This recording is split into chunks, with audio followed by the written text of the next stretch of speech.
That's weird.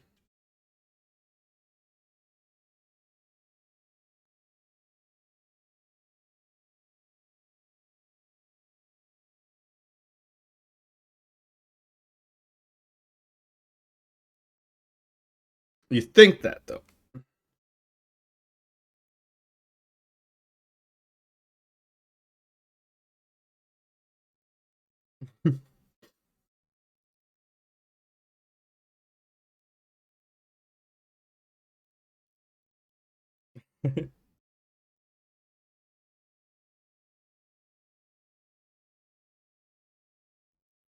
Imagine if you took a shit and you looked in the toilet and you have your turd wrapped in like cellophane.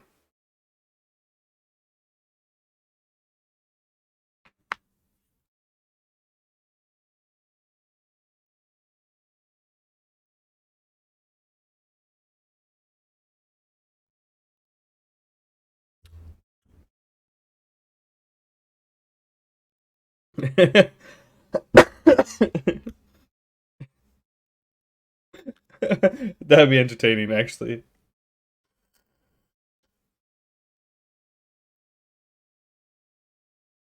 It's almost as it's probably worse than what Zeus deals with when he eats too much hair off the ground, and one of them's like Katie's hair that are long, and then well, he's like it's connected, so like he'll finish pooping, but then like he'll start to walk, but then he actually like waddles because he's like I still have to poop because he has a hair stuck to a different log that's has not come out yet.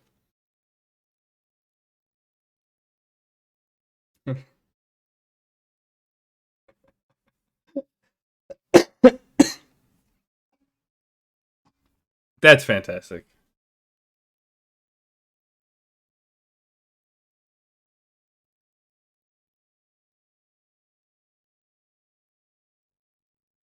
That sounds fantastic.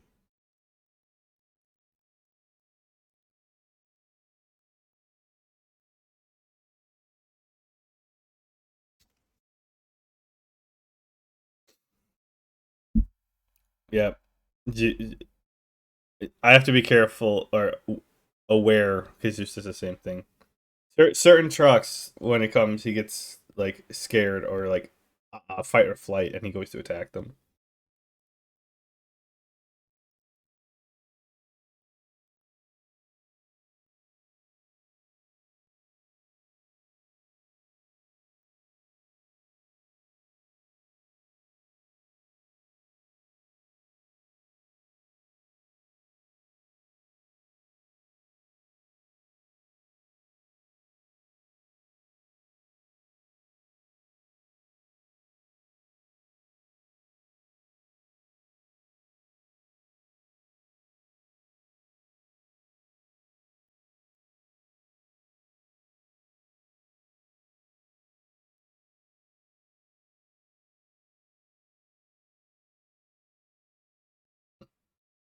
Can I choose that option?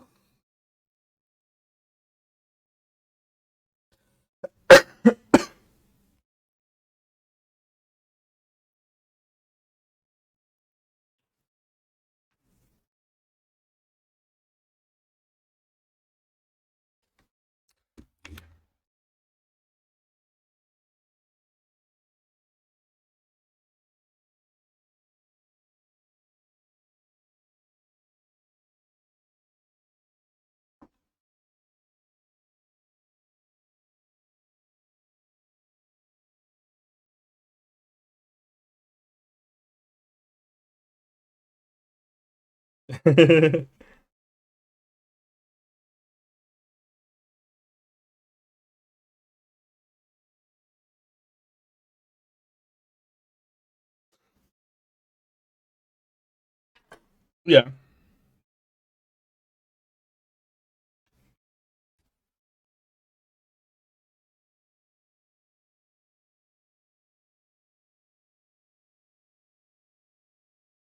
that just adds to the role playing aspect of it.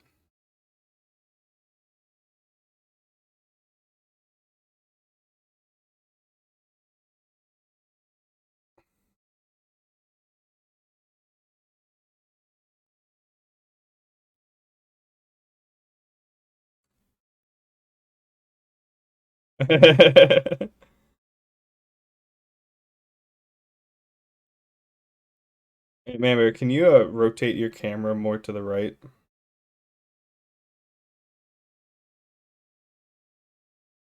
Yeah, you're in frame now.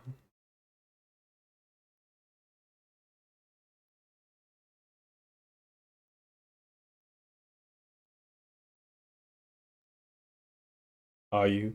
Are you really?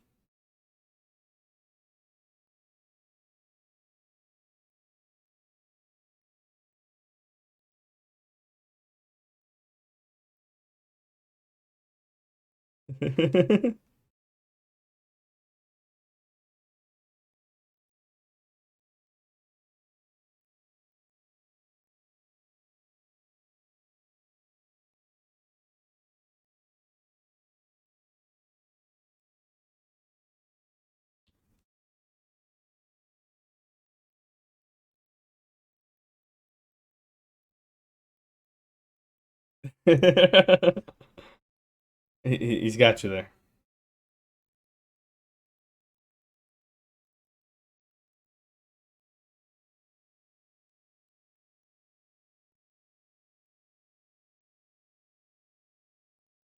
Yeah, but you're saying you're 12. You're saying you're 12.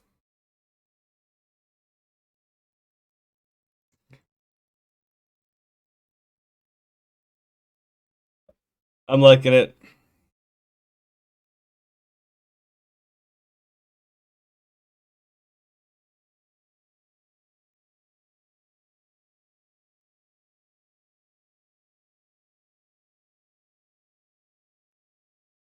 The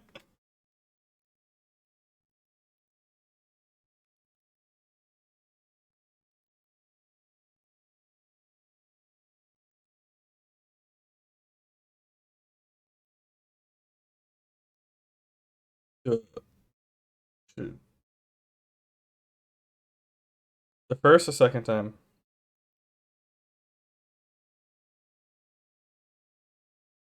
All right. How long until the second playthrough?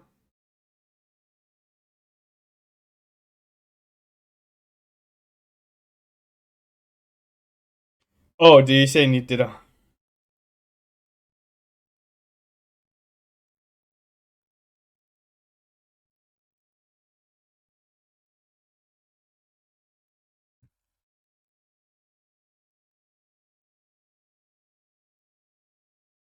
I you could play that a little differently. My buddy only, well, for one of it, I think he did three. One of them, he only played like for 30 hours or 10 hours.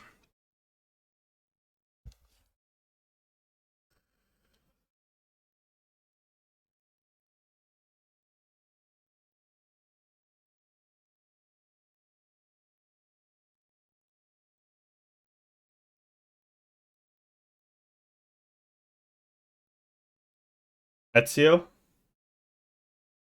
Okay.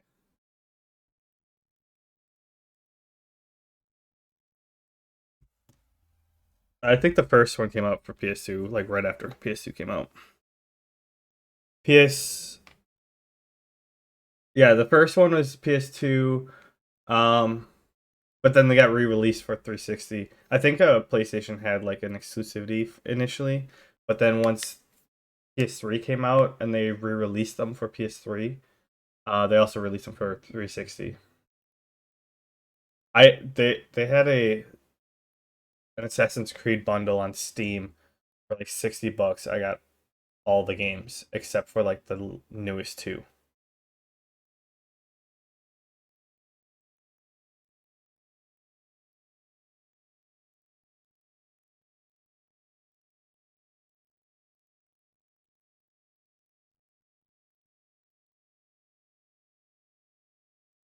It sounds like you're garbage.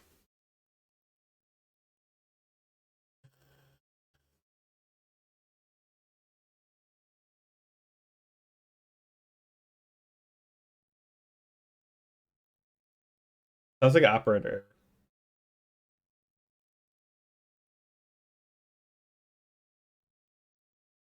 You if you're running on the top of a, like on the edge of a building, you don't hit left. until you wanna. No, I know. I'm saying like you're trying, or you're saying like you're trying to jump in to do the eagle dive, and then instead of going eagle dive, you just jump normally in a wrong direction.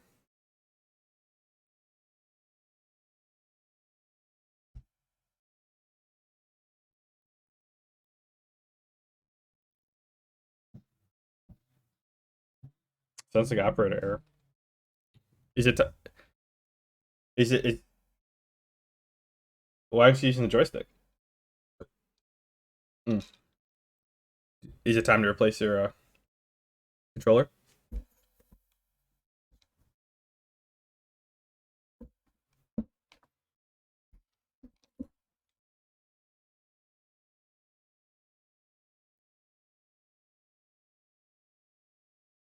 Oh, obviously it's not that bad because you're this far in the game.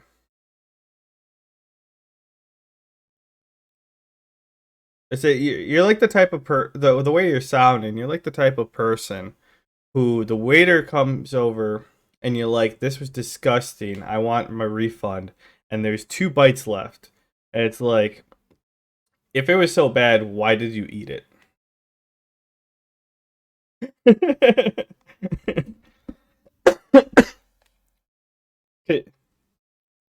It's like, if you honestly hated it, you would have not eaten the whole thing.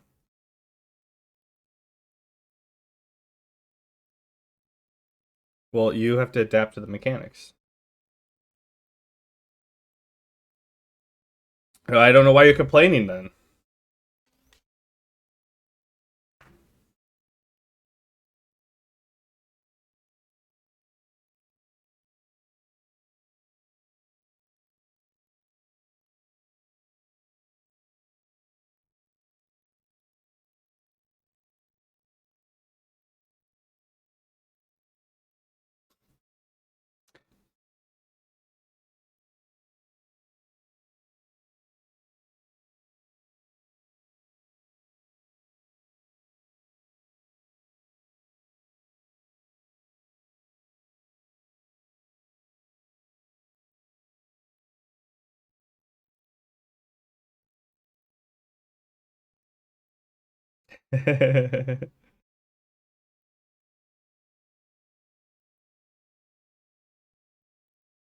Yeah, because you can't swim.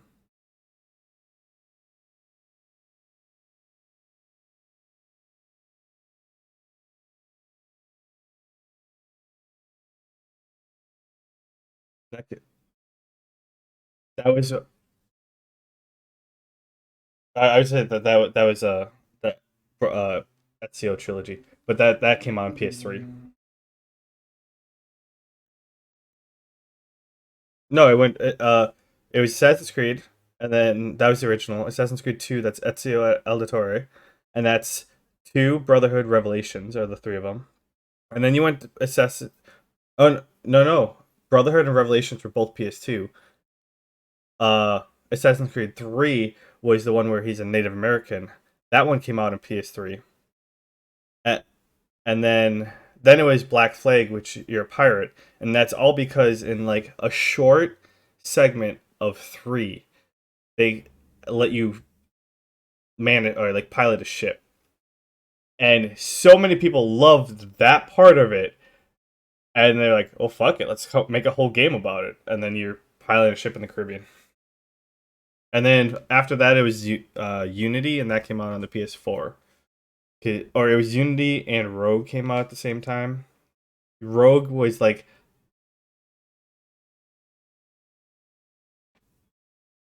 all multiplayer. That failed, that flopped completely. Yeah. Well, I think Brotherhood came out with a multiplayer and it was like a lot of capture the flag and shit like that. But this one was like a co-op multiplayer. But the servers and I don't know. It came out and you had to have a PS4 for it, which is why I never played that one. Because that was right at the generation mark. And uh so then it was so they also released Rogue, which was kind of like Black Flag just reskinned, and it was just very tedious at a certain point. did have some good stuff in it though.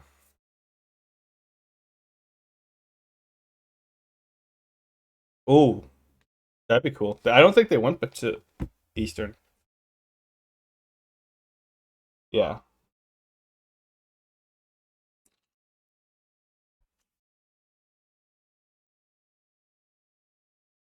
Um.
You maybe.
Do they have do they have you input your save file type of thing?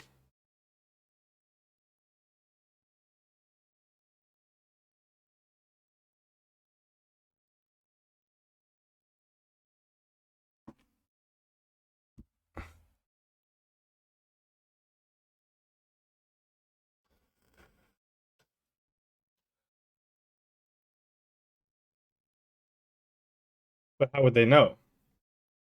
But, oh, you put in what you decisions beforehand were? Oh, that's stupid.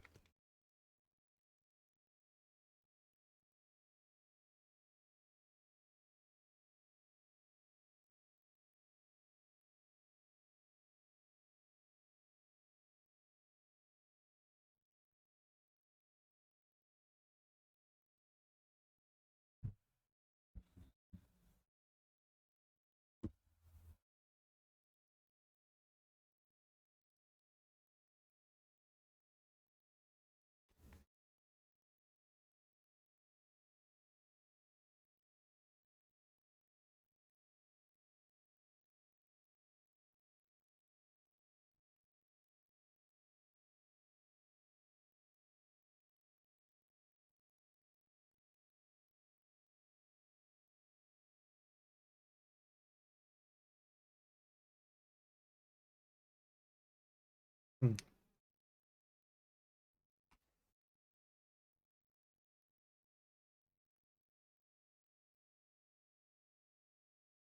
Oh, so it must have been one and the Ezio trilogy.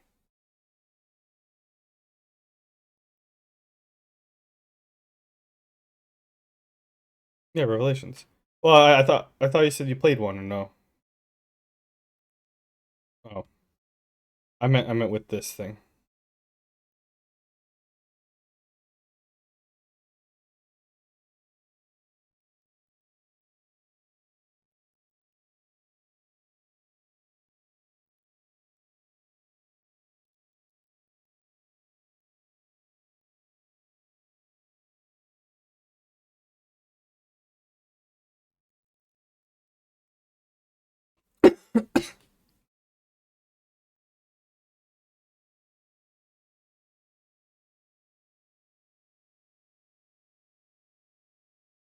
Oh,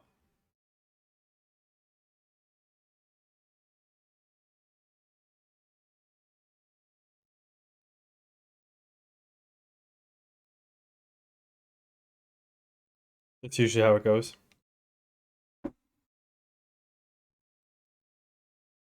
So, you guys ready?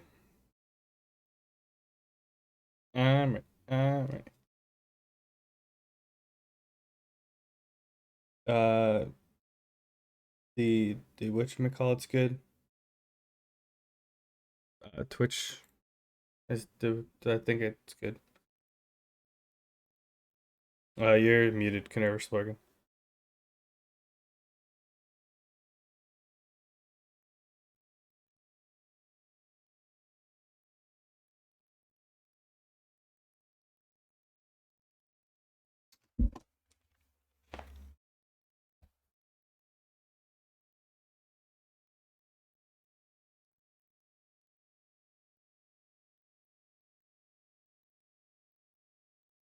That's important.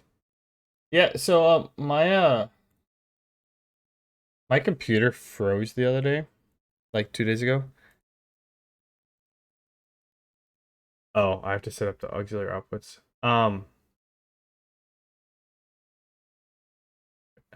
And when I rebooted, my audio driver thing just completely got reset. So I've been trying to figure out how to reset that up.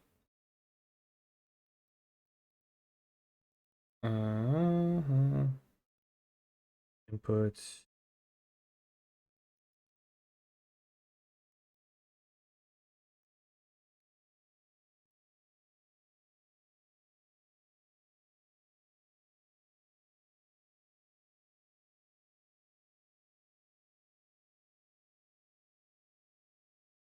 Um,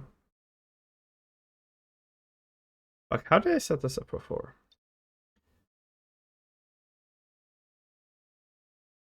Yeah, so then I was trying to like re set stuff up, and then I completely forgot how I had it set up.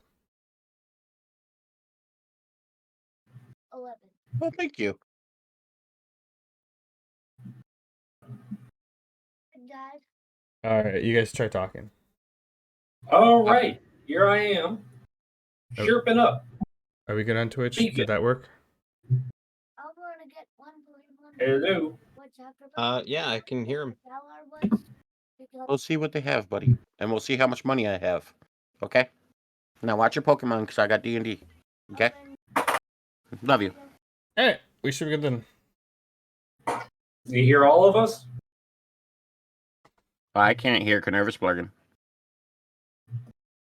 Why not? I don't know. Is he talking? No. I'm talking now. There he is. Take a little bit for it to come through on Twitch. Said he wasn't talking. Mm. It comes through on Twitch. We're good. Okie dokie. Okay, so welcome all to another episode of What the Fuck? Yes, That's another not what this episode is of What the called. Fuck. Sorry, I clicked on my Google Drive and it was like, hey, it's not working. Another episode of Barntome. Thank you all for joining us again. Those who watch on Twitch and support Bork, we appreciate it. And those of you who listen to us in any sort of podcast form, again, we appreciate you all. Noticing a bit of a rise in our followers, so go us. Go you guys. It's them the reason why. You're the real heroes. Oh, yeah. Yeah, I stand corrected. The real Despicable. treasure was the followers we made along the way. Anyway, to do a good old-fashioned recap, not really much happened last episode. The guys A lot decided to happened. go. Well, a lot happened in a very actual thing of happening. Let me finish. The guys decided to go up north in the dungeon to see if they can find the hidden treasure in the more dangerous area. And they immediately ran into the dangers. They fought 3? Yeah, there was 3 of them. They were chules, weird tentacle dog things. Bless you. Well, thank you. I honestly did not think this was going to be as tough of a battle as it was, but RNG just really hated the guys this round, and 2 of them ended up unconscious, both Ben and Drusilla. Though, luckily, they were managed to stabilize each other. Ben, by the skin of his teeth, kept his character around, and Drusilla was really only out for about 1 round. And Kromtech came in clutch, finishing off the last 2 chules, especially after Ben fully healed one. And then some. Yeah, twice. So yeah, we're in the room they were in. There's a couple explodey spores in the north of the room, and 3 dead chul bodies, as well as 3 very, very fucked up adventurers. Let's get her going. I don't appreciate that. I'm doing just fine. You have 11 HP, dude. I always have 11 HP. These people hit for 30 points in 1 turn. I'm always low. I'm used to it at this point. Yeah, you really got to learn how to hide in the back. You somehow seem to keep finding yourself in the middle of combat. Yeah, I'll be fine if they didn't hit for 30 a turn, but Not my fault. yeah, And have, like, you plus choose them. 6 You operate plus them. 6 plus 7 hit rate. Anyways, they're all dead. I go to make sure that Ben and Drusilla are both alive. Okay. Yeah, you can't keep me down. Can't keep a Dark Lord in training down. I'm. Ow. We should really go back. I'd say I've been worse, but I don't want to lie to you. We should at least check these side rooms, right? I don't want to have gotten my ass beat for nothing. Well, Minion. when I notice that they're alive and talking, I go investigate this room to see what kind of loot is here. Okay. The room you're in? Yeah. Okay, in this room you got like a dining room table. You got these stairs that lead to kind of a little outcropping. The death spores. You don't really see any chests or anything like that. You do see a door over here and a door over here. Oh. Lovely. I come back and I'm like, so there's 2 doors. I have a feeling that if I didn't find any loot here, I have a feeling that the loot would be there, if anywhere. Speaking from past experience, I don't think we found any worthwhile loot since we've started these runs. I don't think it's worth risking our necks when we're already on, death's doorstep. Well, We should just just go because you don't like the loot doesn't mean nobody likes the loot, okay? Okay, tell me one memorable piece of loot you've gotten from this place. I got some rocks. Oh, do you remember those rocks? I He have actually put those rocks to use. I have Also, a debt the to whole pay. reason we came up here is because there was supposed to be good stuff up here. Yeah. What he said.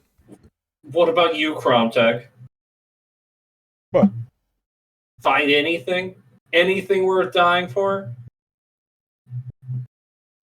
Hang on. Let me peruse my script over here.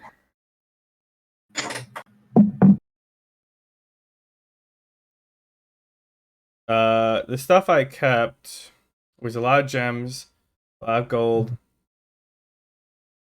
serpent venom, poisons, a couple different venoms, there's poisons, a short sword, and the rest I sold to the guy who's making my daggers. So, yeah, quite a bit. Okay. Well, feel free to poke around if it's that valuable. I'll wait here to see if you come back alive or scream. Well, okay, fine. Ben, how much HP does it do you need to cast one of your healing spells? More than I have. Does 10 work? Yeah. Why? How many spells can you cast with that? 1. Which one? I mean, either of them, but I think the Blood Mist would be our best option. I don't know how you do it, but I wager 10 HP. You can't wager your AP. Yeah, I can't exactly take out a loan on my health. No, you cannot take a loan out on your health either. He actually uses his blood, which is in tune by his ancient spirits and ancestors. Can't use your blood for that. Okay, roundabout way. Hey Ben, you feel like blood pulling 1 HP 10 times, so you have 10 HP, can cast Blood Mist, and we both end up with closer to 10 HP versus just me sitting with 11 and you with 1? Or does it cost? Have you seen how that's been working out for me so far? Yeah, but I can force fail my rolls. Does it I cost bet you I you? can, like, unforcedly fail lower than you can force fail. Does it cost you anything to just cast it? No. He Yeah. has to wager. Yeah, you wager your 1 HP. I wager 1. Oh, hey, I rolled a 0. If I'm willing to give, I can forcibly fail. Can I not? No, I'm not arguing. That's I'm trying to fine. convince him.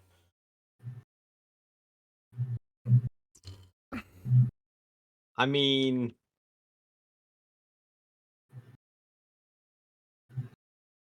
it's not the worst idea. Unless you want to look with 1 HP.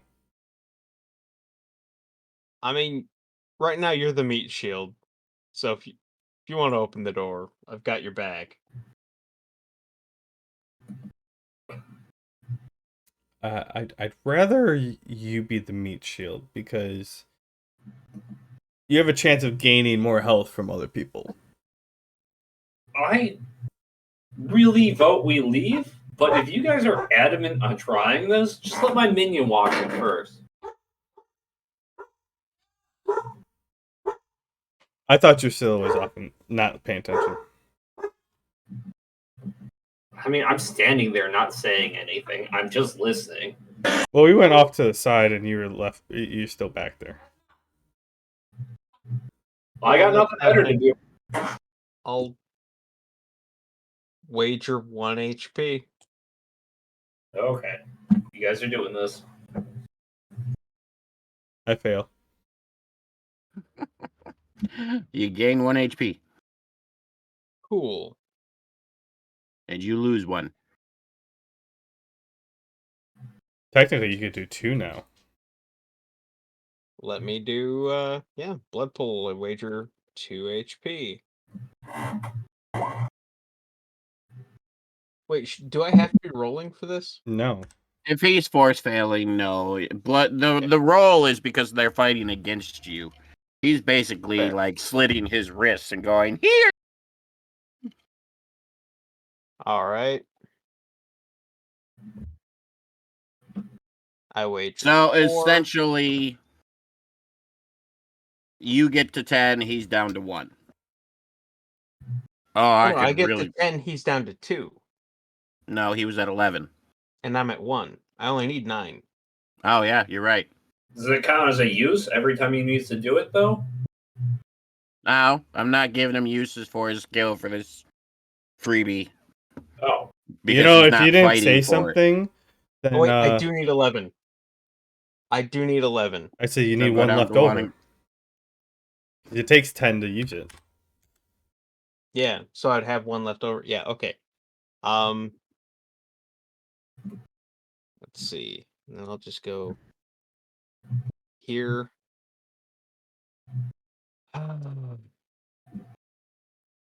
Burn 10, Blood Mist.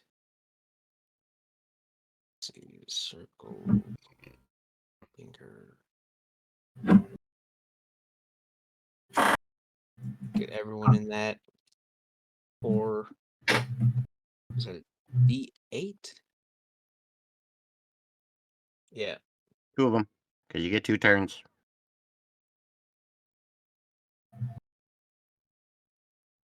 So everyone in that circle heals for 8 HP. Shit. This is kind of a life hack. That was actually a net failure because he's at 9 and you're at 9. Yeah, but Yeah, you you still didn't really- also gain 8 as well. Yeah. We started with Okay. 13 and we're at 999, 18. Yeah. 27. We're still extremely fucked up. Okay. DM standpoint here. If you guys were to do this, it would take a very decent amount of time for Ben to continuously drain the HP he needs and then recast Blood Mist over and over again. As we have stated, it is a timed dungeon. So right now, I will give you the choice of if you want to continue to do this. You guys can basically just freeball your way up to half HP. So let's say 40 for Cromtech. I won't give you fully half, Ben, just because you've got way too much HP. So we'll go 75 for you. And I don't know your HP, Drusilla. What's your HP? I don't know my HP. Give me a second. What the fuck, man? 100. So you get 50. If you do this, though, I will start a counter that you guys won't know about. And if you are not out of this floor, whether that be evacuating or defeating the boss by the time this counter is over, bad things will happen. So your choice right now is to go with this, go to the HP I just gave you guys, and I start my counter, or just leave the floor. I was just gonna do it the once. Yeah, I thought we were limited to 1 mass heal outside of combat. You made it clear that outside of combat, he's only allowed to use his Blood Mist once an hour. I did, didn't I? Yeah. I forgot about that. Well, that just continually explains, how this would take a long time to do. Versus once, every 12 seconds, once an hour. But yeah, so that just made your entire point mute. No, that actually verifies my point that this would take fucking forever. I meant the fact that, or your options, that made your options mute because we can't do that. Either way, I'm opening the door. Oh, shit. Minion! Uh, I ready a fireball. This is where the good stuff is. We didn't get our ass kicked for nothing. Wait, how much health do we have? Are we doing the half and half thing? Nope, you guys are going with 1 round, so you each gain 9 HP. He can't So do half HP because he can only do the 1 round. Okay. Well, gotta respect the player's choices. You open the door. Fuck this, I'm running. Yeah, get him! Everybody get out of here! I make Before the you run, biggest before you firewall. run, get your ass back in front of that door. roll agility.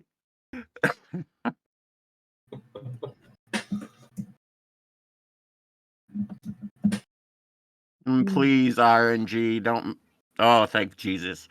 So, Ben, already being cautious due to, just getting fucked up and barely being alive, opens the door with some subtlety and hears ducks just in time.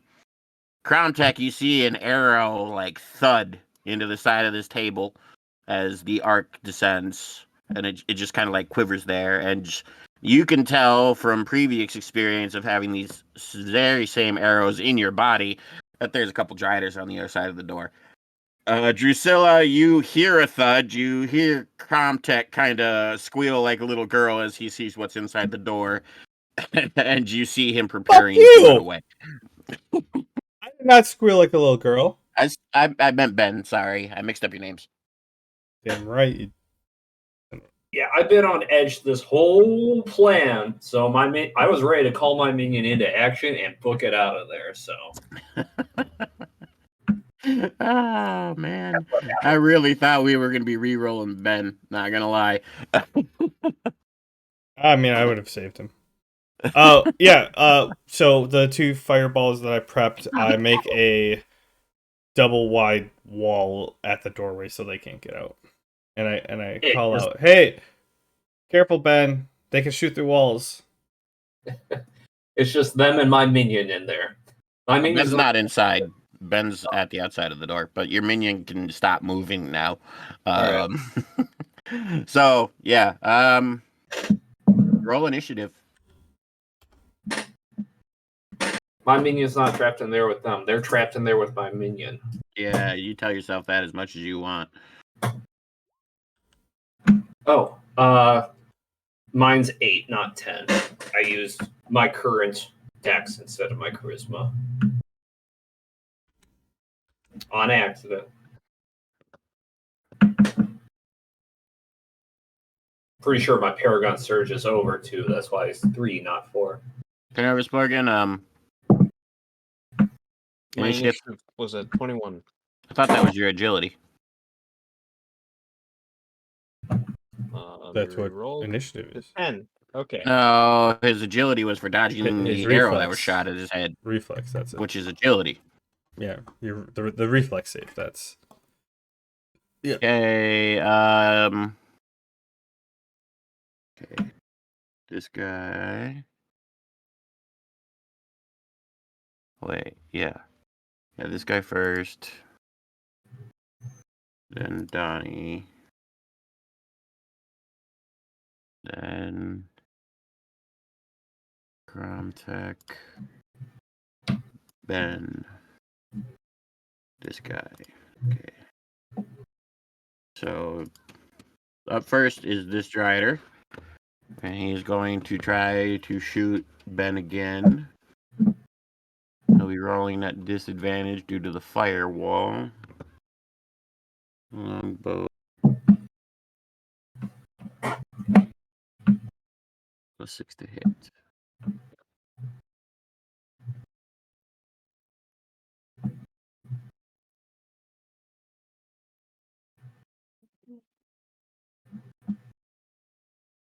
Okay, so I've got a 16 and a 15. They both are the hit. 2 lowest.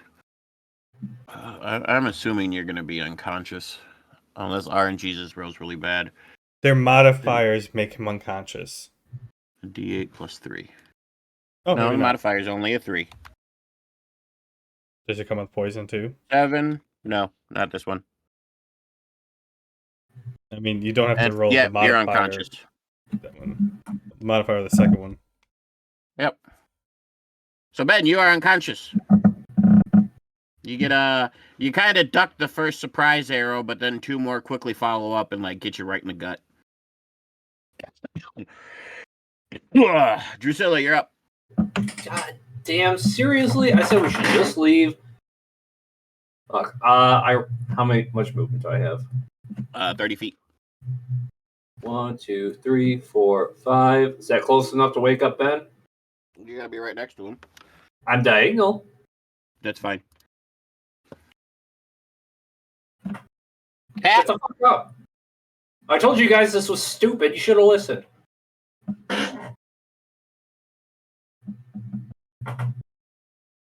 Can I use a bonus action to backstep?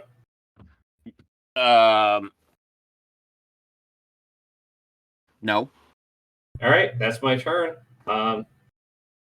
Minion stays where he is because he's keeping me safe. Okay, Croptech, you're up.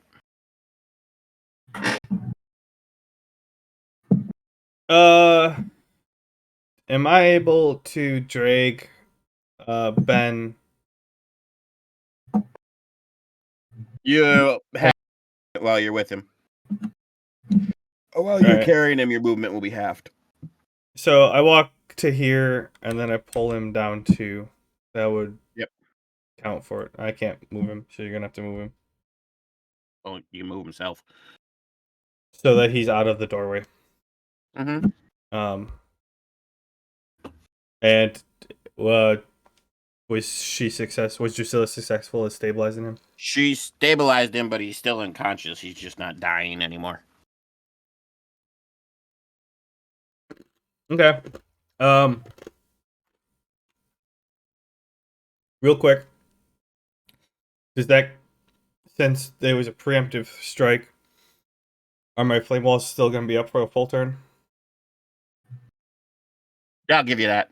Okay. Yeah. And then I'm going to wait till Ben gets up, and then we can run out. Well, I can't move anymore, so. Yeah. Ben, you're up. Make a strike check to see if you regain consciousness. Roll higher than a 15, and you're up. Alrighty. You're still unconscious. Unconscious but not dying? Yep. Yeah, cool. 5, 6, 1.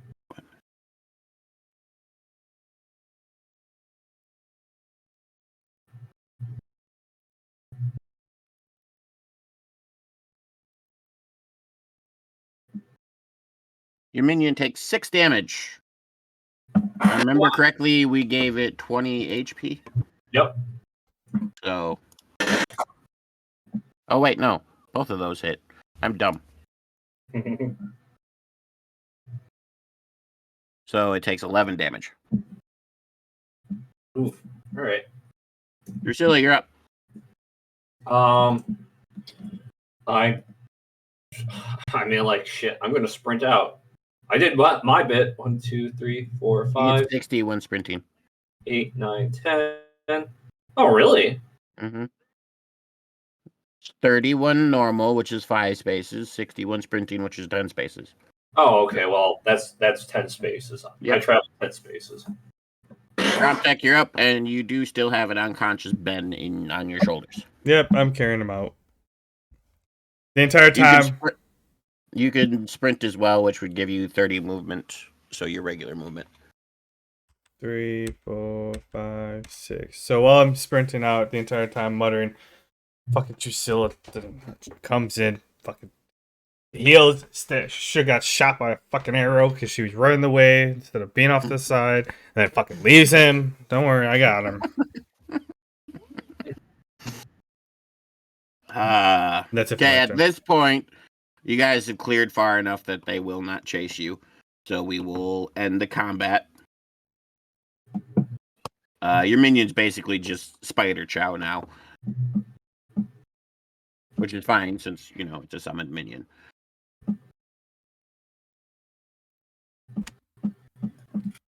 Okay, I mean, like, we're still in panic mode, probably. I imagine you are. But at this point, it's more about role-playing than combat, so do you. You fucking idiot! Is he going to be rolling?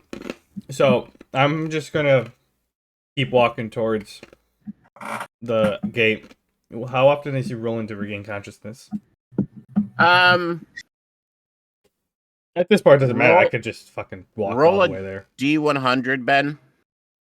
Alrighty. 10. So basically, you're going to be unconscious until they get out the door. You're that fucked up. You were just knocked out again after being knocked out less than 10 minutes ago. So you're just kind of like, eh.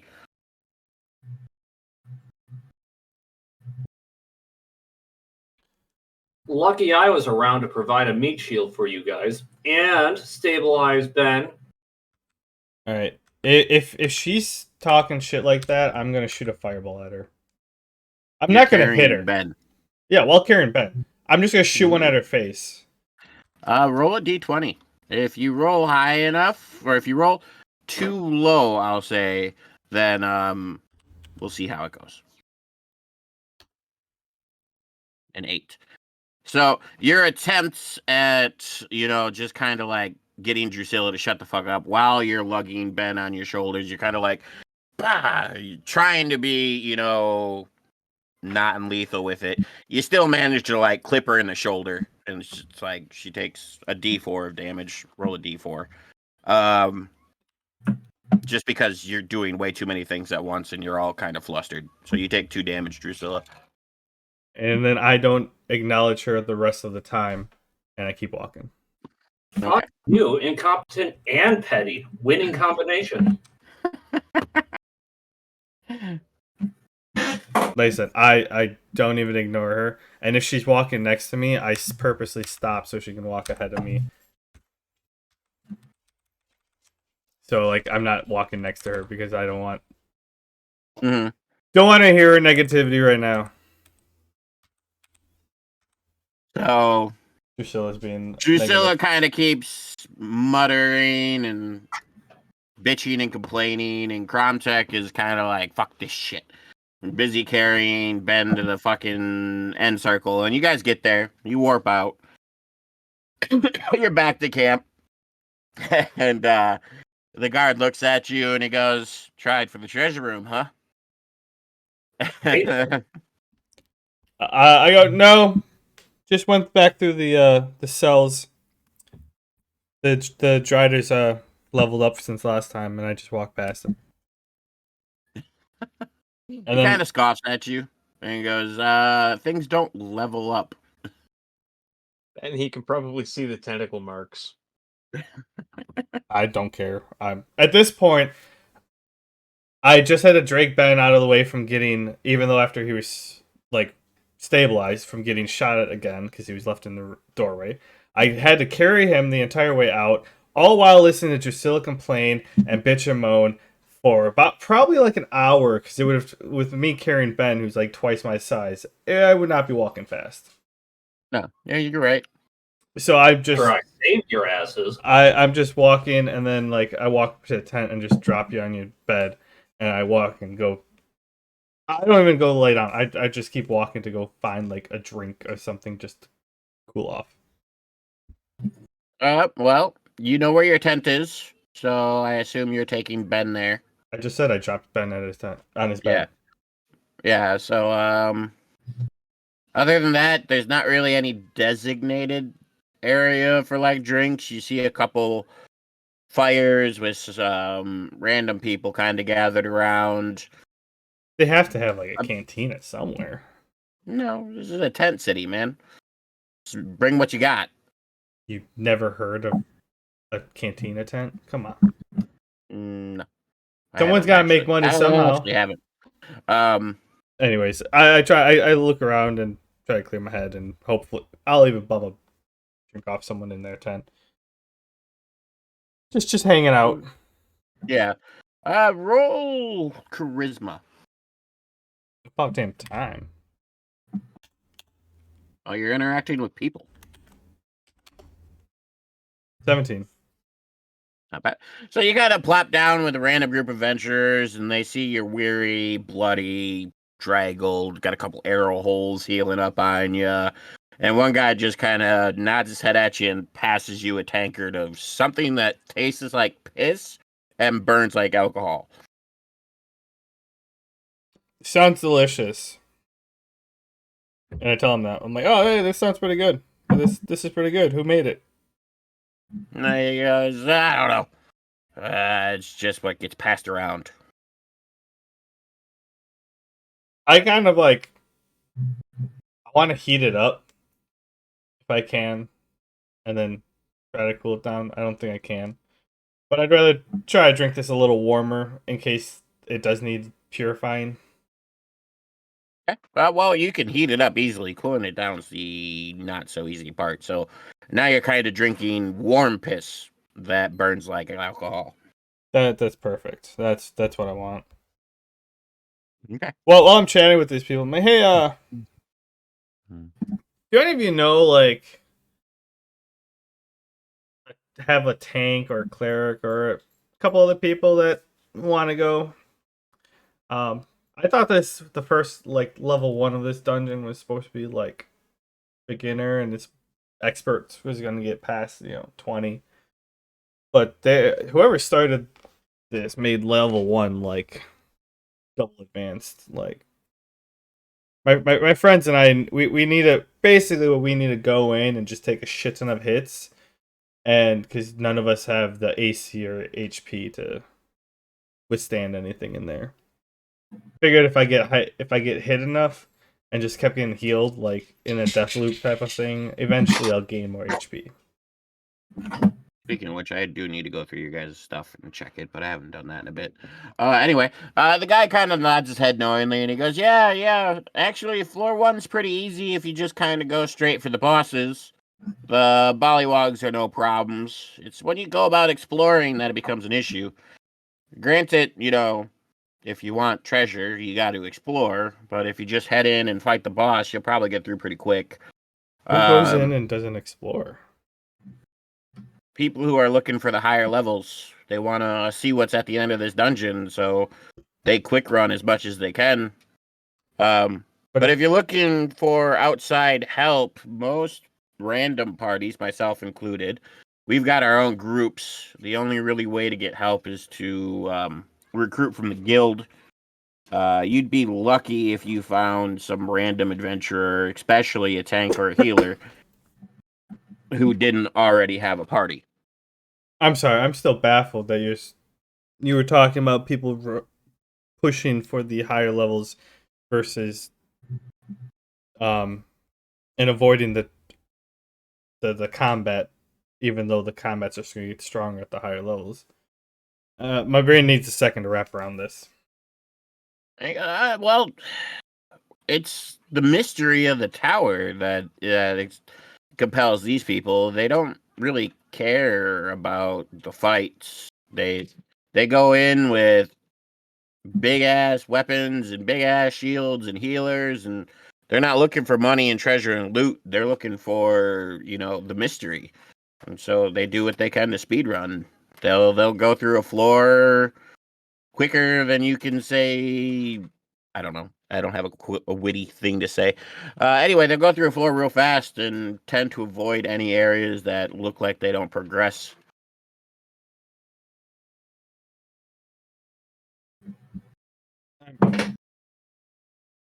I understand that they can get to a higher number, but like,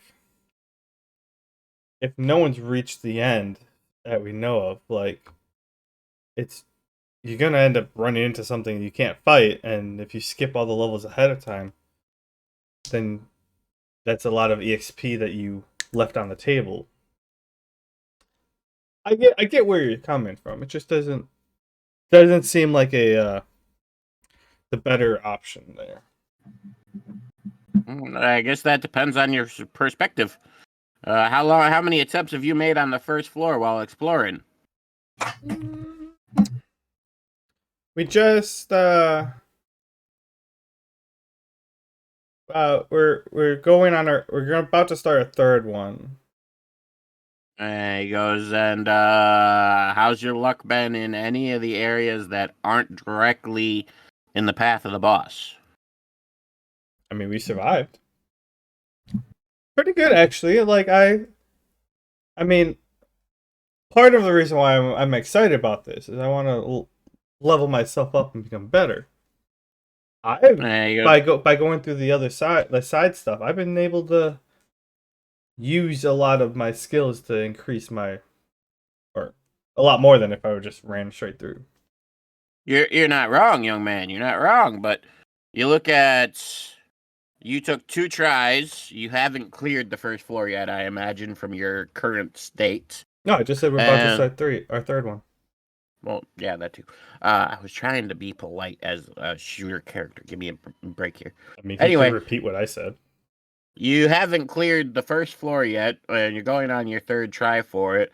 Whereas some of these other guys who are speed running the floors are on floor 10 or 11 or 12, and they're finding better loot in the areas they do explore, which granted isn't much, and they're still getting good uses because they're higher up on the floor, so each battle takes more and more effort.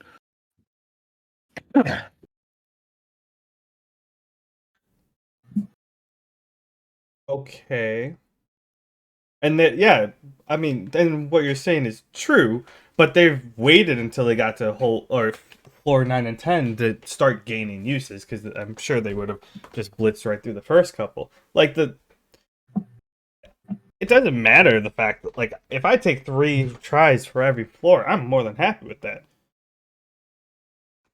He goes, and that's where perspective matters. You're happy with your run, and they're happy with theirs. They don't seem like they don't think they're missing out because they're not going for the treasure areas. They think they're ahead of you because they're fighting higher areas and getting better treasure.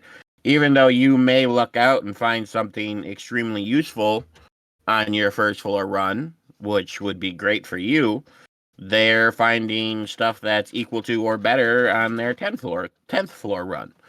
That's where the perspective comes in. You might be stronger in the long run, but they'll get there before you. Yeah. Are you here But, to get to the end of the dungeon, or are you here to grind your levels and see what you can find? That's the key. Both. I mean, it sounds like you aren't seeing or appreciating the way I'm trying to go and trying to convince me to speed run. But I'm gonna tell you, I'm I need more practice. I'm gonna go that route, but no, I was hoping not to pay the overprice for the guild, because that just seems stupid. He goes, yeah. The guild kind of owns everything. They were the ones who found this place. They set the charges for what they want. But like I said, back to your original question, if you find a tank who isn't already partied up, you've got to have the best luck in the world.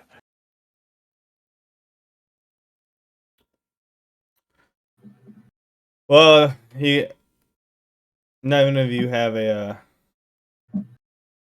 4-leaf clover again, I guess, that I can borrow. Do you? I need all the luck I can get for my runs. That's unfortunate. But, all right. Well, I appreciate the self-made beer over here, or whiskey, something, Or piss. something, and I'm gonna go get ready for my for the clearing round.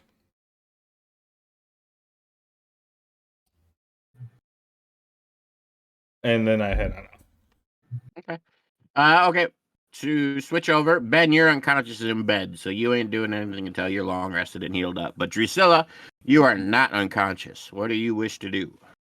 I was watching Ben, and I don't think anybody's going to come and shank him in his sleep.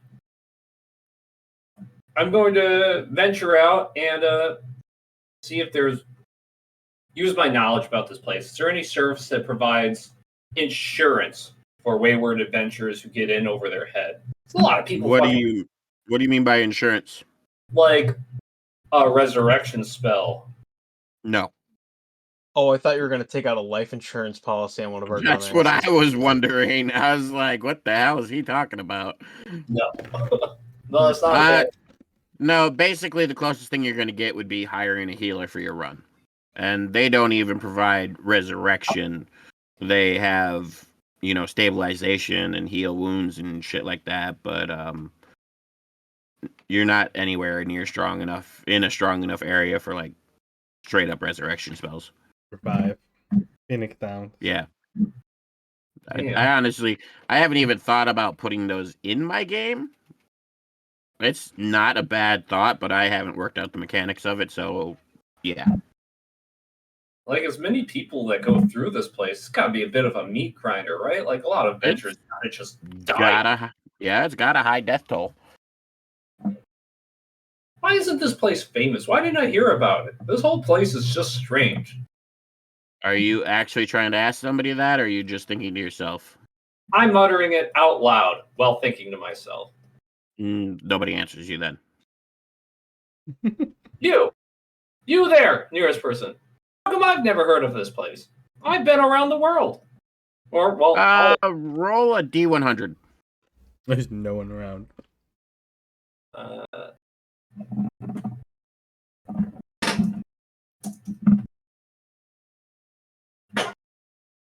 You manage to catch the eyes of a guard, a guild guard, and he comes over to you and he goes, "That's because everybody who comes here is either still here or dead. The allure of the dungeon has kept everybody who's shown up here. And the guild my guild that runs the place doesn't spread word. And any adventurers who have left, I don't know of many who have because they keep diving into the dungeon, apparently haven't really spread the word. So either they want to keep it to themselves or they just didn't care enough to tell people." Shit. Kind of makes me think of black holes. Everything that gets too close never comes back. And you can't see it getting sucked in. Well, he says, "Well, we don't force anybody to stay here. Don't get me wrong. It's just everybody wants to see what's at the end. Everybody keeps diving for the better treasures.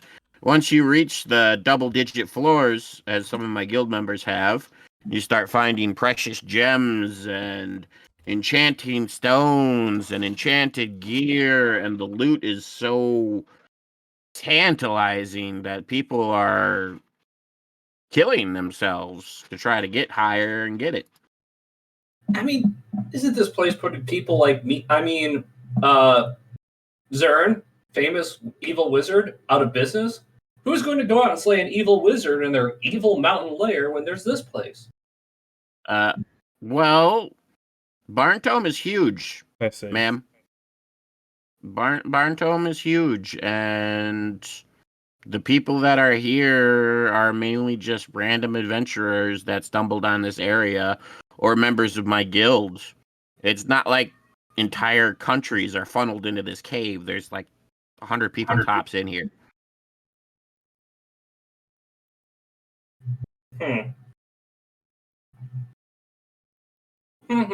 Curious. Anyways, I'm going back to my tent.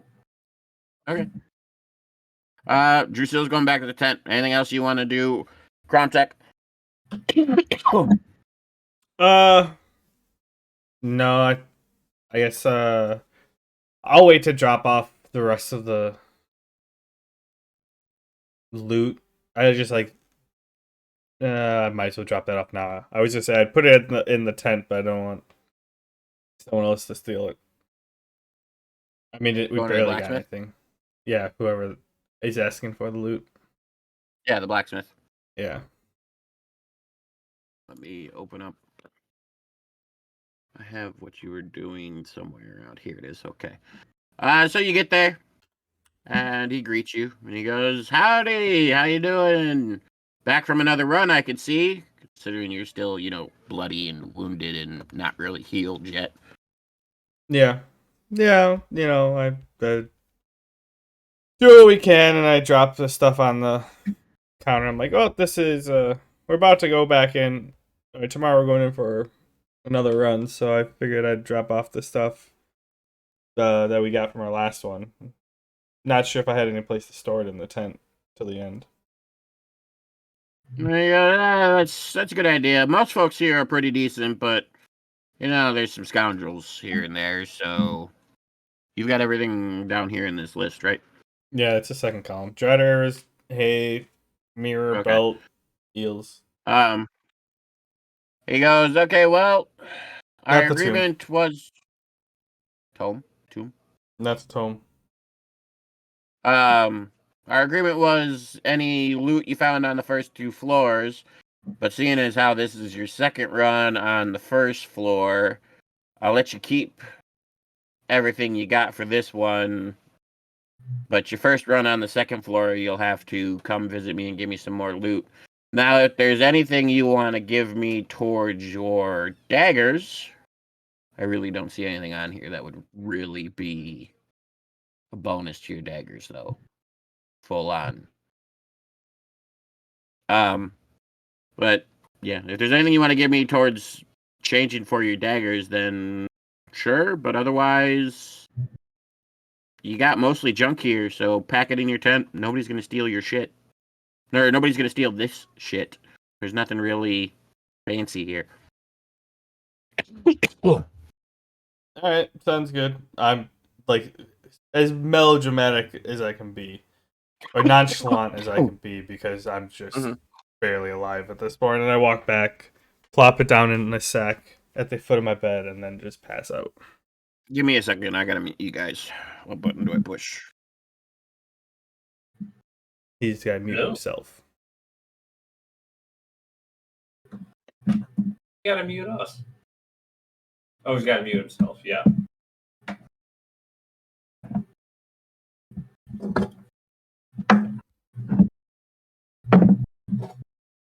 Some more Driders. Unreal. Not surprised. You investigate the little dark corner of your tent and find 2 Driders. I'm not that mean. I've got some interesting thoughts for the second floor, but I'm pretty sure that'll be the next time I play. I think you guys getting through this first floor will probably be the end of my campaign for this run. Some narrative weight at the end of this tunnel, huh? This is like some sort of SAO super meta dungeon. What? You know, like it's a video game. Very people going to grind, never ends. There's nothing really there. Oh, makes sense, but no, there is actually an end, and there's more to it. I actually have some pretty decent ideas for the dungeon, but I've got a couple things specifically for your group because of Crown Tech's connection to the Earth Elemental, and then there will be more after that if you choose to, or if you don't choose to. It's up to you guys. But yeah, like I said, this floor will probably be the end of this run for me, and then hopefully the next run you guys will be able to clear a couple floors and get to where I want you to be. But anyway, yeah, you guys all go into the tent and resting up, I imagine, taking a long rest. Yeah. I can't hear you over my sleeping.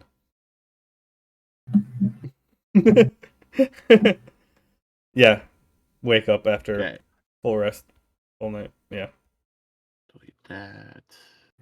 Sorry, I'm resetting things, so I'm a little distracted. So roleplay for a bit while I reset things. Okay, so how curious are you guys really about what treasure is in those rooms? 100%.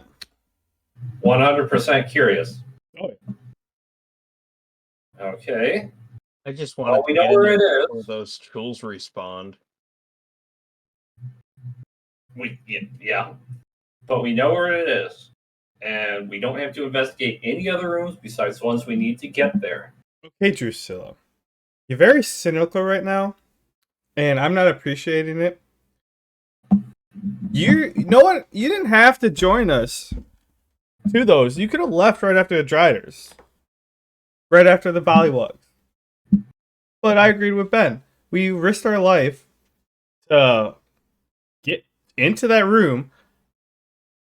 I was not going to leave without actually peeking to see if the loot was in the next room. Well, whether the fact that they had monsters in there, that's just the dungeon giving us the middle finger. I'm sorry. Between the 3 of us, there needs to be a voice of caution. All right, you get like 5 minutes. Next time you're complaining for an hour, I'm gonna leave you behind. It's like talking to a brick wall. No points get through. You're talking about yourself, right? Oh, okay. In that case, I'm rubber, you're glue. Wow. If we're doing back to the argument right there. Are we really doing this, huh? I I don't know what you're talking about. I was just asking if you're throwing shade my way if you were talking about yourself. But anywho, are we headed straight for the loot room this time? And try now that we're going to be mostly fully healed, I don't have to. We don't have to You would pull end up this. taking a long rest. You'd be fully healed. Well, there's Bollywogs in the way on the way there, potentially. Oh yeah, good point. We don't have to do the whole I run in, pull me out type of thing. So we could just do our normal plan, spread out normally, and you play to our strengths. I mean, give you plenty of room to cast your AoEs, basically. I prefer that, yeah. I'll stand very far away to attack from a distance so you can do your thing. I won't be in the way of you casting your magic too. I'm still trying to figure out how these spells work, honestly, and I just don't want to start casting something and then get you guys on accident.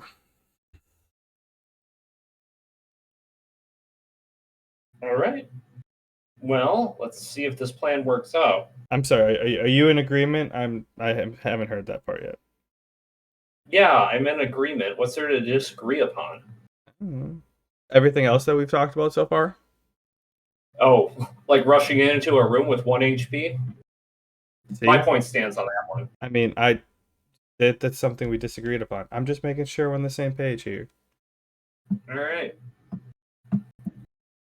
And your point, and you were right, Drusilla. You were right. We shouldn't have rushed in there. But it's plain and simple. Ben and I didn't give a shit about that. We were trying to find the loot. Right, Ben? Like, he died trying to find loot. We was not going to leave without at least looking for the loot.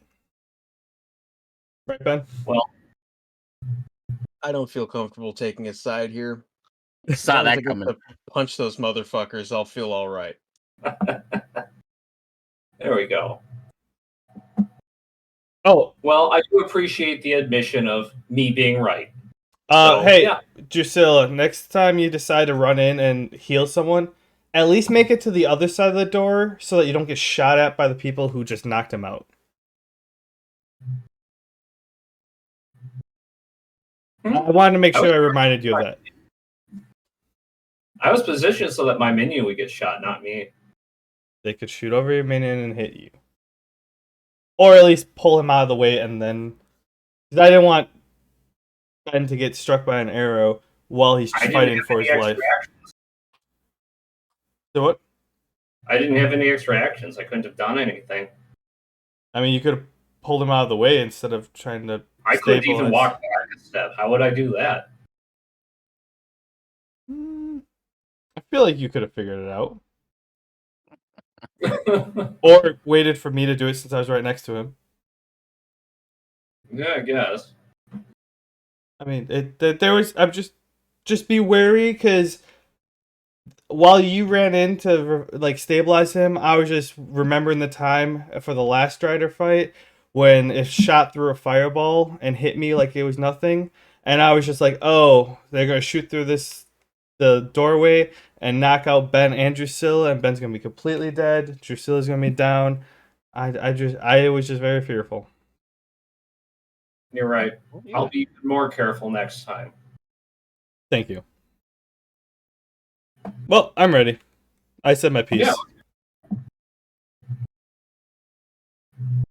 This dungeon is tearing us apart. We're always... In all fairness, you guys really are a fresh group. It's not like you're been allies for the last dozen years or anything. Also, Drew is just toxic as shit. That's never changed. No, Drew is toxic, yeah.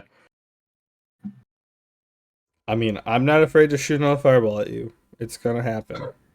It might. I'm betting the over on that. So, anywho. Unless Unless you all have anything else to say, I assume we're headed to the gate to get in. Yeah, let's go on. Let's get in there. Okay, y'all got your stats healed up. I believe so. Yeah. Yeah. Okie dokies.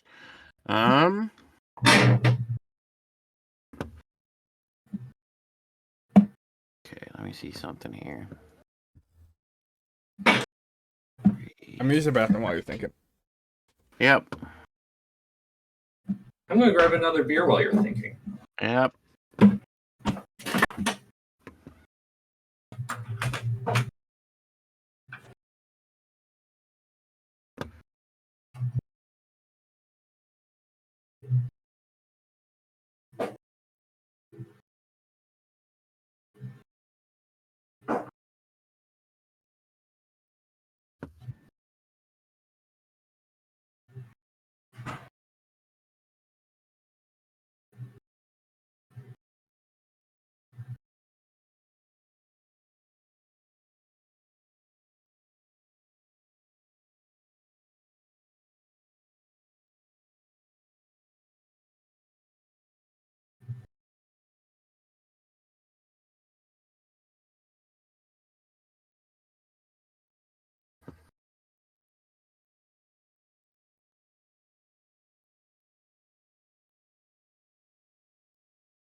All right, I'm back. Well, Did you figure things out? I think I know where I want to go with things for tonight. Striders? No.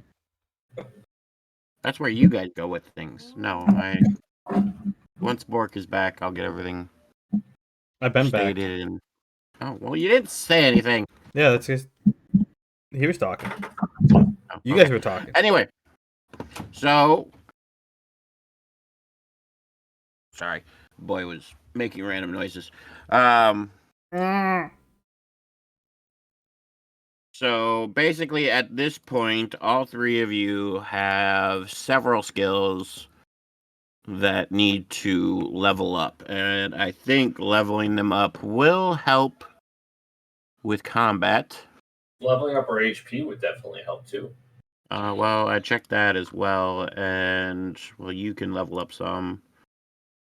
Crown Tech definitely can, but Ben can't. Did I not level you last time, Crown Tech, or have you just getting punched that many times? The last from the first time, the second, my HP has not changed since I started this character. I must have forgot to level you up last time. My MP Also, did go he up gets though. hit a lot. I did get hit a lot. Like But Yeah. a lot. maybe it went from 70 to 80. Oh, yeah, I can do that. That's just I simple numbers for me. But I think it went from 70 to 80 because you did reset my hits. Or maybe Yeah. 60 to 80. I don't know. Either way, I'll do that now as well. So what I want to do right now is hold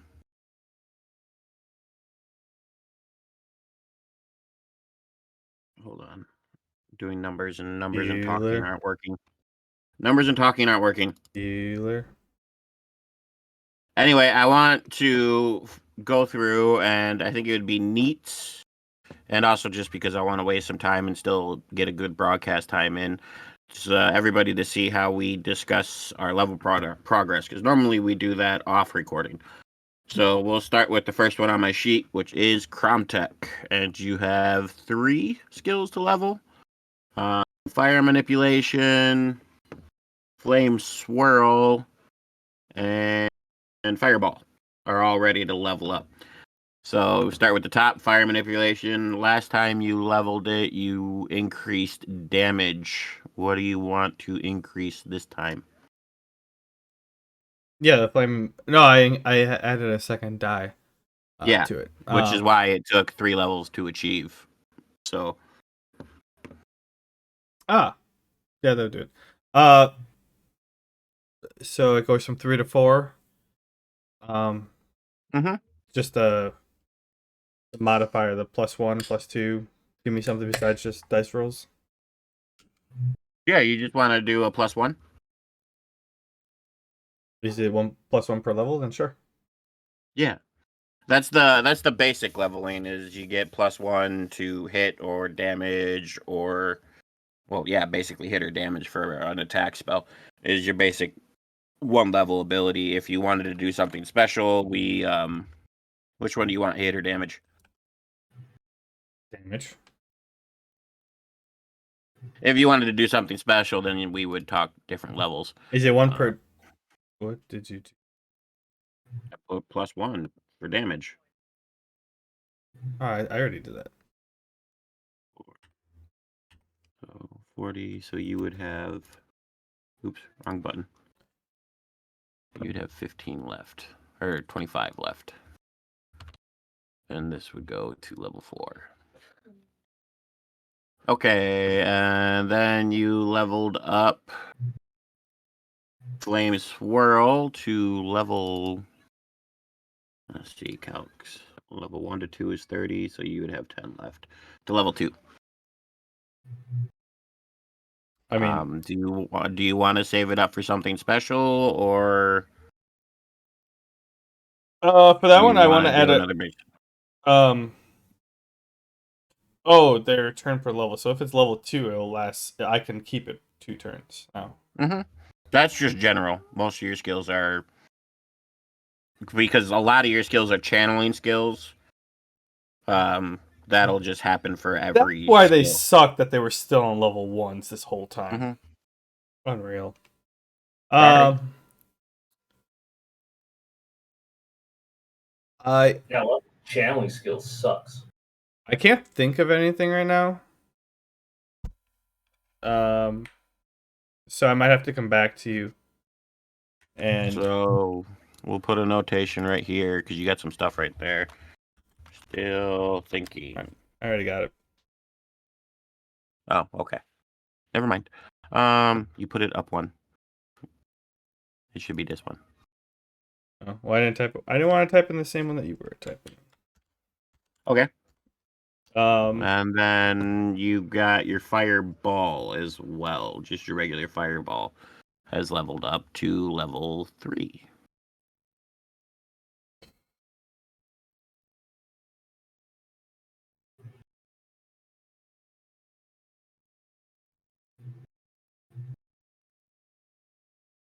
Can I just do a +1 to hit on these ones? Yeah. That's basic for everything. So you want to do to hit or to damage?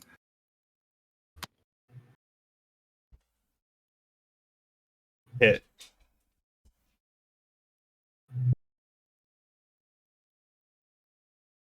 Okay.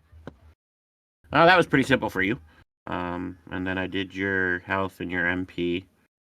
Drusilla, you also get.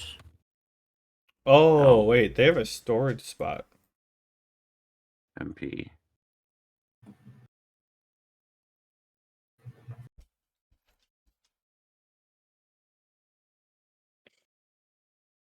Okay. Drusilla, you leveled up Shocking Grasp to level 4. All right. Do you want to do something, store up for something major, or just do extra damage? It's right here. You got in quotation. You wanted to deal damage to the next target. Do you still want to work towards that? I'm guessing that was your last level that you went for that. Yeah. What would more damage be? Another die roll or just like a +1? Just a level. Well, just a 1 level would be a +1. For another die roll, it took 3 levels. 2. So 2 levels. Yeah. It took 2 levels, so you would have to. You'd basically be stocking another level towards that, or getting rid of the charge shock for another die roll. Instead of something major or powerful or game changing, could I just like make it so I can quick shift my imbued weapon to shock and grasp? That would be imbue weapon. That would be the imbue weapon skill. It wouldn't have anything to do with your shock and grasp skill. All right. I'll store it up for now. Okay. So you don't want to work towards charge shock, deal extra damage, or Charge shock. That's another die roll. What is that? no? That's deal damage to the next target. That's what we have in quotations here. Right, like a chain lightning sort of thing. Yeah. Yeah, let's save up for that. That sounds pretty cool. Well, you saved 1 level, so we'll put 1 more level, and then you'll get that. Okay, that is not what I wanted. I wanted a quotation. Where's the stupid? There it is. Quotation. Okay. You also leveled up longsword. Right now, you've got 2 swings for 1 basic action, D8 plus 2 damage. You could do another plus, so it would be D8 plus 3 damage for a basic level up, if you wanted to do something like that. Or you could try for 3 swings, which would take a couple levels. Yeah, let's save it up for 3 swings. Going for 3 swings. 2 more levels. Okay, and that's all you got that has leveled. And Ben, you have leveled up 3 of your skills. We've got your basic attack is leveled up. I know you have put all your levels so far into increasing the amount of HP you get from attacking. Do you want to keep along that line, or do you want to do something else? If I could get a +1 to that +1 to damage or hit? to hit. Okay. Because I have not been hitting a whole lot. Yeah, RNGesus has really hated you. Yeah, so anything I can get to sort of +1 hits. Okay. And then your blood armor has leveled up, which makes sense. You use that a lot. I also get hit a lot. Yeah. What do you want to do with that? Increase damage. If you're going for an increase in AC, it's going to take probably 3 levels. +1 to damage is a regular level.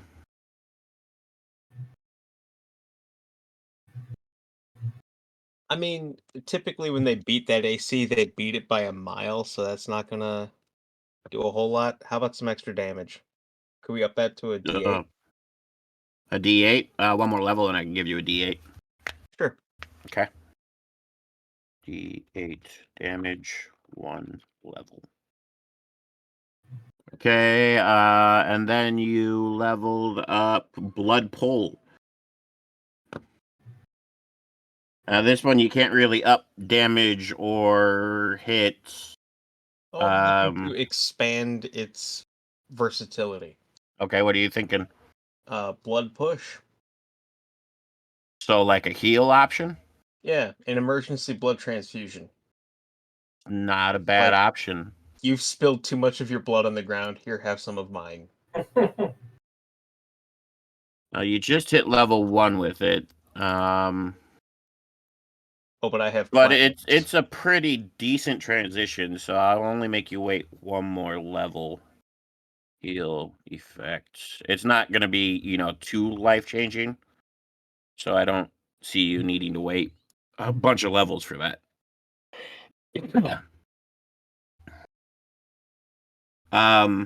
I will say when you do get the heal effect, it'll have like a ratio basically to start with. Every 2 HP you give is only 1 HP healed.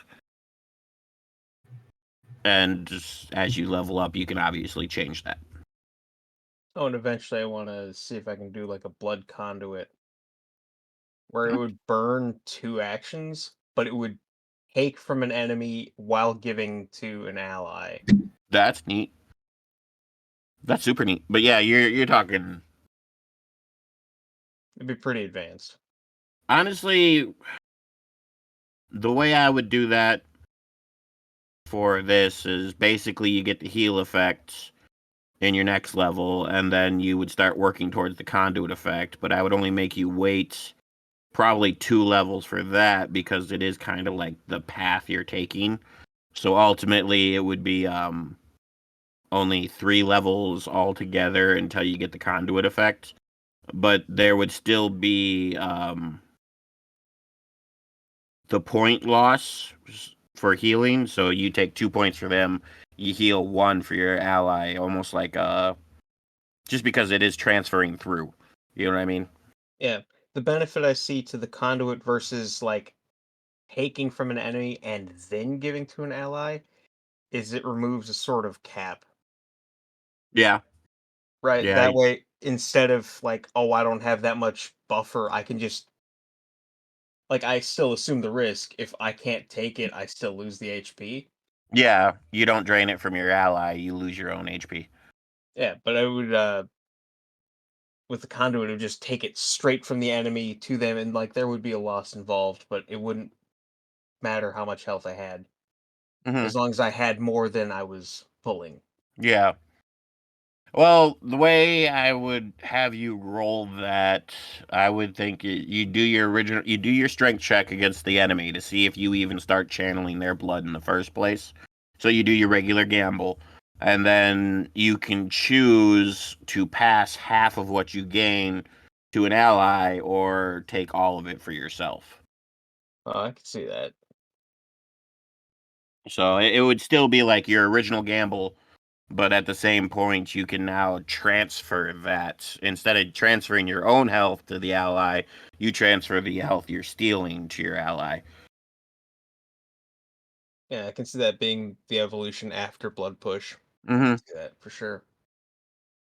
Yeah. So yeah, like 3-ish levels, I think would be enough to do that because it is a general progression you're making. You're not like just switching like that. You know what I mean? Yeah. Okay. So yeah, I think that's about sums up everybody's levels. You didn't have enough hits to gain any more health. Um, and with that, I believe I am going to call it for myself and come in next week. Are we playing next week? Yeah, I'm ready for it. If we I'll are. I'll be in a hotel. We'd have to do Thursday because I got to drive straight from here to the hotel for your Halloween party. So I wouldn't have my computer. I would only be able to do Discord on my phone, which wouldn't be very well since I'm DMing. We could maybe do the night after, assuming we're not too hungover on my computer together. Maybe, but I'd have to drive. The night after, I have to drive home. Sunday, you mean? Oh yeah, okay. I forgot. I didn't Uh, realize I was muted for the last 10 minutes. sorry. Then we No. might have to take another week break. Well, I could probably do Thursday. All right, yeah, Thursday works. Thursday works for me. Okay. Thursday works. Thursday next week then. Basically, what I'm thinking we do is we buckle down and we push the dungeon runs. Even if you guys have to leave to heal again, we dial the roleplay back a little bit to you guys either choosing the healing tent or taking a long rest, and then we go right back into the dungeon. And I think we should be able to crush this floor within a couple hours. Kind of like So, a freaking montage. Go in, get our ass kicked, heal. Okay, we're yeah, rolling. yeah, pretty much. I thought we've been Like, pretty minimal sick. on the role playing while we're in the dungeon. In the dungeon, yeah, it's every time you guys exit out the dungeon, which isn't a bad thing. Don't get me wrong. I love the roleplay, but I thought that's what I you think, wanted. yeah, it is. Like I said, I love the roleplay. I just think next week we should buckle down and try to kill this floor off. Yeah, I mean, I don't know what more there is to role play. We already looked at all the books. We already Yeah, got the We'll see. bickering out of the way. The bickering's the fun part, but it's done. Well, the bickering between any of us in any of our campaigns is never done. This That's true. section. Yeah. But yeah, so for all you listeners, podcast, and the ones watching Bork's Twitch, thank you for joining us for another D&D campaign of Barntome. Guys got their, well, not really. They got their asses kicked the one before. This one, they just kind of ran away, which was logical. So we'll see how they do next run. I don't agree with the logical one. I still wanted the loot. I mean, the loot was there. You could have gone back. You could have tried. You could have gone for it. Could have went for it. Well, not if Drusilla's running away. I'm not gonna go by myself. Hopefully, Canervusborgen can remedy whatever bad karma he has with R and Jesus, because he's doing a shit job as a tank right now. Yeah. I mean, he's an HP tank who throws 100 HP away in one move. His You own know, move, it not was the enemy's move. it was brilliant and it was a great gamble. It just did not pay off. So for the montage, what music are we thinking? I don't know. I don't normally play regular music. I usually just play the background noise you guys hear now. How about some 80s glam metal? I love 80s glam metal. Cinderella? Don't we have to worry about Oh, absolutely. Oh, it wouldn't be for them, it would be for us. Oh, okay. Do it. Provide the music. Provide the tunes. Alright. Alright, well, that's it for me, guys. I'm gonna have a cigarette and pass out. You do All right. that. Have fun. You guys seeing this little goober here? You're a goober. Such a cute kitty. I had one of my mom's damn cats down here trying to eat my mouse cord. The cats, they eat mice. Sounds like it's doing its job. I mean, that's more productive than any of the cats in my house. Not when I use that mouse to play games. Oh, yeah. You don't want them eating those mice. Okay, well, I will talk to you all later. Later. Adios, folks. Later, Gator. You know. Man, oh man. I'm surprised how meta he's getting with this dungeon. He's just sick of it taking forever when there's a very easy solution. I mean, the balance of it all is why it's taking forever. I know. Yeah. That's why I said there's an easy solution. Yeah. Give us fodder and don't try to kill us every 2 seconds. Either give us weaker enemies, which would feel weird because, we've been playing so long. Like, I know Dan's not playing Sarah, but he's playing a travel adventure, and Ben's the champion of the arena, and Drew's been around for a while. We should be ready for stronger enemies. I think he just needs to rebalance the shit that he's throwing at us instead of giving us stuff. Every other encounter is a near TPK. He needs to lower lower the modifiers on the monsters because we have a lot of HP, but they have like BAC and we don't. Yeah, their AC is higher than ours. Their to hit is higher than ours.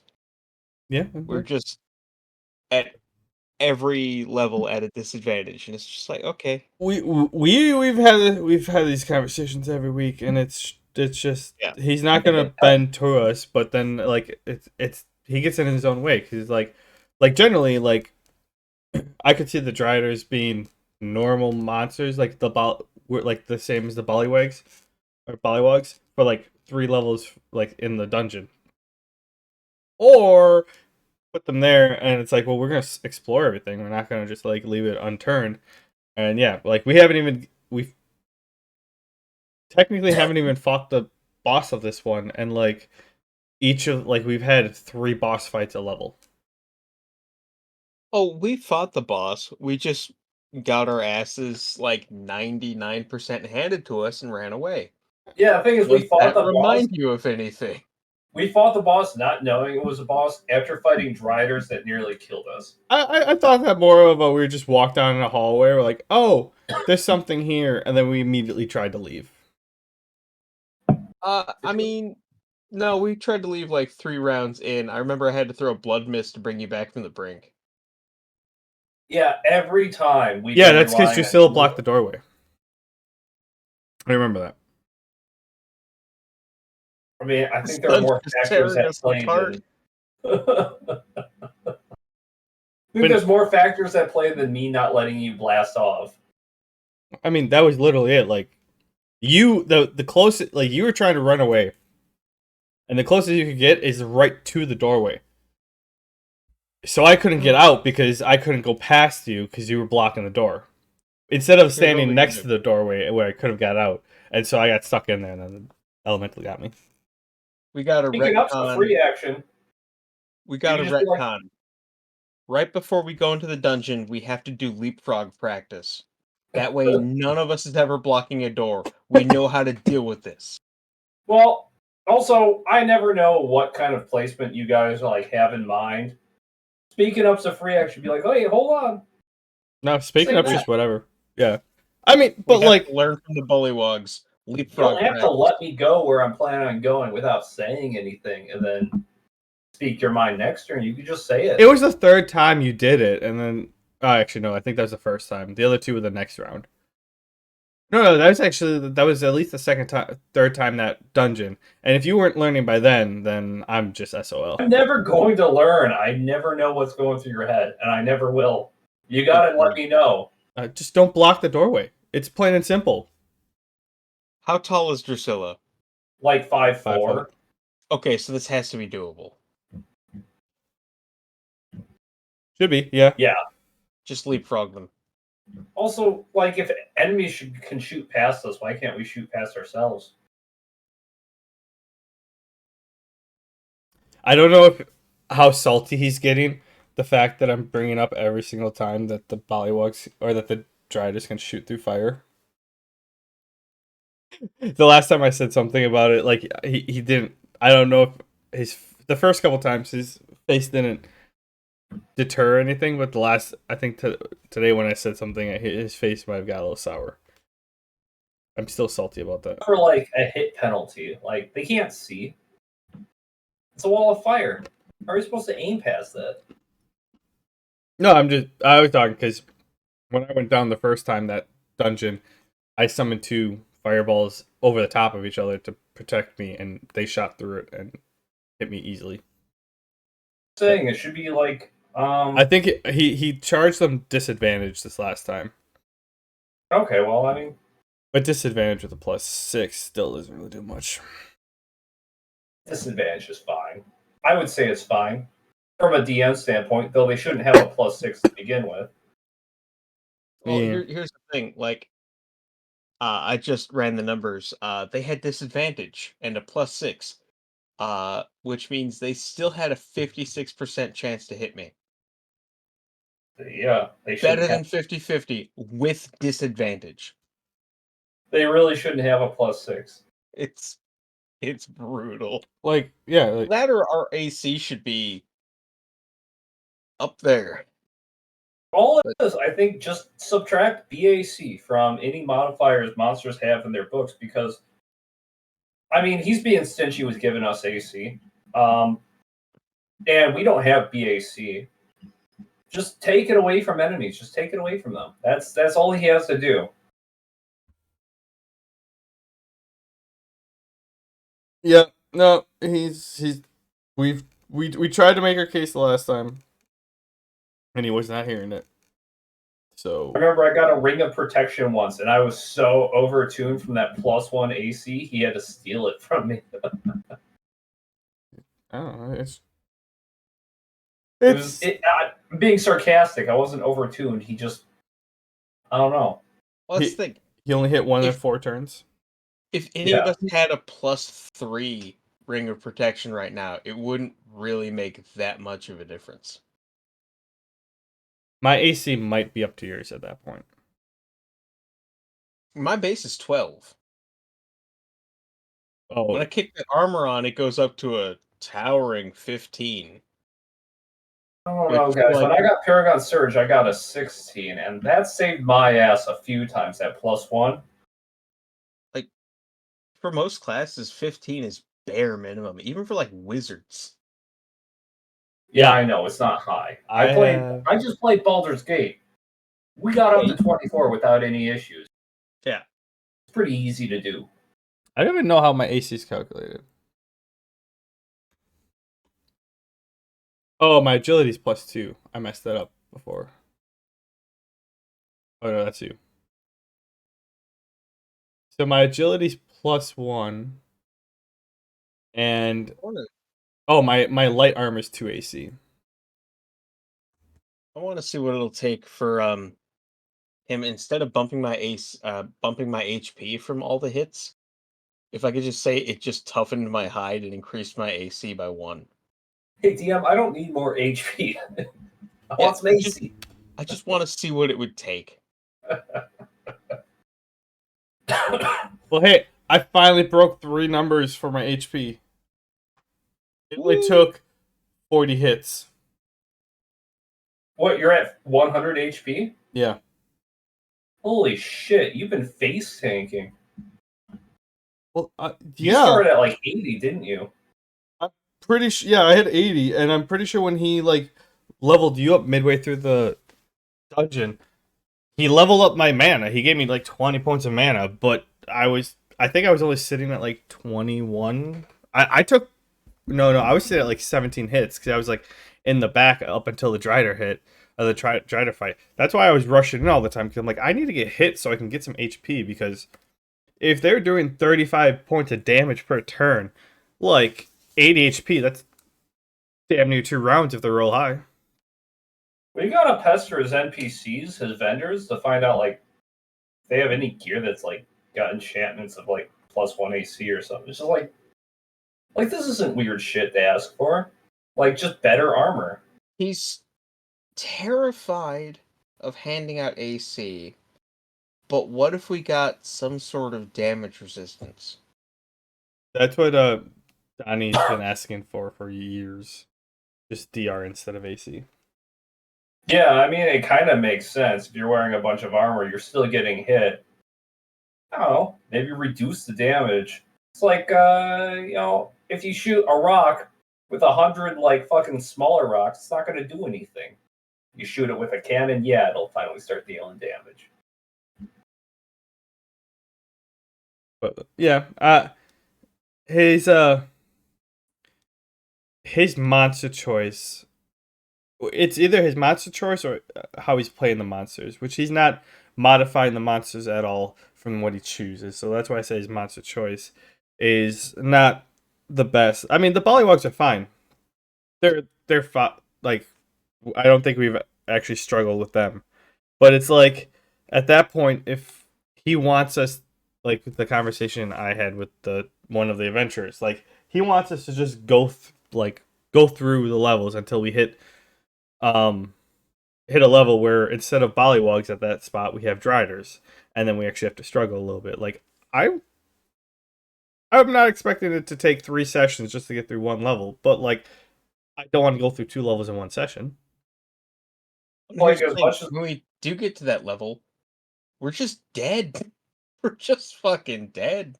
You replace the Bullywugs with Driders, we're toast. Because the Driders are gonna be what? Young dragons? Like what is it gonna be at that point? yeah. Well, that's Like, that's also- what he doesn't want us to look around on the levels. He just wants us to get through the tower, essentially. Probably. But like also as much as we play, like progression, it needs to be tuned because you need to use a move like 50 times to level it up at this point. Which good luck with that. Especially like channeling spells. Like and then you need to level it up like twice, 3 times in order for it to actually get that bonus that you're looking for. Oh, all of a sudden you're looking at like maybe 200 uses of one ability. How many turns? How many actions do you actually get in a turn? Like maybe 3. Yeah, I don't know. It really depends on how you're built. 3 uses in one turn, depending on how you're built. For the ability you're trying to level, how many turns do you actually get in a session? Maybe 5. We'd have to be playing for years to level up some of the abilities that we have at this point. 10, 20, 30, 40, 50, 60. Yeah, that I remember making those, and that was based off of his desire. That's what he wanted. But Yeah. I mean, we can't be lying. it'd be one like we can't be, yeah, like you said, we can't, cause we if we want to level up at all. But like at the same point, like he can give us, instead of 2 Driders, give us like 100 fucking ants or something like that. Like, yeah, they're gonna die in one hit, and we're gonna use our shit probably the same amount. But at the same point, like we can actually, like, it'll take 2 turns. We use a couple spells, move on to the next one. Like it's just, we need more fodder to actually, like, so we're not on the brink of death and trying to be like cautious. Like let us just run right through people. Yeah, I mean that's also an option. I'm fine with hard encounters. But not when every encounter is a hard encounter. Yeah. I don't know. I just think things need to be like really tuned. I think you just need to really look at one, their attack bonus doesn't make sense. 2, just like look at like skill progression at this point.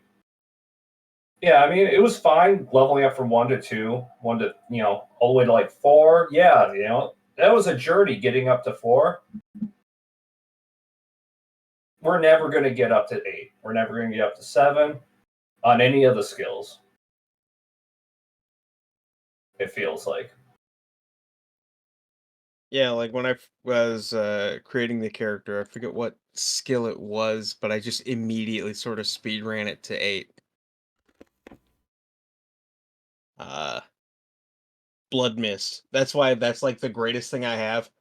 Never in a million years is it gonna get any better. Yeah, I can't imagine it will.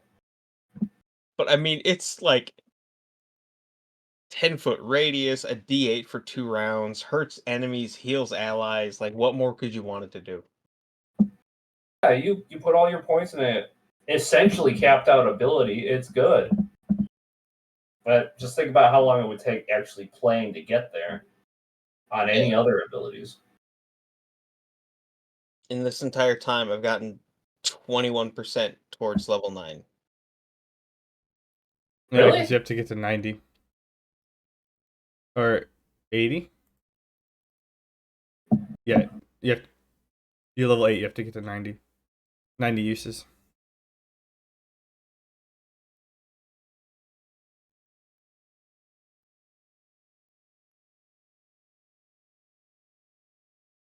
Thought you had. I I just think he just needs to,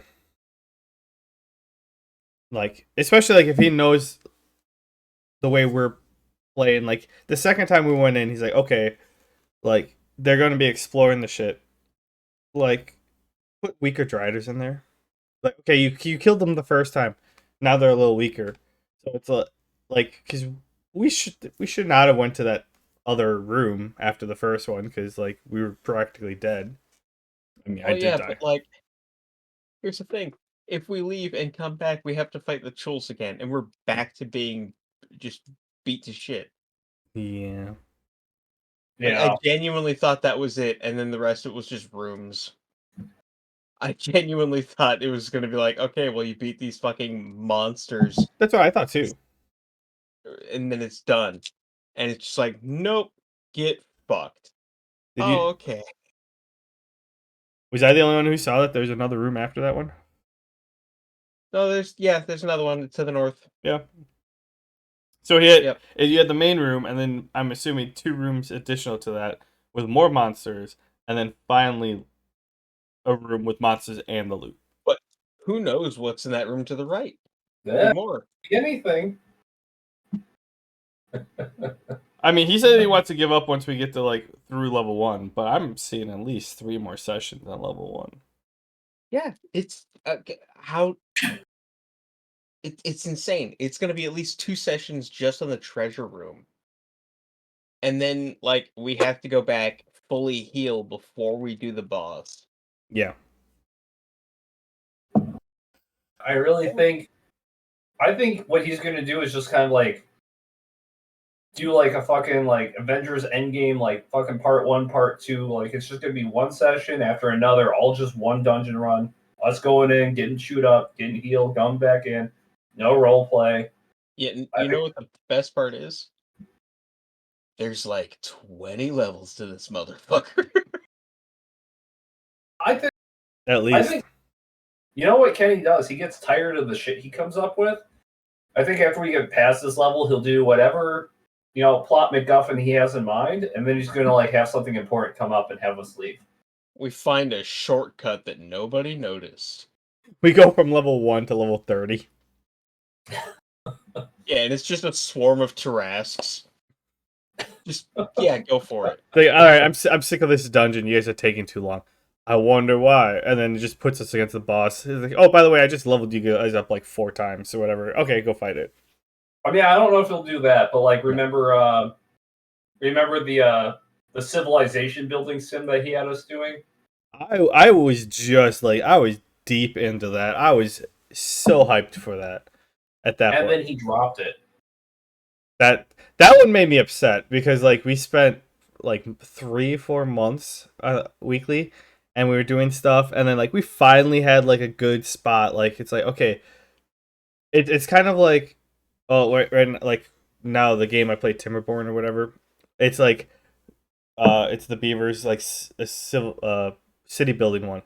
You have disasters that come or whatever, so it's like, all right, we got through the first couple cycles, and then we finally got to the point where they're like able to hold up on their own, and you don't need to micro them all the time.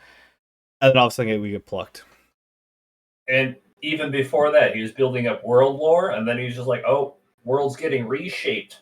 Everything's changing. You're going forward in time. No, we went forward in time after that. Oh, we went forward in time after that? Okay. I don't remember how because we went from home to like the lizards. I don't remember how we did that. Yeah, I don't remember either. Okay. He does do like these heavy transitions, though. I don't remember the transition, that first transition. The second one, I remember he did that side thing where like we had to roll new characters, and I was Bartholomew, that like monk person.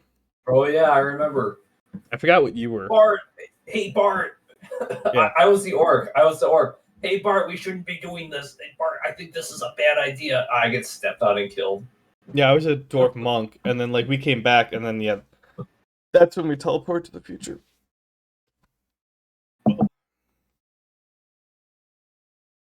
Yeah, he never did anything with that. I was pretty invested in my side character too. I was just like this fucking brawler monk, but like I was also like, Were you a monk too? Were we both monks? yeah, I was a brawler monk. It's like a subclass. I don't know like the exact specifics of what really makes it different, but like the whole lore of my character was, he wasn't all that zen, so he left the monastery and fucking just got into a bunch of fights, then came back. was ready to start adventuring with his old monk buddy. And he just learned to fight in bars and stuff. I'm gonna have to start planning my next round of campaigns if he's gonna be passing the puck. Is he passing it to you or is I think it's Knurr me. I think you got a while. Well, you know me. I don't run as long as you guys do. I was gonna say, I need to be ready within like the first month that we run yours.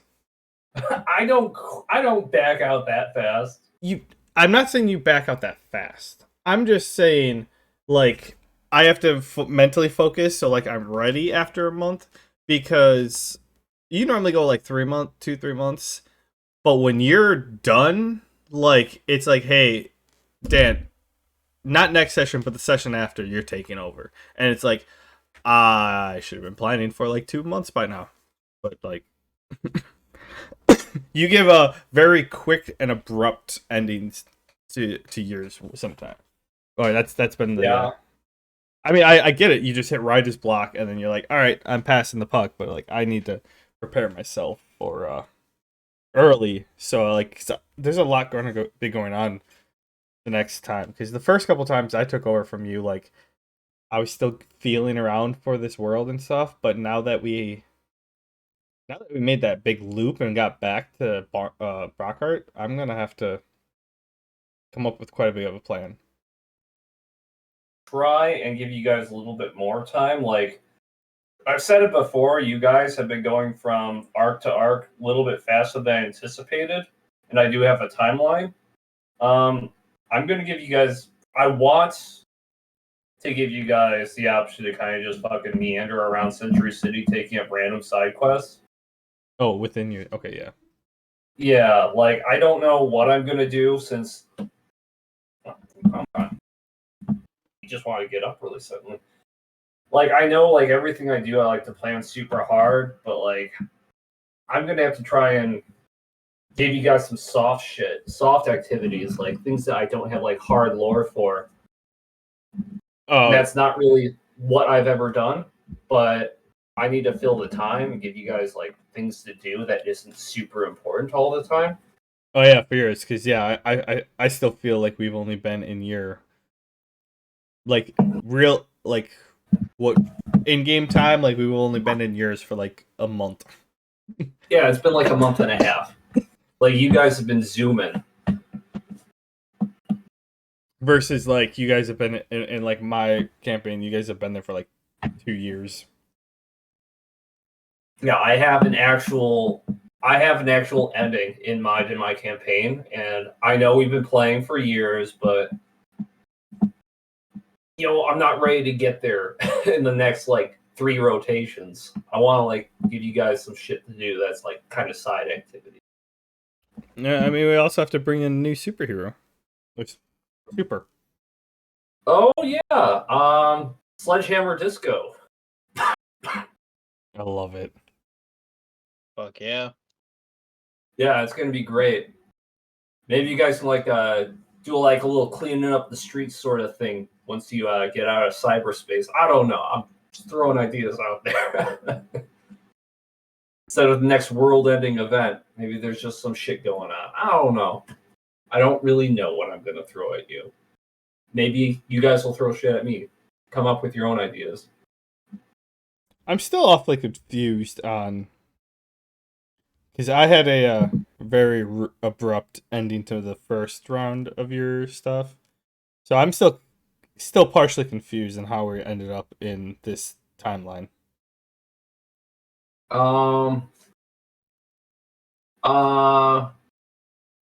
I do have lore reasons for that.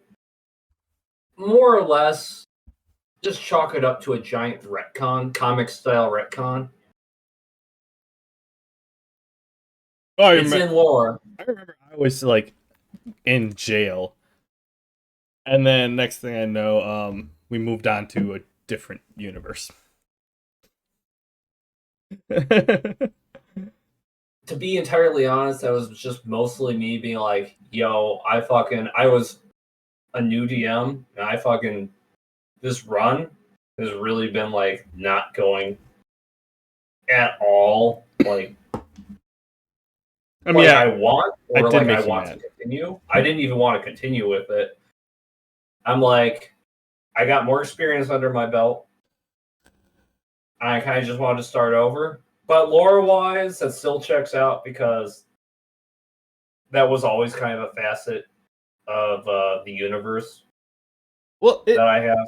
it kind of works out in a role playing and lore wise because like my character still has like no idea what these star forces are, and all I know is like I have the power of one, but then like uh frequency is well versed and knows exactly what they're about, and I don't think that there's been enough time honestly between uh my character and frequency on just describing to my character. I know we had talks about like with the Star Force because I've always just as a player been confused, but like in game wise, I don't think that frequency and Sparkstorm has actually like added and like explained what the Star Forces were, unless I missed that part. I think he tried once. And then we had to move on to the next mission Yeah, something like that.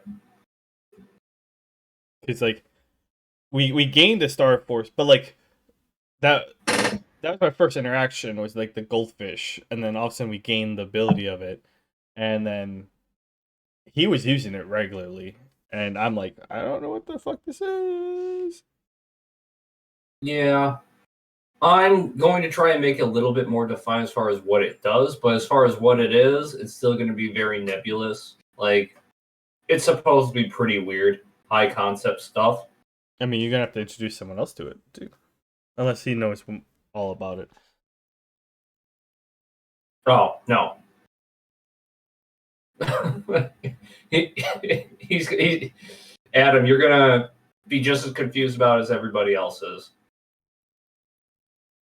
I believe that. Yeah. It's not supposed to be the most straightforward thing. It's a Metal Gear Solid plot. Yeah. Basically, It's like that kind of shit where you just go on like a million fucking branching monologues, some of which don't make any sense explaining it. Yeah. some.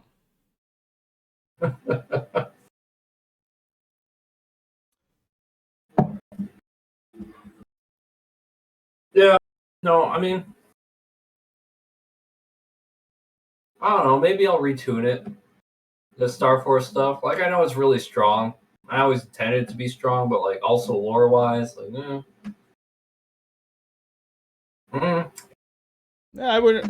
I mean, I don't think we've dealt enough with it, honestly. It just will take time to like figure it out, type of thing. Yeah. Um. Yeah, I just think maybe I just need to. It's kind of hard at this point because he's done two runs of the first level and they didn't get any easier, but like he kind of has to rebalance Yeah. stuff a little bit. Also for my campaign, as far as explaining things, I have been writing some like material, like not really light novel stuff, but like pages. You know, with like kind of like how that. Remember that time I did that reading before Villain versus Gadget Man? More shit along those lines where people kind of like you see these characters in these situations, and while they're going through them, there's some exposition explaining other things. Kind of like that. Maybe I'm hoping some of that stuff will help clear a few things up. I plan on writing more and kind of like releasing some of that stuff or reading some of it to you guys as you get to plot relevant points in the story. It's not a good plan, actually. Like, if you ever need to just release we have plenty of space per like our monthly quota. If you ever need to just be like, hey, I want to come out with a um like release a pre preamble or whatever. Like, hey, Yeah. to get people excited for when I take over, like, and it's just you and I, and you just record hearing it, like it's a podcast exclusive type of thing. I got a good one ready, actually, so I might release that within like a week or two before my campaign begins. Yeah, you and I could just jump on a Discord call or like, if you download Audacity and you can record it, I'll try to edit it so that you have it more of a radio talk voice type of thing. Yeah, my voice probably isn't like the, sometimes I stutter and my pitch fluctuates. It's probably not the most radio pleasant one. I mean, I can do a lot of equalizing stuff, and I thought he was going to make you sound like a 1920s radio guy. That wouldn't be so that's a bad. hope. So it was at that time that our two forces of nature met and conflicted. Or something like that. Anyways. Yeah. Audacity, you say? Yeah, it's a free lightweight audio recorder. Which technically, I kind of wish that everyone would, when I hit record, or like in the beginning when I hit record, you guys hit record too, because then I can edit or like put an equalizer on all of our stuff individually. Because I have one on my voice individually, but I have one that's that's shared for all of you, and it's like it's difficult because like when I made it, it was just Donnie and Manbear, and they have two different voices, so like the ranges of all of them have to. I kind of had to like pick the best of both worlds versus just like I can make you each sound the best that you can.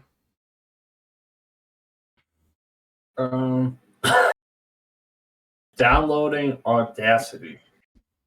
It looks like a little symbol with earmuffs on it, right?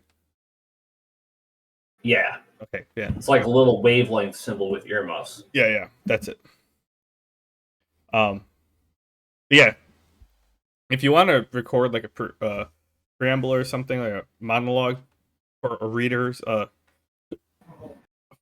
fireside reading type of example, feel free to record on that. Send it over to me in Google Drive, and I'll let you know when I have it, so you can like delete it. But Oh, I like that. We have, especially with us missing weeks or whatever, we have plenty of upload quota. I think we can do 6 hours a month. I'm going to probably try and make that my weekend project is reading this, and then maybe sending it to you. Cool. Pretty excited. I've been, you know how I like start projects and stop, then start, stop. I've been starting to stop in like some of this shit for a while. So, have you speaking of which, have you dealt with the drawing tablet in a while? No, I gave that to you. Remember? I hooked it up on your computer. You have it. It's not here. I don't have it. Yeah, you do. I certainly don't. I literally delivered to you, and we installed the program that I was using to test it out.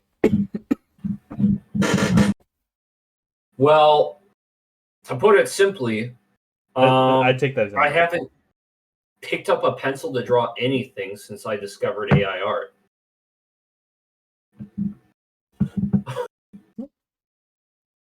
Yeah, I was just curious. Well, you should find that so you don't lose it again. It'd be easier to find it if Don't say it'd be easier to find if you had it, because I showed up at your house with it and I left without it. I can guarantee that.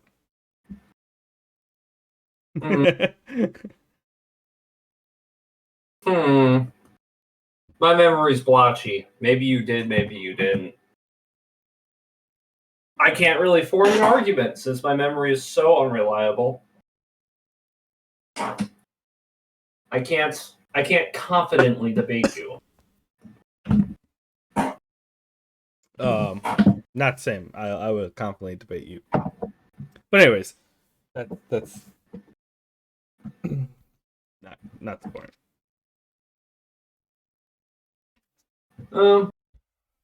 Right, still installing Audacity, but I'll get back to you. Anyways, probably gonna check out. I gotta get ready to get candy to trick or treaters tomorrow, so I can't be too hungover for that.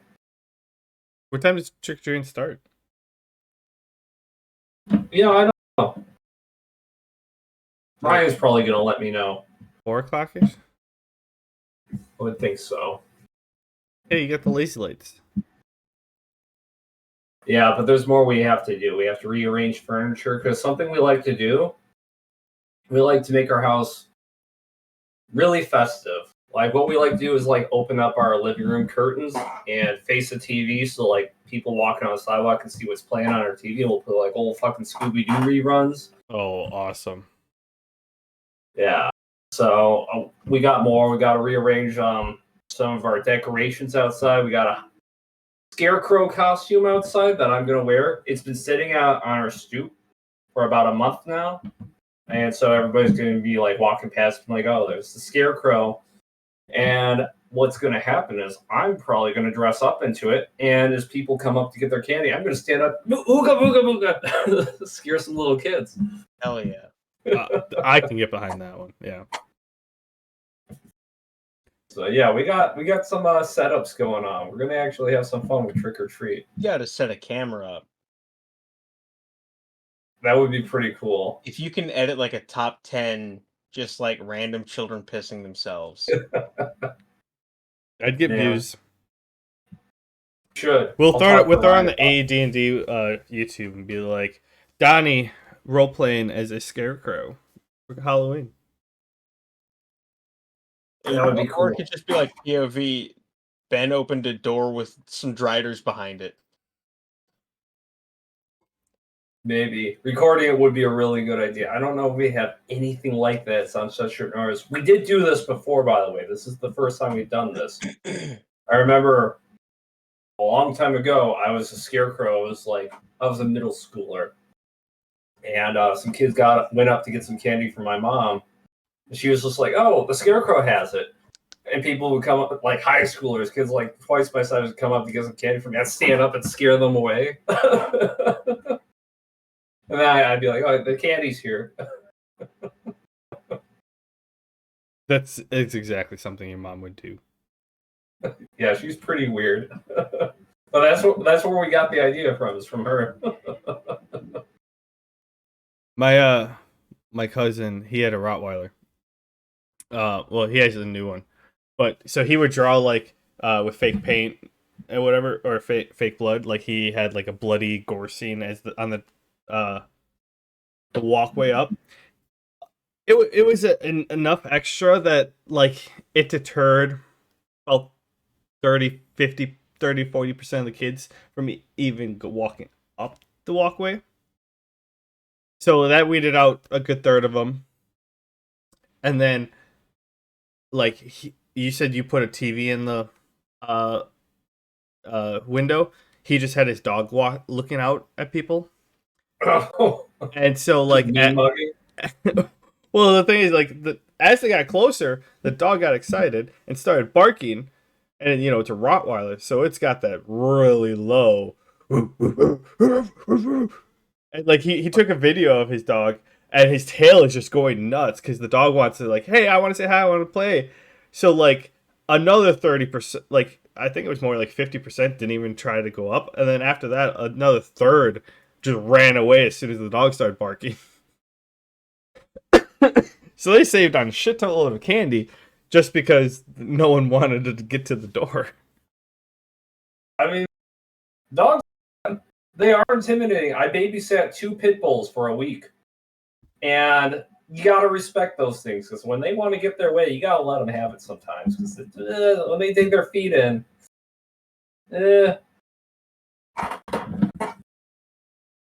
Yeah. Oh, kitties are so cute. Yeah, I didn't know them. I was just like, guys like, hey, you want to babysit my pit bulls? I'll pay you. And you get to eat what's in my fridge? drink my beer and have my coffee. I'm like, sure thing. It's me, one room, and 2 pit bulls, 1 week. As long as Not they, the worst time. Not the worst time, I'll admit. as long as they didn't decide right off the bat that they hated you, then it's fine. No, they tolerated me. I'll put it that way. I fed them and I let them out to go shit. Oh, I just remembered. So, I got my phone screen fixed, or glass fixed. It was wrecked. Can you see the camera? Yeah. I dropped my phone, and the edge, like the glass, landed on the edge of a sidewalk. Like it's good now, but like it got shreked. But now I have to get a new screen protector for it. But I still have like the original like plastic that I didn't peel yet. The things are surprisingly durable until they hit something on a corner in the screen. Yeah, it's. I mean, it's a type of tempered glass, so like blunt stuff, really strong. But like even your car windows, it can take like quite a beating. But like if you how like people break into cars, they wear the gloves with like the little like point, like little pyramid on like their knuckle, their hand, and all they have to do is like that. And if you hit them at a very like a lot of force at a precise spot, they just gone. Pretty much every multi-tool I've seen has one of those too. Yeah. If you have a tool, wait, go ahead. My switchblade is one of those. Katie has it's a flashlight that's in her driver's side door, where it's a flashlight, and on the side of the end it has the seatbelt cutter, which is a razor blade, and then on the side, huh? Those are handy. Good to have. Yeah, and on the side of it is it's got that little metal thing that you just tap. You don't even have to swing. You just fucking tap it and it shatters. Pretty weird to think about how easy it would be to just break something that'd be super expensive to fix. Well, you know how windshields have like that plastic lamination on there that holds it together when it shatters? Yeah. Apparently now they're starting to do that with side windows on cars. Does that work on those? Well, if it does the same thing, it shatters, but it's held together by this like stupid tough plastic. So like, yeah, you can shatter it, but you still have to wrestle with that thing. It's a bear. Like, So I'm you have thinking to. of like trying to get out. If you're like Oh in a yeah. lake, now all of a sudden you have to wrestle with this thing to get out instead of just like shattering it. So they're doing that to prevent Idea. people from breaking in easier. But it's Well, gonna. apparently it's to keep people from like flying out of cars, but that's what your fucking seatbelt's for. I don't Yeah. know. Maybe it keeps your arm contained when you roll over, so that doesn't fling out. Stupid person insurance? It's supposed to be a safety thing, not an anti-theft thing. The anti-theft angle isn't so bad to hear either. I'd feel better if it was an anti-theft thing. Because I mean, the whole reason it's on windshields is to prevent decapitation. I mean, both points of view sound like pretty good reasons to implement this idea. So I got no issues with it. So not only do you need a window breaker, but then you also need you break the window, and you hope a piece falls off so you can actually get a knife and cut through it. Yeah, I guess the only there's no way argument you're cutting against through it. No. No, because like you'd have to move your blade through a 1,000 pieces of glass. That's what I say. Like, I hope that like one of them peels off of the film, and then you can actually get directly at the film. the only like if you need to get out in a hurry, you have to shatter it and then like roll that shit up like a burrito and then get out.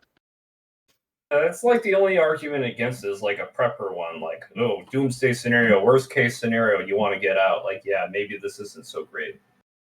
Most case scenarios sounds pretty good. I mean, I'm sure they did the math, and like, I imagine rollovers are more likely than driving into a lake or a river. Yeah. Yeah. Rollovers way. are pretty common in retrospect, but But I drive back. I'm not gonna roll that bitch. Different options. Maybe they could provide different options for different people. Some cars will have it, some On an won't. SUV, totally get it. yeah. Like one of those big dumb lifted trucks, totally get it. Oh, those roll. Pretty hatchback? No reason. No. This is one of those things where customer choice, there's no downside to providing it, other than like, True. It would be nice to have the choice. yeah. Yeah, that's one of the reasons. I mean, I just prefer the feel of sitting lower, which is why I prefer like coupe sedans. I mean, I'm not a big hatchback, but they're kind of warming up to me a little bit. I love the practicality. My buddy has a. I never really liked the look or whatever. My buddy has a nice Acura that's a hatchback, and I'm like, I actually could drive that, especially like with some of the trips I've taken this year, where like I've had to be creative on how I fit everything in my car, and I'm like, especially I kind of want to go camping a little more, so it's like if I get that, you just pop the back, throw everything straight in, and when you get there, you just can unload it real easily. Oh yeah. But like, yeah, Katie has a Jeep, and I don't prefer to drive it. I mean, I prefer driving, but like, I'm not a big fan of driving it because like I said, I like being lower to the ground. And I mean, this Impreza I have, sporty with a big ass. What more could you want? yep, I feel you. Anyways, guys. On that note, yeah. I'm gonna have to head out. Until next time, sporty with the big ass. Talk to you. sporty with a Sporty big with ass. a big ass. All right, I'm Love gonna take hashtag. the dog out. So Yep, later. actually, I want to find out what. Actually, it's gonna take too long to look it up. I'm really curious on what my buddy's car is.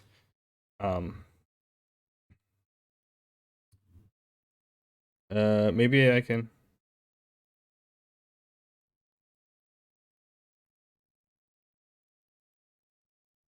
Well, they. Oh yeah, Acura Integras come in hatches. Like they took the same route as I mean they're Hondas, but like Honda Civics now, they're all hatches.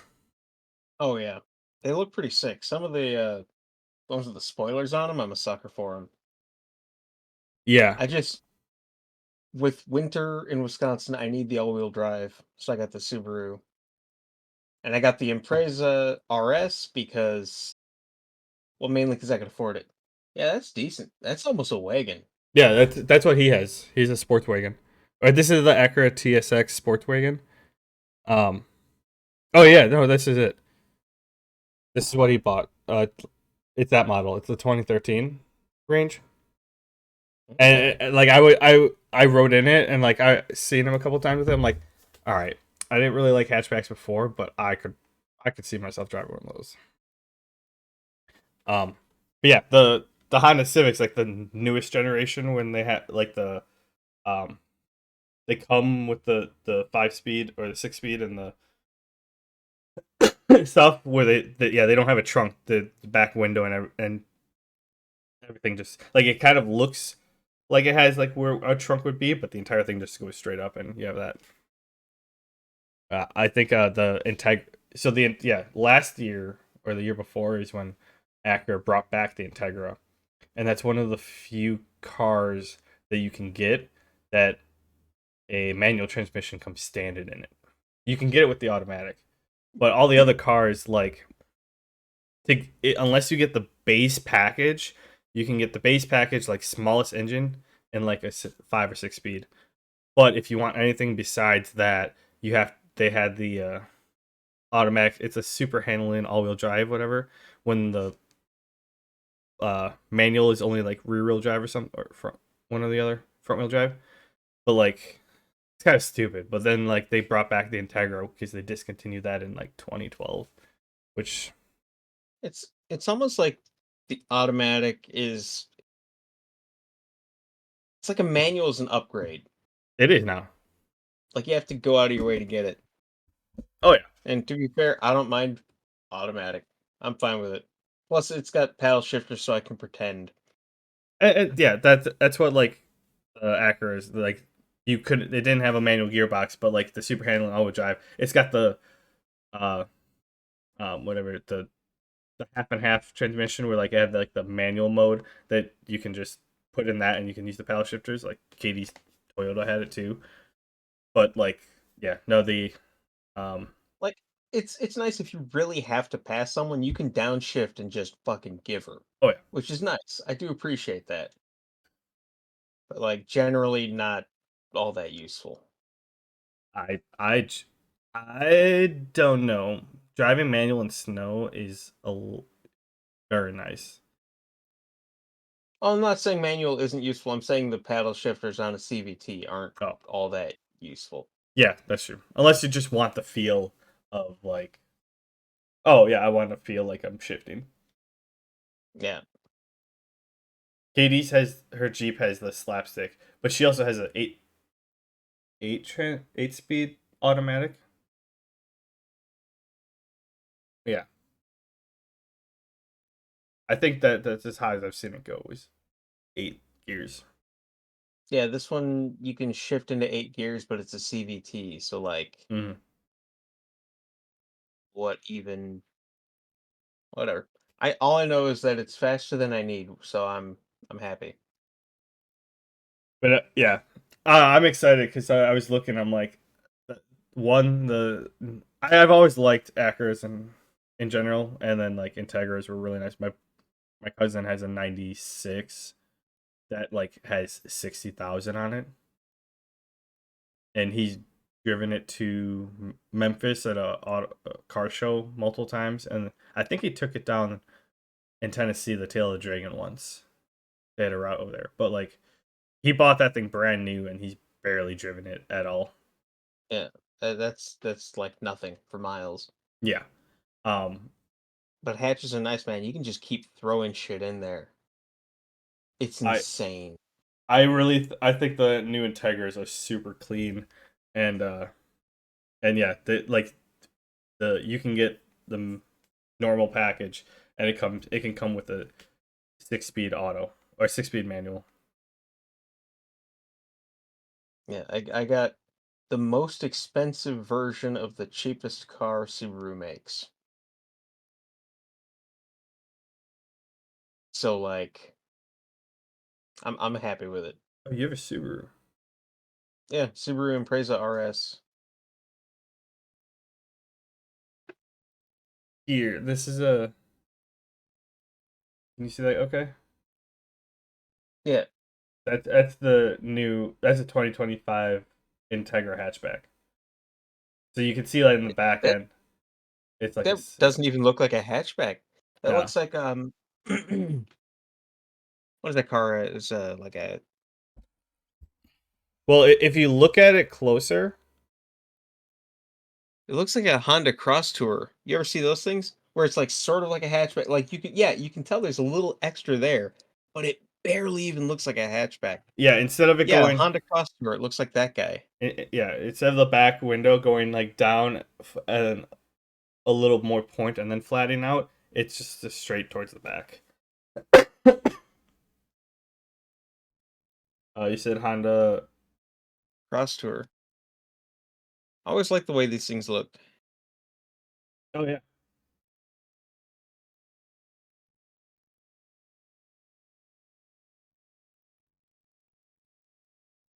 yeah. That's a pretty. That's probably where they based it off of. And Honda gave up in 2015, and Acura's like, whatever, we'll carry that mantle. Wait, 2015. Yeah, the Oh, Honda Cross. vir- Stop making them. virtually revived. Because I've seen some that look new, but then again, I don't know. I didn't read the rest of that article. 3 months ago, first look 2025 Honda Cross Tour. Why it's the best. Oh, okay, cool. They brought it Maybe back. maybe they are coming back out with it. Because I've seen some that look brand new, and like, there's no way a 9-year-old car looks this good.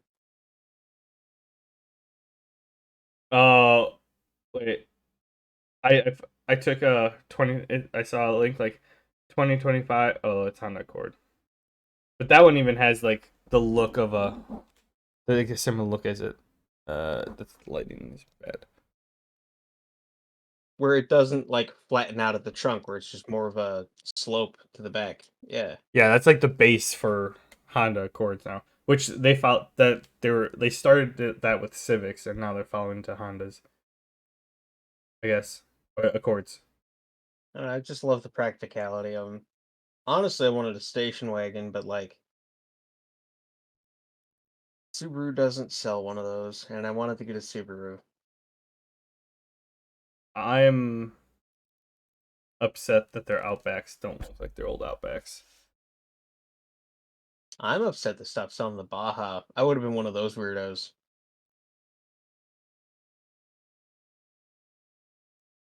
I Like, thought, what if Subaru sold an El Camino? Fucking, those things are sick, dude. oh, the hybrid pickup. Okay, I'm like, actually, no, because yeah, the Subaru Outbacks are more like kind of look more like Jeeps than Subarus. Like my buddy has a Subaru Outback, and it's the nice low, huge wagon, everything. Like I like that style. I don't like the new style where they kind of just follow the SUV vibe or SUV like mantle that everyone else does.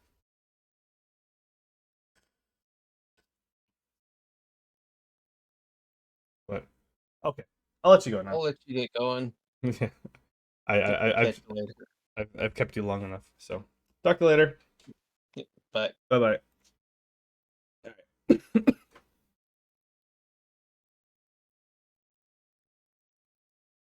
I will be back in a minute. I gotta take the dog out.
All right.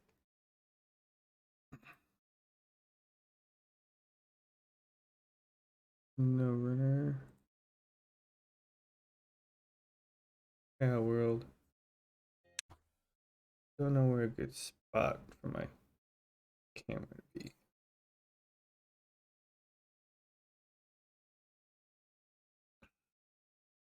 We currently have an ad break, so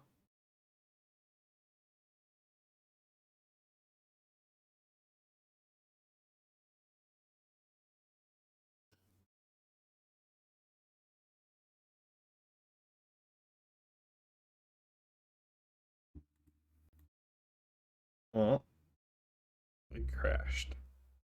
That's not good.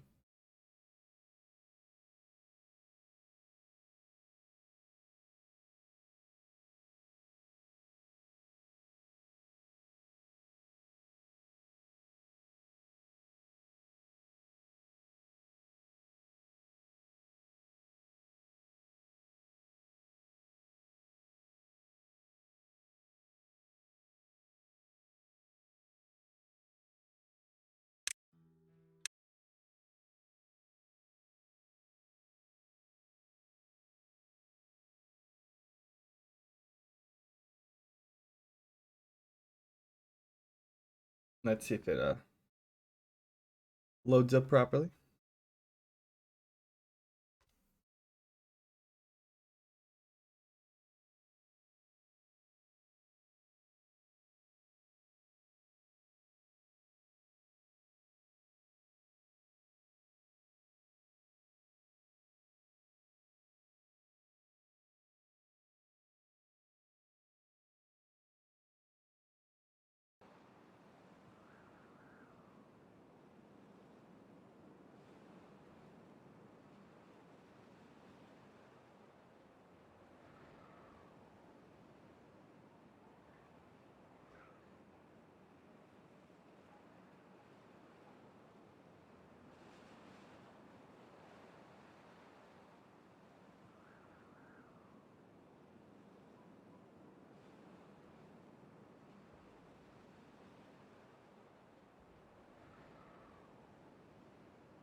Ah, yes, I remember.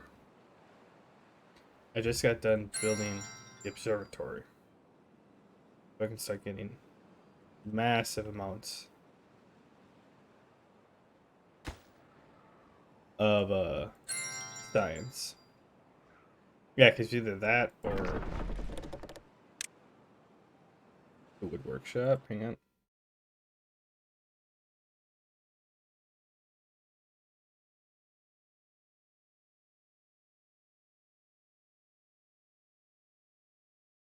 Yeah, transition it. Okay. Yeah, I'm working on building this up. Gonna have to replace these two.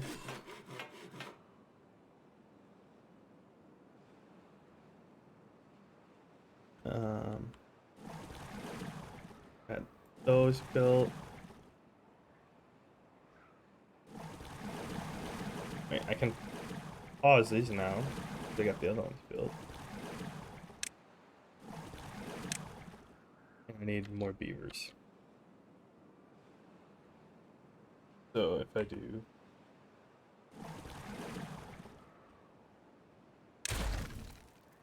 I can delete these.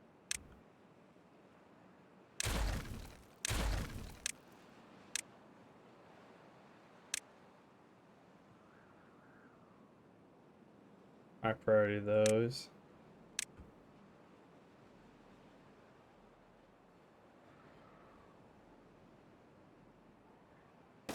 And fill those in. Okay. This is my water collection area. Workshop, smelters, and then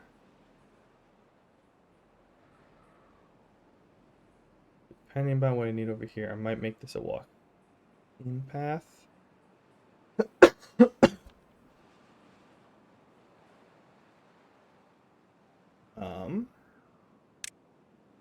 Oh, I do need a printing press.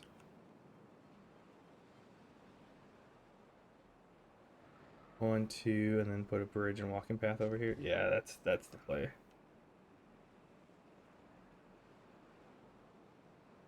So I should build that.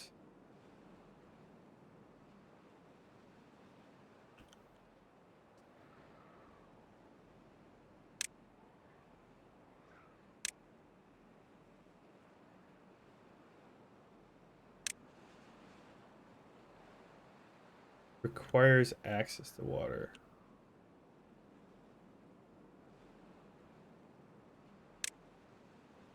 Oh, that is massive. I should build that right there.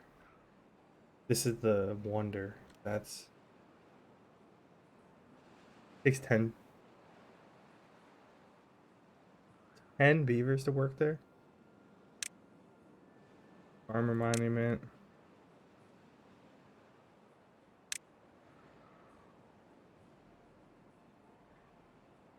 And that needs... It does not need power.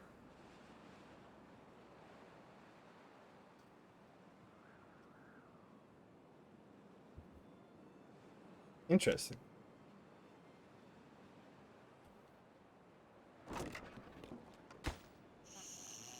Okay. So real quick, food. Cattails and Spanadox. They both require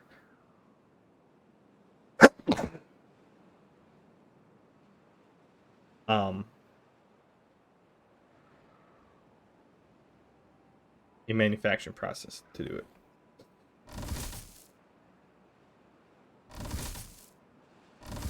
This is gonna be my food location.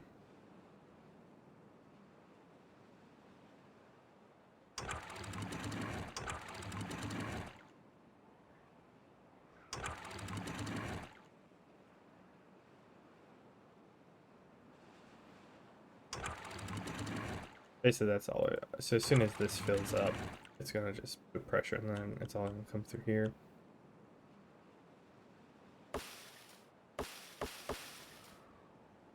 I'm maxed out on wood.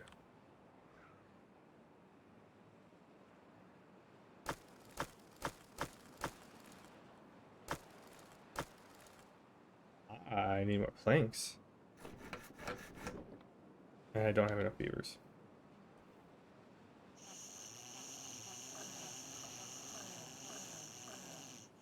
Lodges.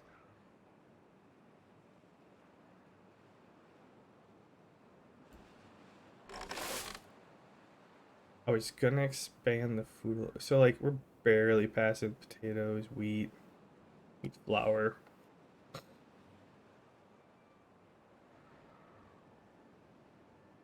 I mean we're full on grilled potatoes, barely any bread. I'm just letting it run well.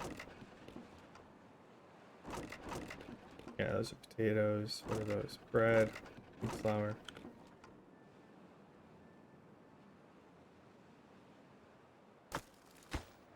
Medium tank. Okay, I need a...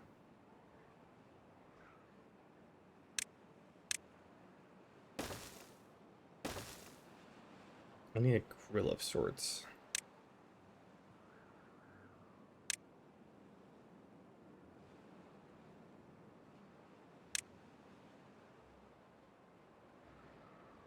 I put a bakery here.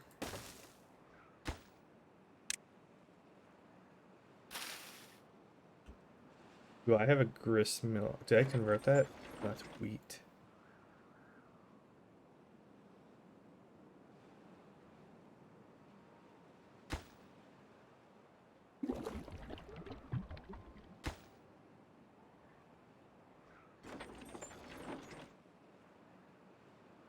I need another grist mill.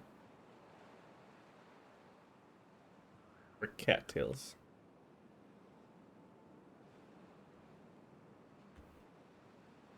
I have 10 babies, that's why.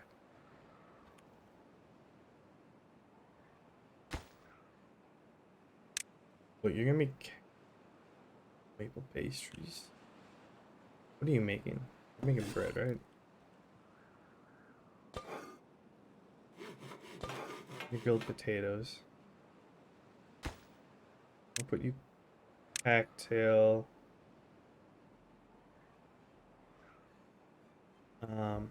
Oh, right there's a good spot for it. Oh, I can put them over there.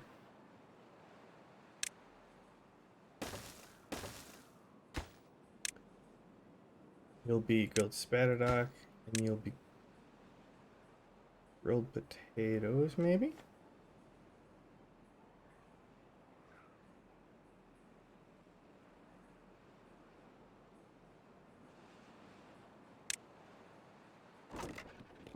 I'll turn you into edible kind, grilled potatoes. Alright, spadadoc, grilled potatoes, and then carrots, and set you to obtain.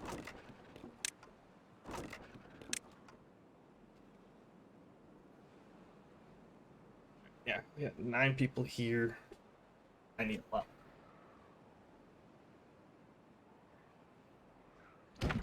What's on?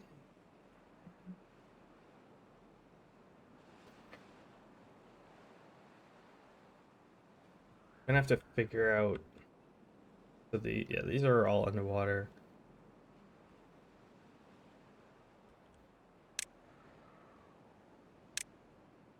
Do I just place one here?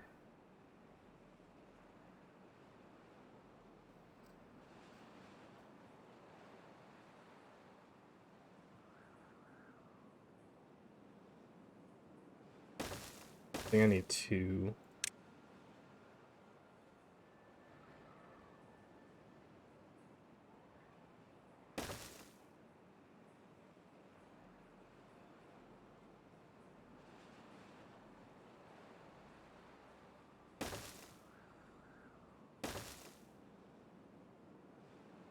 And I can place these out first.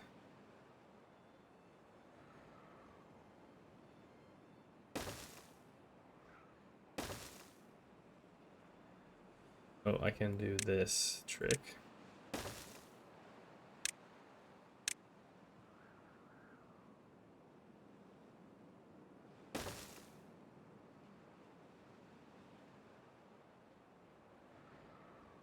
And then I will make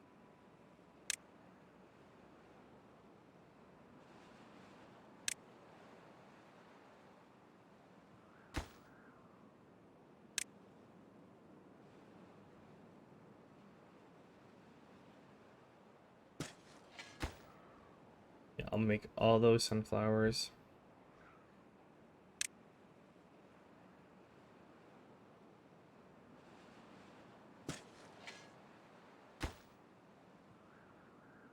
All those potatoes.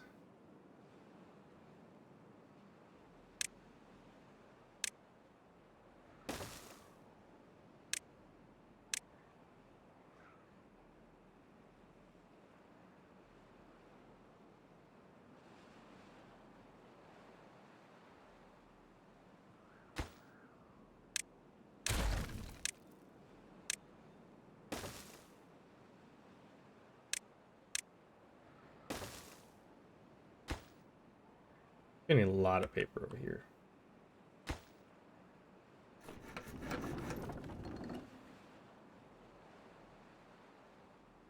Alright. You need to play.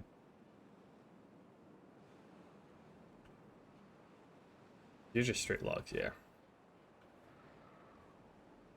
I have 146 paper.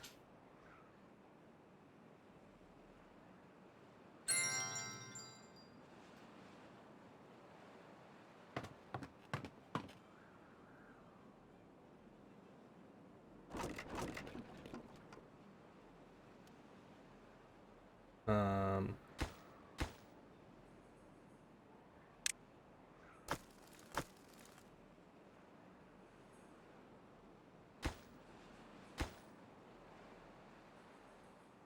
oh, I built them both there.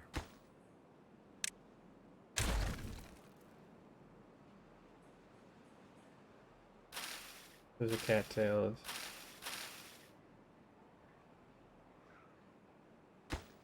Oh, I was gonna make spadadoc over here, I guess.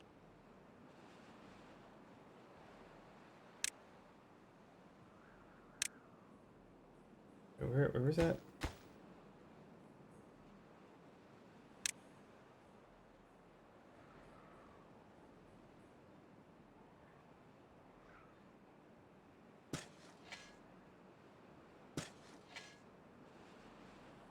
Yeah, cause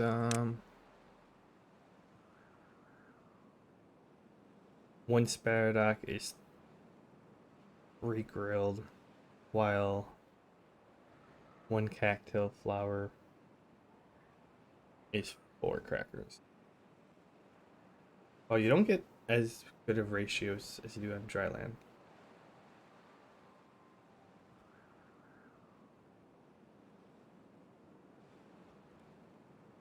So that's too high over there.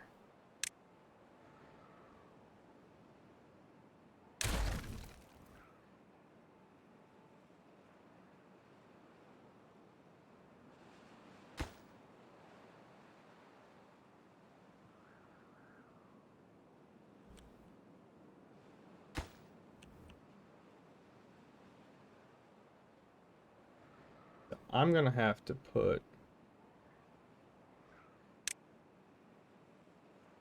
storage for everything around here.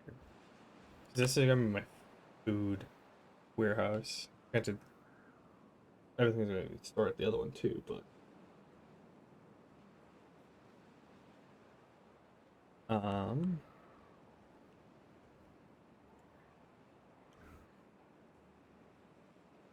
so that is sunflowers and potatoes.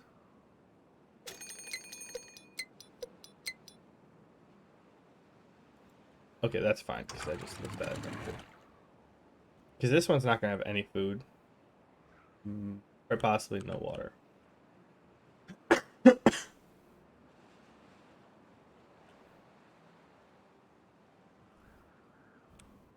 I might just have a whole bunch of pumpers, like put dams there, and have just a whole bunch of pumpers, just like these big ones.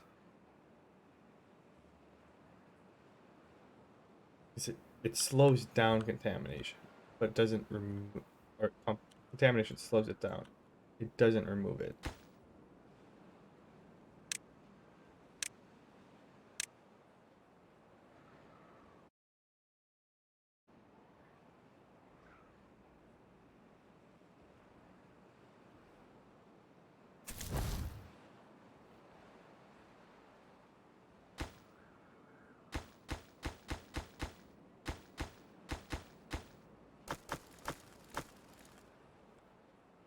So many logs.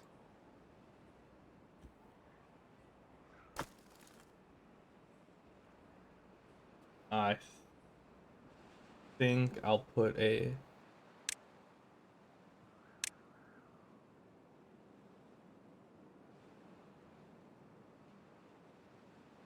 that one.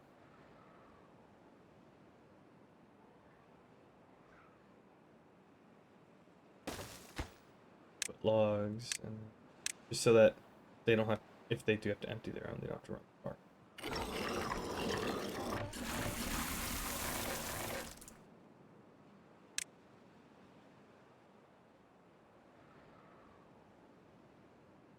These things, whatever, not bad.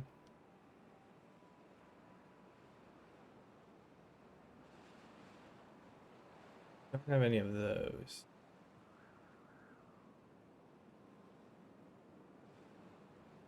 Oh, fun stuff.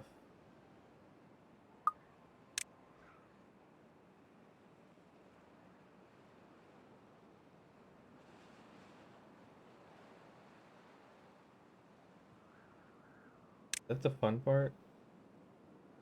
It's detailer.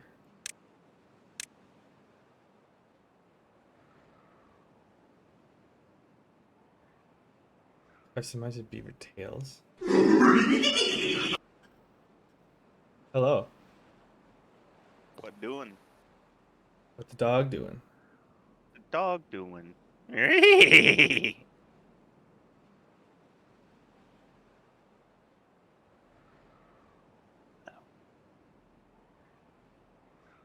Dude, I'm in the deep end and trying to build this barbarian, man. And Yeah. because the other thing that I want to try doing, so I haven't gone through the leveling system yet.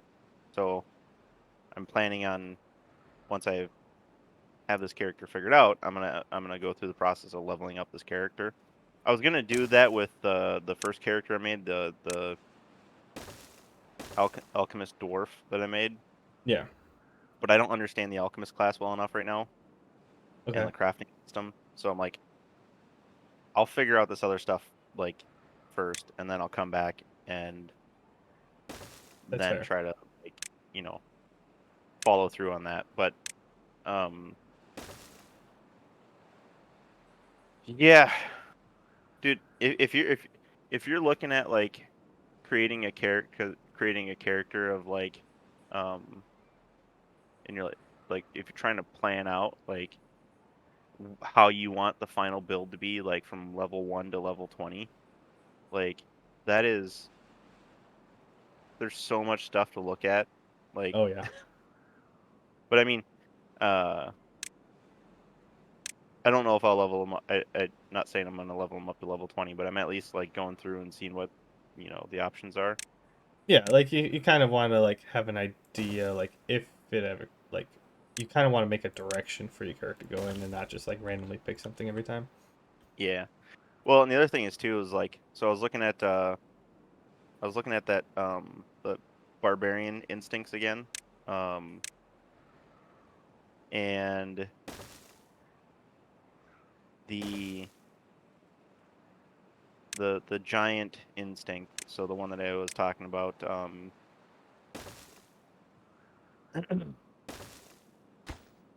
your rage gives you the raw power and size of a giant. So I think I mentioned last night that it doesn't make you physically larger until level, I think it was like level 6. Yeah, level 6, and then you can take the giant's stature feat, which you grow to an incredible size. You become large, increasing your reach by 5 feet and gaining the clumsy 1 condition until you stop raging. Your equipment grows with you. So the thing that prompted then was, so 1, clumsy 1 condition. As part of the giant instinct, like one of the things you get right off the bat is the Titan Mauler ability. Okay. You can use a weapon built for a large creature if you are small or medium, both normally and when raging. If you're not small or medium, you can use a weapon built for a creature 1 size larger than you. You gain access to this larger weapon, which can be of any weapon type otherwise available at character creation. When wielding such a weapon in combat, increase your additional damage from rage from 2 to 6, but you have the clumsy 1 condition because of the weapon's unwieldy size.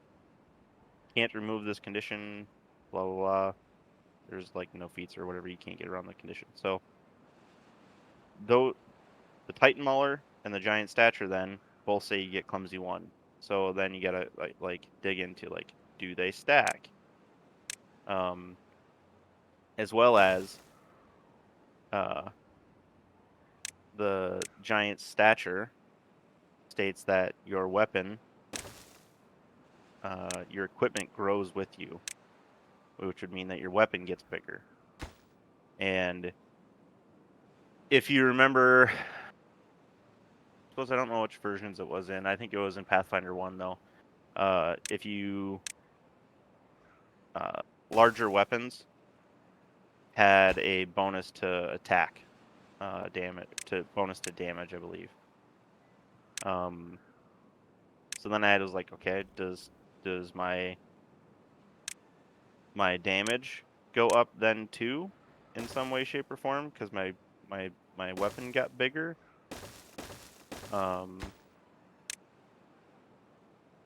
But the answer to kind of both of those that I've reached is that Pathfinder doesn't increase damage based on the size of the weapon.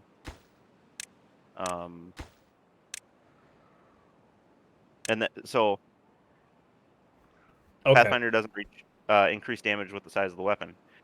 There's also a rule that says you can use a weapon that is designed for a creature larger than you, 1 size larger than you, but you get the clumsy 1 condition.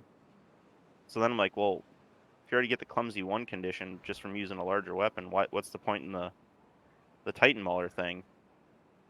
And then that's when I realized, oh, wait a second. So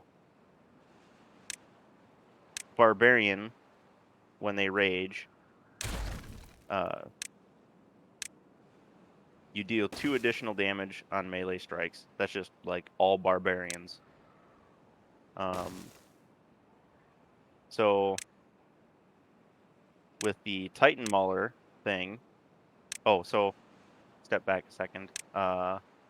If you use a larger weapon or a weapon designed for, a creature that's larger than you, Yeah. you can use it, but you get the clumsy 1 status, which basically gives you -1 to your dexterity based stuff. So your AC and your dexterity checks and saving throws would be -1. And then that same rule states that the damage does not increase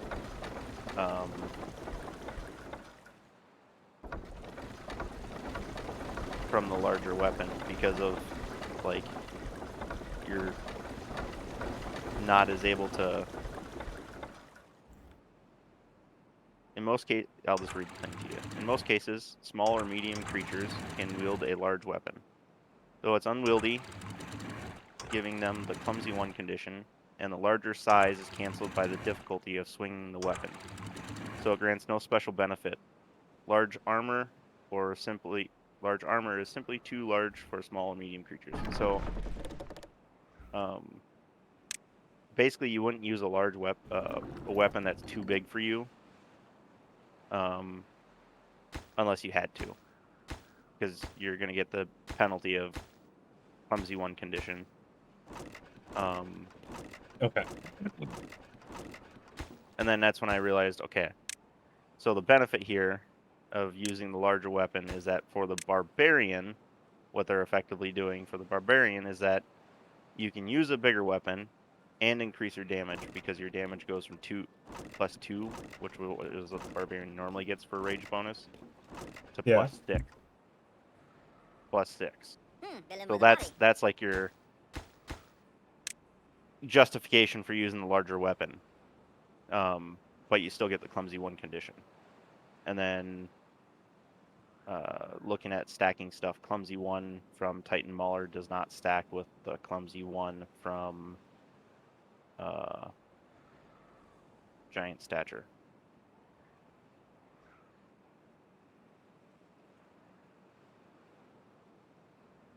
Oh, okay. A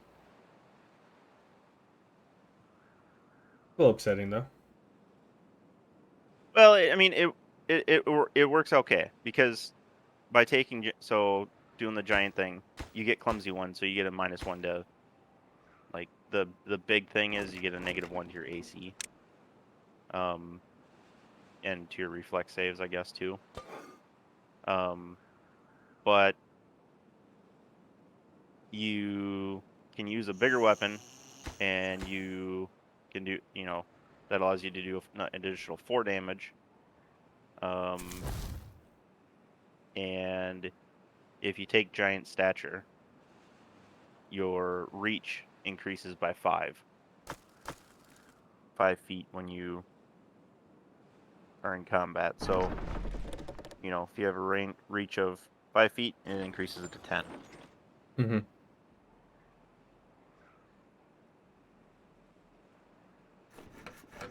Okay. So yeah, there's, it's impressive how there's so much stuff that goes into making a set of like TTRPG rules. Yeah. So it's impressive that they managed to do it to this detail just at all. Like, the Yeah. amount of people that must have to go, of people and work that must have to go into making, like, the core rule book, right? Is just kind of impressive. But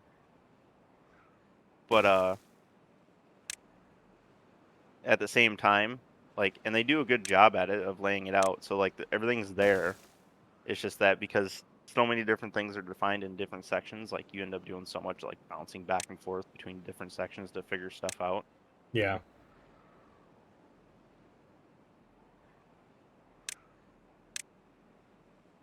It makes it difficult until you get to the people who just have experienced it so much that they remember. Right.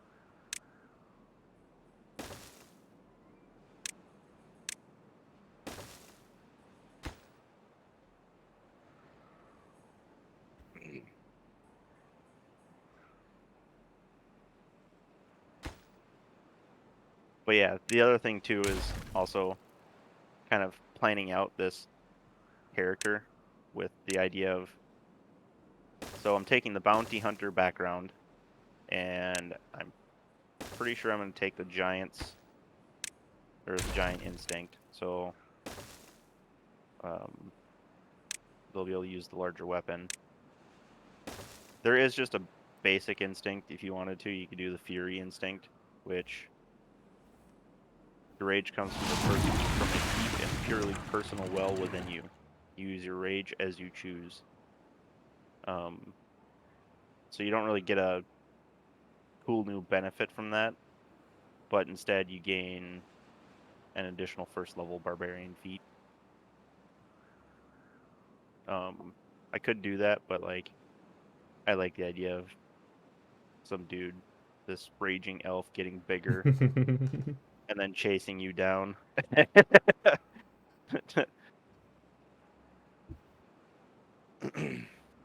Yeah, it got Yeah. a nice nice vibe to it. Yep. it's one of those things where like the thing I'm imagining in my head is like, as you know, if you're describing to your players this guy chasing you guys down, chasing them down, it's like uh the elf that you thought you had once escaped, the elf that you thought you had escaped from. As you look back, you see him barreling towards you, growing larger by the second. Not only do you realize that it's because he's getting closer, but it's because he's actually growing in size. So, I like that. It's a good vibe to it. additionally, I'm kind of thinking about different characters I could use for a Pathfinder. Like if I were to do a little kind of one-shot thing or something like that, or just something fun to do. Potentially as like a way to learn some of the rules. I think I mentioned this to you before, but the um, Pathfinder Olympics, basically.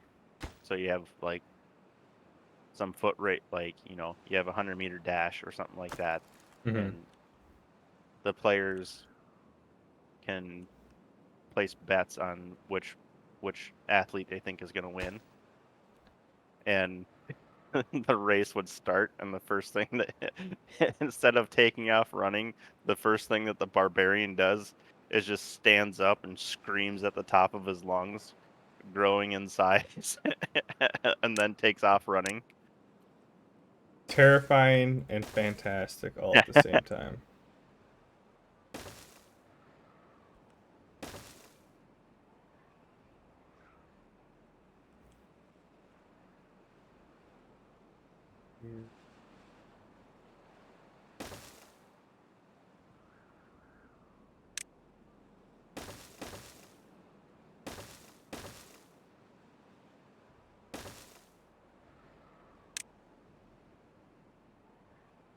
I do not have 4K yet.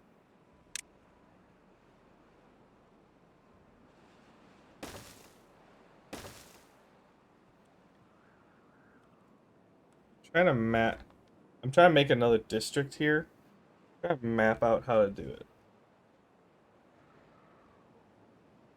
And it's in a weird spot, but it might be one of the better options. Otherwise, way up there.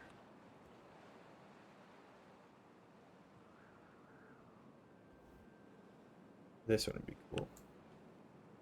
That's on the other side of the map. Also, an entertaining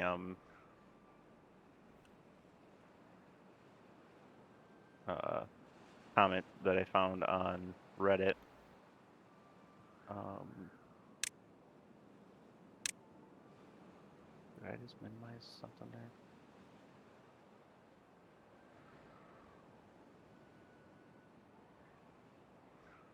When I was looking for if I could find anything, and did a Google search for weapon size. This one person on Reddit here says he's talking about playing a giant instinct barbarian. Mm-hmm. Currently playing this, I crit for 40 damage at level 1. War flail max damage roll was 10. I have +4 from strength and +6 while raging using the giant flail. I crit for 10 plus 10 times 2 equals 40. Why is he doing 10 plus 10 times 2? Oh, because of crit damage, yeah.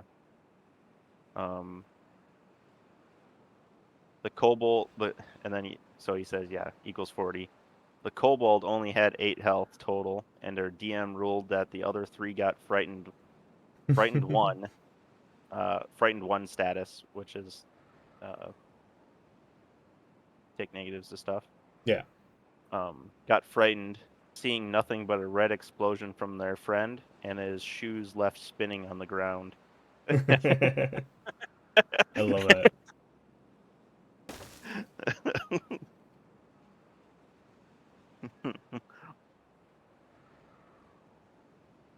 Yep.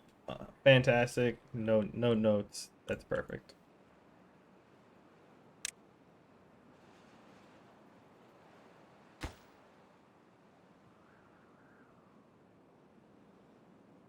But yeah, the other thing too, looking around online, by the sounds of it, for melee characters, the Giant Instinct Barbarian is the premier max damage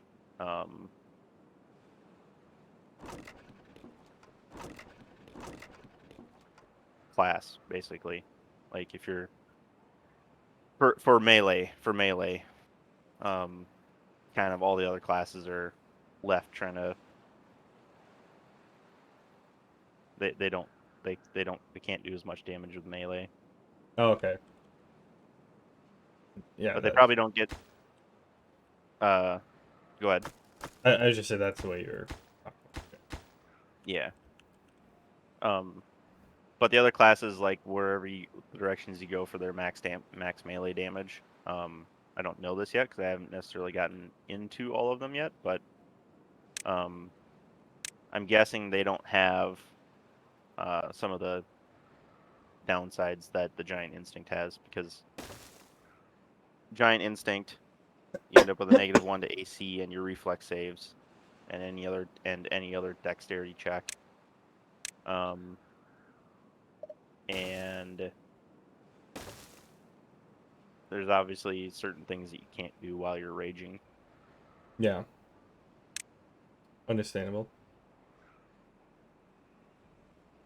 Although you can do some things, because you can seek, which is that one little line that's in the barbarian class is kind of what I'm building this character around. It's the fact that you can rage and still seek, so you can be pissed off and chasing someone down. But you can't do anything that requires concentration. Oh, okay.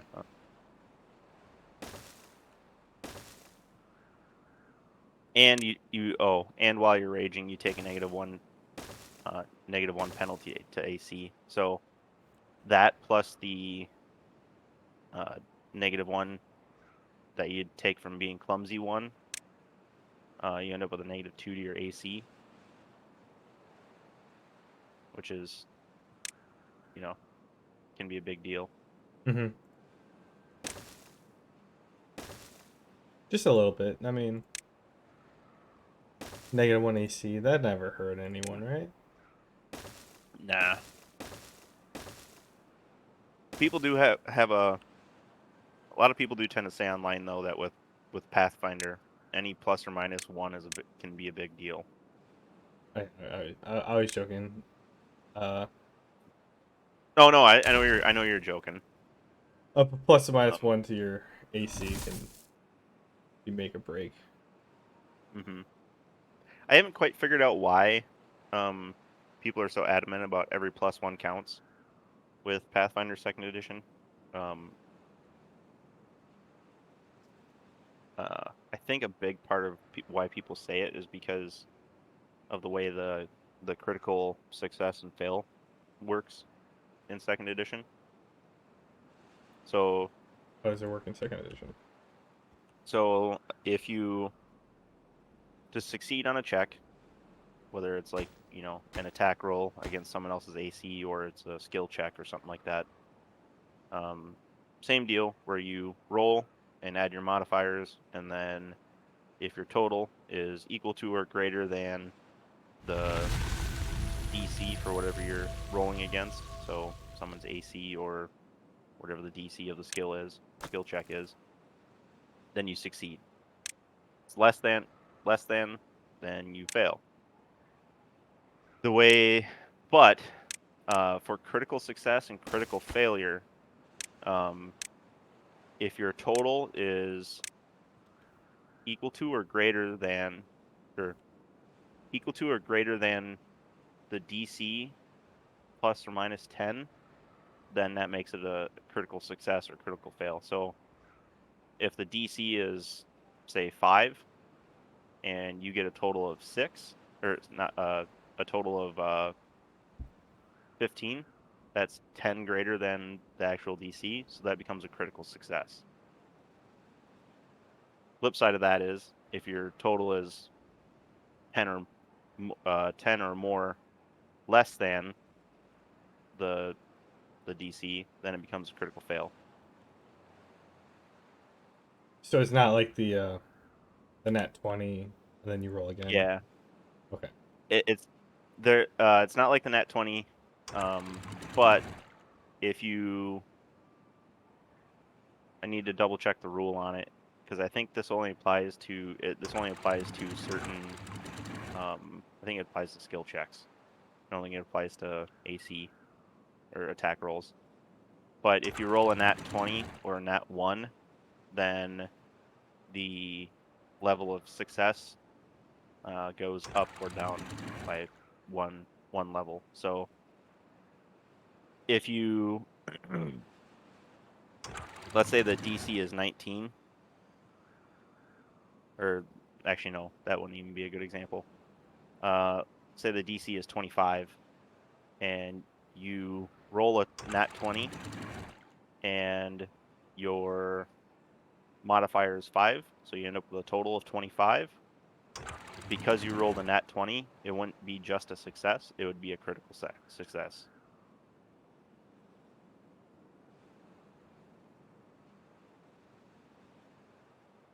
So a nat 20 still gives you a benefit. Same with a nat 1. Gives you a negative. Sorry, I was trying to focus or figure out why something wasn't happening. So you're saying so nat 20 and nat 1s, they're both critical success and fails, but then also if you like have if your DC is 5 and you roll 15, that's a critical success. Is that how Uh, you were saying it, no. So or is it the second roll after the nat 20 nat 1? no, there's no second roll. Um,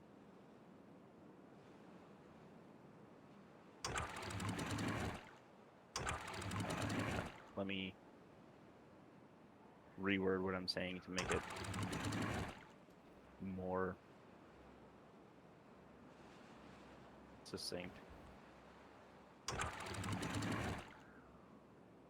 Do do do.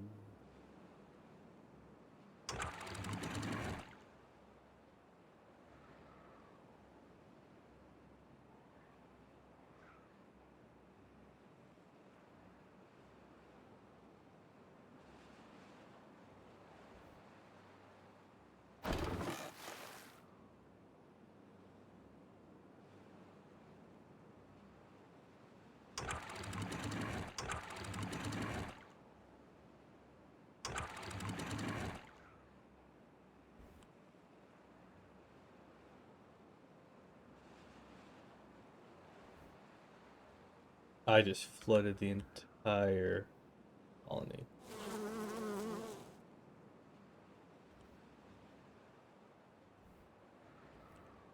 Fixed.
I am out of planks. Holy shit, that's not good. Need more pylons, man.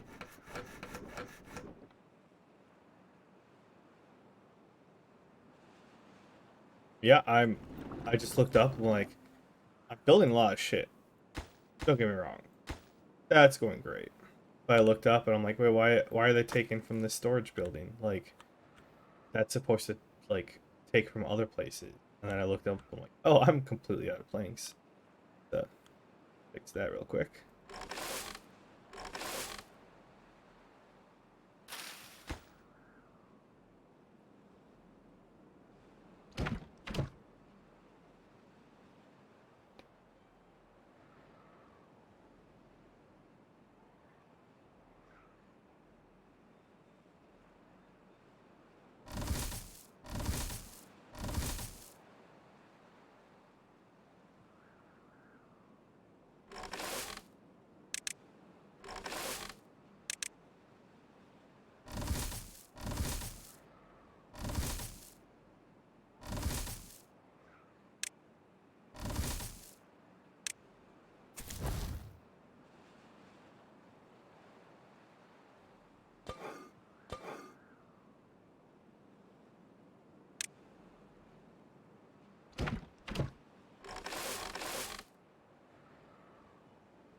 Man, there was a certain table I was looking for. I know I've seen it.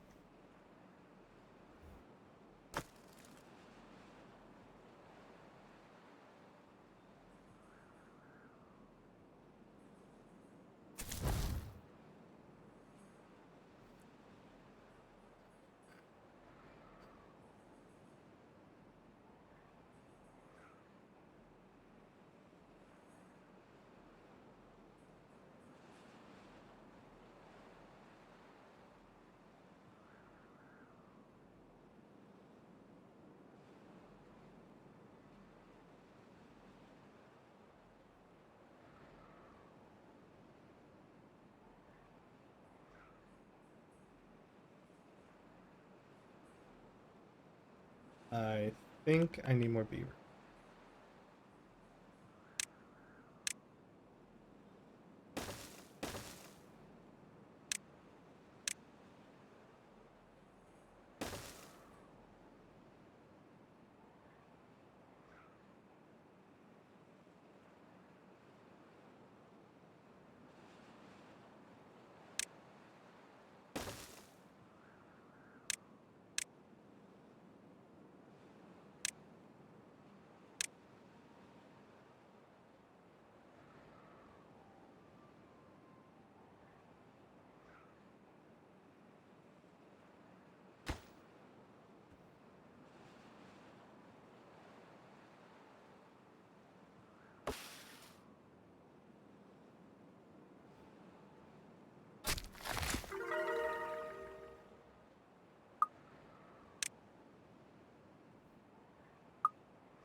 Oh, I got the monument built. Fuck yeah.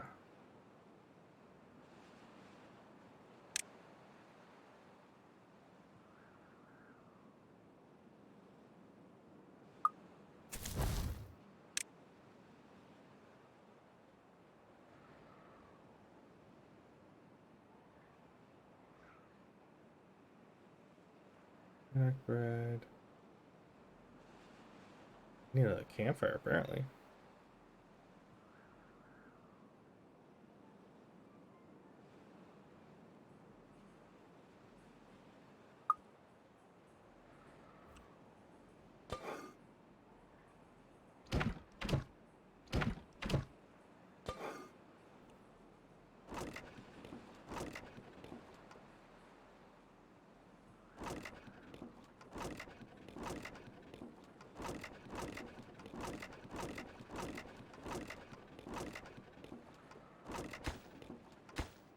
Ah, it's there.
Mm-hmm.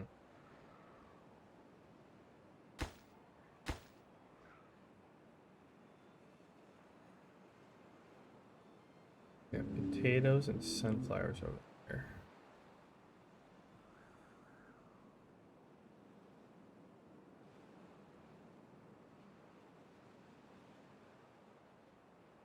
What do I plant over here?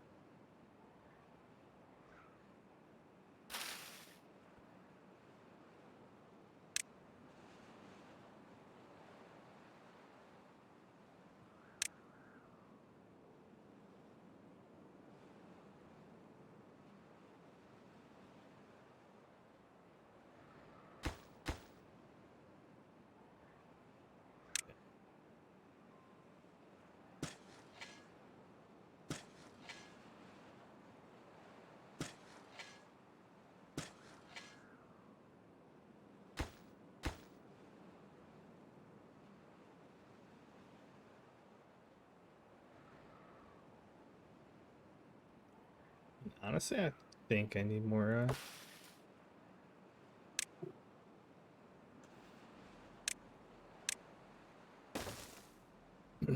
sunflowers.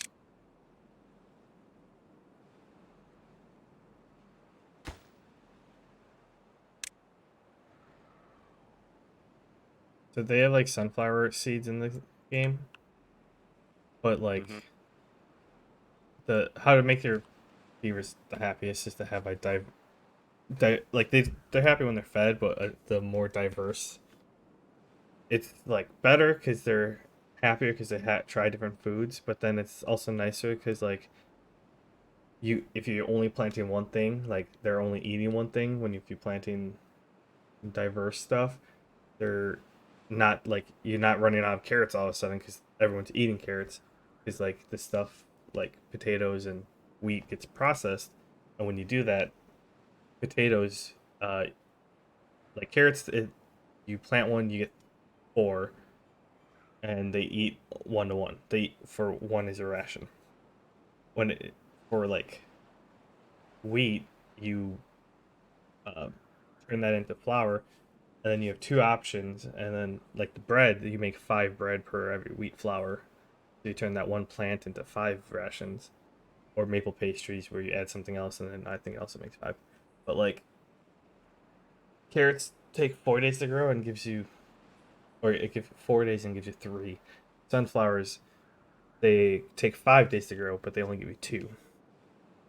So you need like a way bigger field Oh, sure. comparison.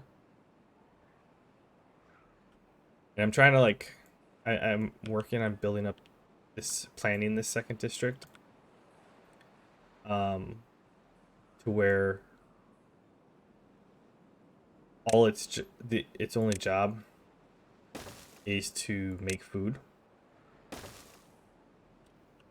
So it's gonna make food and then deliver. Like I'm gonna have like these 3 districts, and this one, it's like right where a nice like pond is. It like when I built barriers up, like I can flood it, and then because there's some underwater plants that they added, so like uh there's plenty of like space a tier low underwater because if they're too deep they'll drown. But then if they're um but yeah, it needs to be covered in water constantly. So like it just works out to being like a whole farming community. But the goal is to like plant enough of everything that like it can like I can remove the food from my starting village, and it should be able to provide enough for that one as well. And the second district that's not gonna have any food. That's the goal. But trying to plan out proper ratios so that they get, yeah, it's difficult.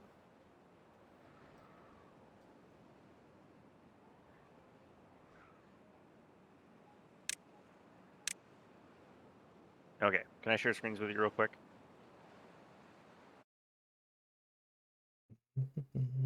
Oh yeah, go for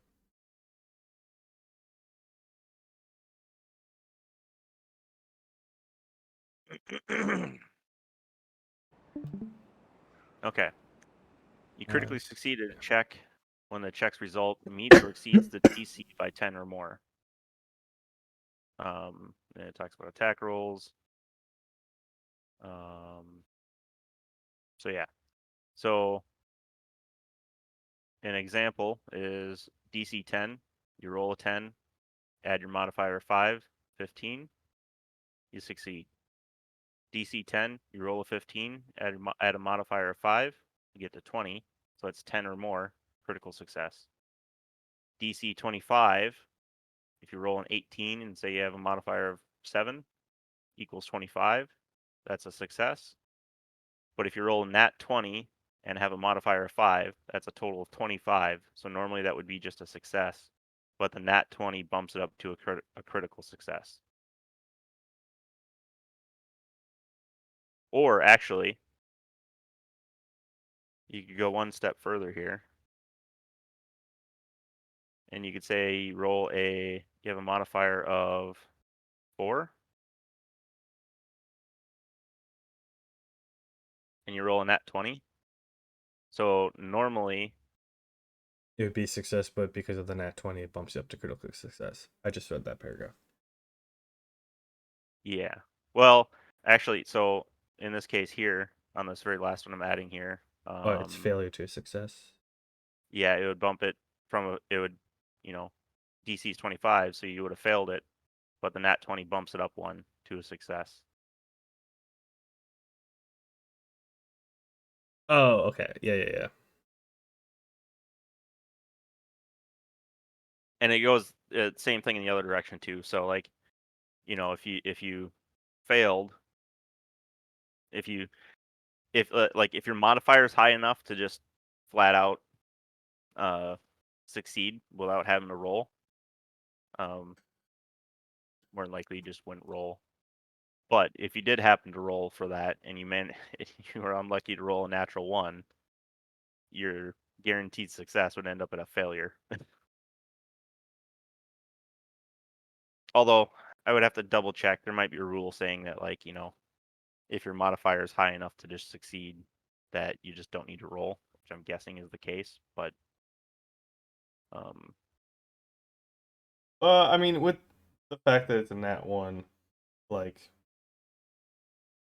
in my instance, like, or like if I was DMing, I wouldn't say it'd be a total failure, but you wouldn't get, like, if you're trying to convince someone to do a task for you, and like you would succeed. Like, if you succeed, they'll do the task. If you fail, then or like if you roll a nat 1, they might or your modifier is high enough to like succeed. And you roll a nat 1, they probably still would do it, but the outcome would not be what you're expecting. right.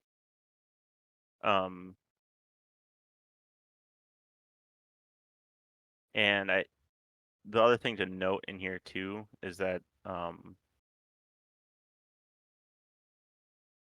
critical success and critical failure aren't they have them outlined in here because they do specifically call out let's see here, spell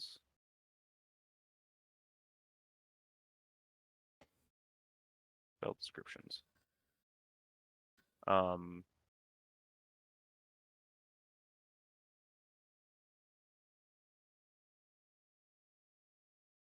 They do on certain things they do specifically call out, like, if you critically succeed, critical success, the target resists being banished and you are stunned 1.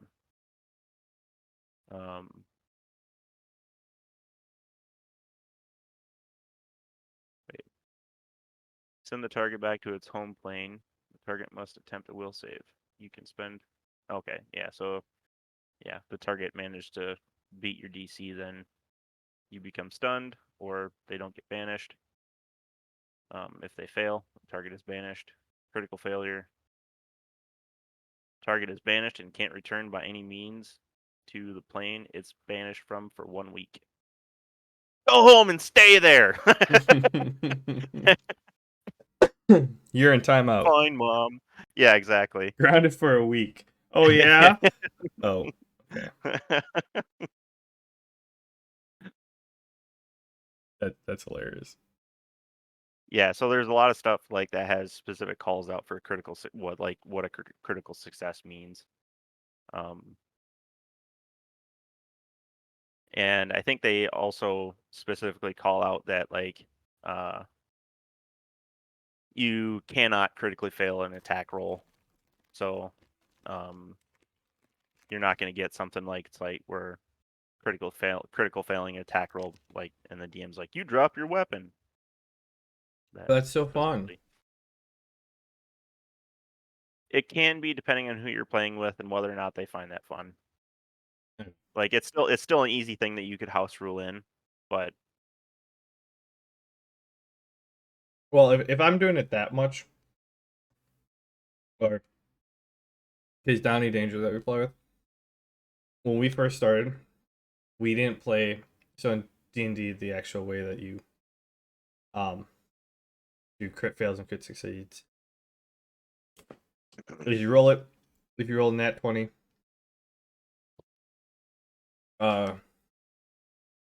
you roll again. If you beat the DC that you were aiming for the first time, on the second roll, it's a critical success. And vice versa, like if you rolled nat 1, if you fail, like if you still didn't succeed on the same DC the second time, critical fail. mm-hmm. We weren't playing that way. We were just playing nat 20, nat 1, because we were just starting off.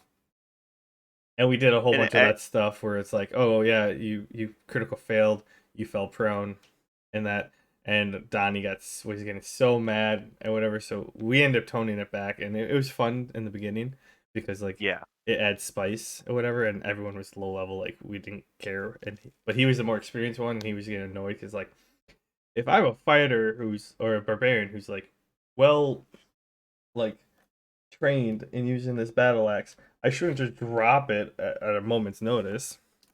Yeah, exactly. And well, and that's the thing. The thing I was going to add to that is that, especially with the D&D rules, where you roll a nat 20, okay, so you've succeeded, and then you have to roll again, and if you beat the DC, you get your crit. The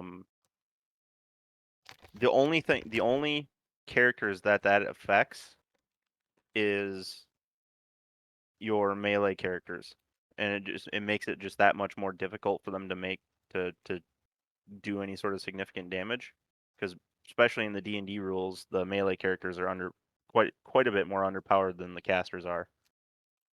And the casters just never have to deal with that. They just cast a fireball, and it does 66 of damage. And if the target is lucky, or targets are lucky, they get to have that damage. So it's like a contrast between doing a guaranteed like 3d6 of damage, or versus possibly not even being able to hit, and then when you do get a good roll, maybe not even getting a benefit from it.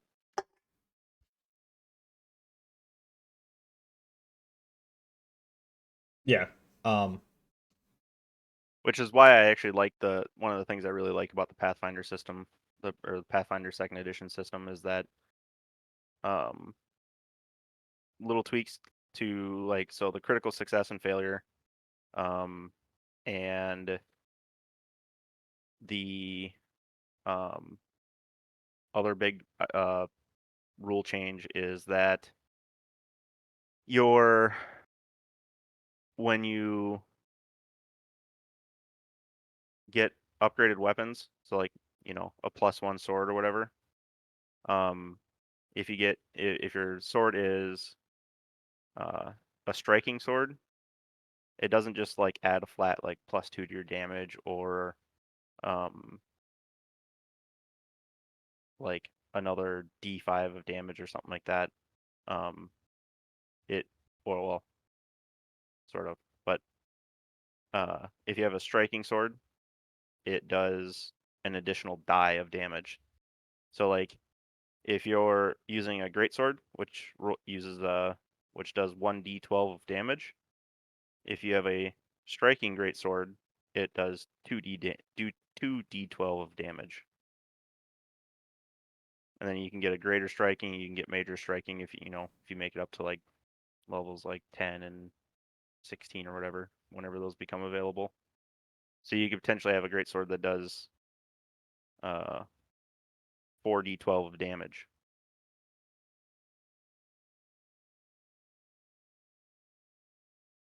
Okay. I remember what. Versus I think in like the D&D or like Pathfinder first edition, if you had a +1 sword, I think it was just +1 damage and +1 to your attack rolls.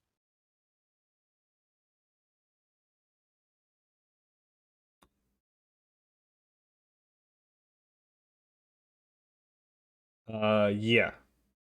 Yeah. Plus I one mean, attack and plus one damage. yep. And then I mean you still add your strength modifier and whatnot in both versions, but so melee characters very much like after the first few levels would start to fall behind on ability to do damage. You say first couple levels. For me, like the turning point is from when like casters start skyrocketing is like 10. I think in like level 1, casters kind of have an edge, but then like melee characters pull ahead quite significantly, like by 5 or 6. But then I think as like melees increase, casters catch up to them around like 10 to 12 area, and then they just good because that's when they're doing like 12d8s of damage, area of effect, and shit like that. Well, I mean, I would say it's earlier than that because uh, in first edition or D&D, I think Fireball is like a middle Firebolt, level. Well, Fireball firebolt, fireball isn't. is a fourth level spell that does 48 damage. Yeah, Firebolt is a level 1 spell. yeah, that's what I'm saying. So at level 4, you get No, casting level 4. A lot of like wizards don't get casting level 4 until level 8 or 10 okay. because they have like 6 casting levels, Yeah. and they don't. It's not based on your character level. It's your character So level unlocks the different tiers and how many per tier that you get. yeah. So we'll go with Firebolt. Firebolt does what was it? I think it's D6. A D6 of damage, and that's uh like a reflex save to half, right? I think so. Yeah. Yeah. So it's guaranteed damage versus having to hit against an AC. So and Yeah. It's if you're if you're making a melee attack, most of your melee attacks, depending on what class you're playing, I mean, they're probably gonna do a D6, D or D8 of damage. a longsword's So D8. Wait, might I be a have it right D10. here. One-handed melee. Oh wait. Oh, martial weapons. Here you go. One-handed melee. Longsword is for a medium is a D8 times 2 damage on a D20. Yeah. So you're there's a chance of doing no damage depending on if you roll and whether or not you beat your opponent's AC. And then if you do damage, you're still only doing a D8 worth of damage, which I mean is bigger than a Well, D6, but it's not guaranteed I'd say to no. to do any sort of damage. If you're talking base weapon, you're correct. But the people who be using this will have a something in like when they set their character up, they would have strength. So at minimum, if you rolled a D1, like you'd be sitting Oh yeah, with 'cause you're gonna add plus your 3. strength modifier. So Yeah. you can have minimum of 4 damage on a D. Like I'm thinking because you have your strength and depending on how you do it, you'd probably if like you're a fighter, you'd have a base strength of or a barbarian base strength of like 16 to 18, which is plus 3 or plus 4. And then so a 1 on your damage roll. Granted, you'll have a 0 if you don't hit, but then minimum of 4, and that's 1 out of 8. Yeah. Versus only the wizard, like a firebolt, is a d6, no modifiers added to it, and potential for someone to have it. So like if they only roll a 1 or a 2, then the person, and then if the attacker only rolls a 2 and then the person saves, that's 1 damage. So the floor is a lot lower. Is a little bit lower. Well, no. It's a smaller range of damage that a wizard can do at a low level because it's like 1 to 6. Right. But it's guaranteed 1 to 6. But then, especially like if you're a fighter, you dual wielding. If you decide to go that route, or like a monk, you dual wielding your fists, and you have d6 on your fists. You get 2 attacks, so like you get 2 chances for hit plus your strength or dexterity, whichever you do. Most monks go dex. Yeah, but the one thing with monks is that uh um they I believe they don't have as high of an attack roll for um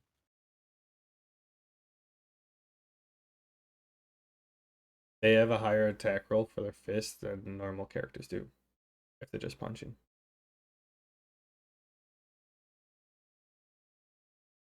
If that's what you say,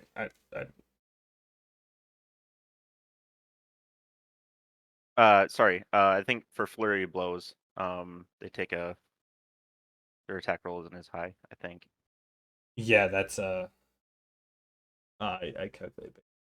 I have to look that one up. No, that one's true, but let's just like a straight base like a level 1 monk, because they get uh if they attack without a weapon, their fists are bumped up from a D. I think a normal person's fists are D4 or D3, one of the two, and they get bumped up to at least a D6, and then you get to they have finesse, so you can add your strength, or by default it has finesse, so you can add your strength or your dex depending upon what you decide to go in, and then you also get the crit successes if you hit that. So it's kind of like how you size it up. The yeah the wizards and sorcerers at base level, they have a smaller window in the middle. Like their floor is higher than melee's, but their ceiling is not as high as melee's, and you have more variability in melee's because they can miss and do 0, but then they can also crit and do like 15.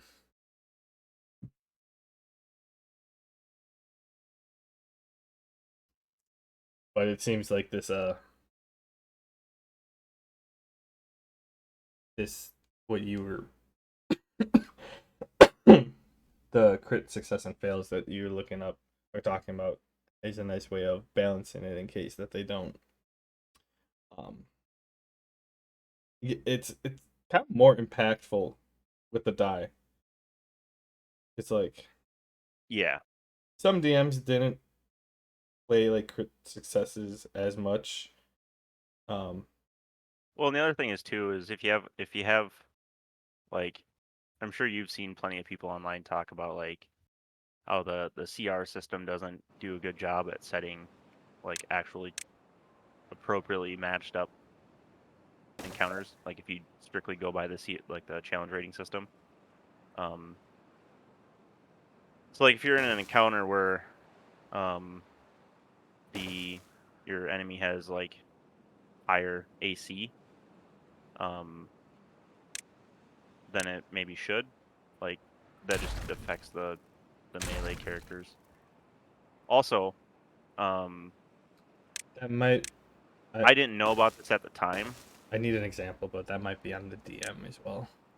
Yeah, I think it is on the DM, I think. But which an example of that actually is when we were playing with that in that campaign with that Ryan was DMing Yeah. for me, TJ and Adam.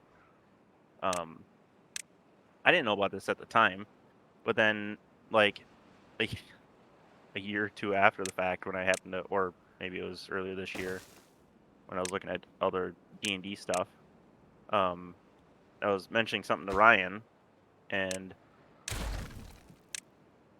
like, you know, we were talking about the comparison between casters versus melee, and one of the things that came up was that you know, I mentioned like the guaranteed damage versus uh, having to roll against AC, and then I was like, no, I think this was like a year or two after the campaign. It was before I started looking all this other D&D stuff up. Mm-hmm. Because I was like, so how, like, I asked the question about like how does a melee, or how does a character even avoid taking damage from a spell? And he's like, oh, they can have fire resistance. I'm like, oh, okay, well, and then he casually mentions like, yeah, but nothing has has resistances until like level 8 or 10 or something like that.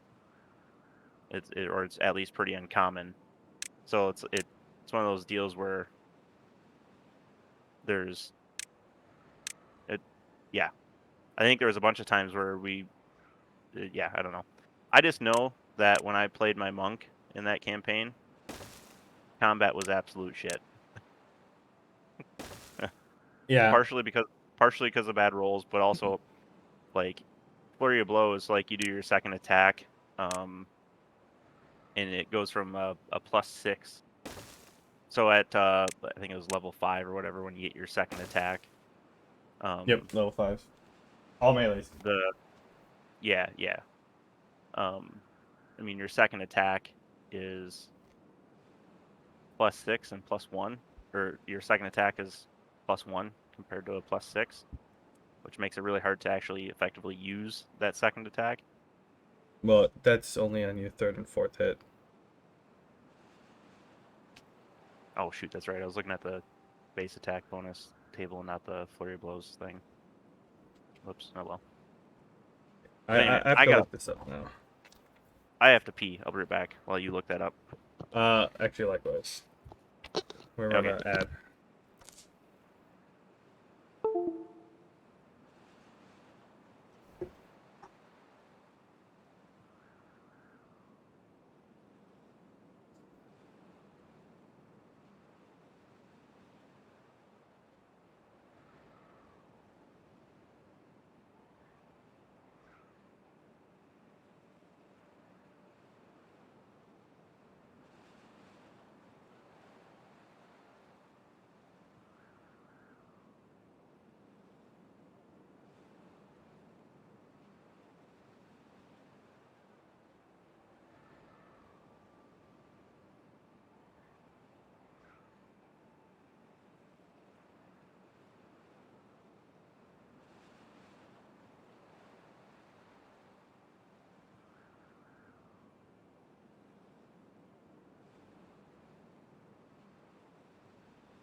All right.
Some of your key features require your target to make a saving throw. Saving throw DC.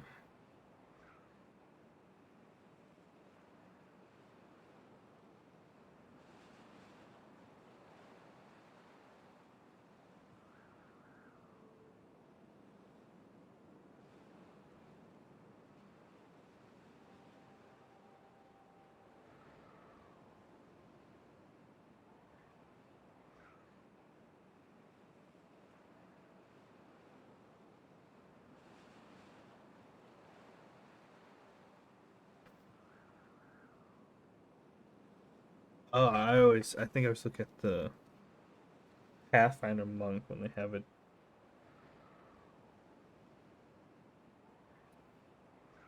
A different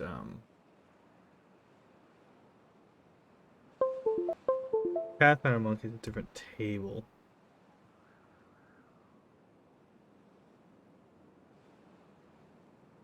Oh, yeah.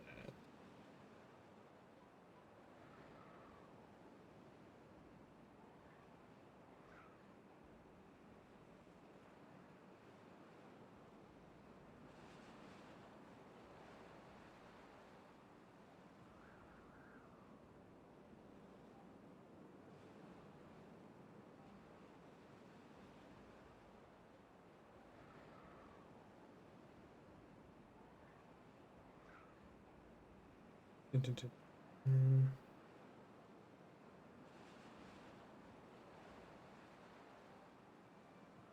I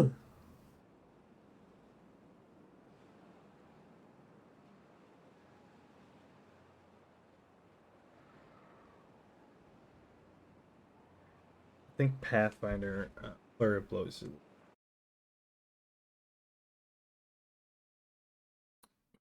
where would that be? And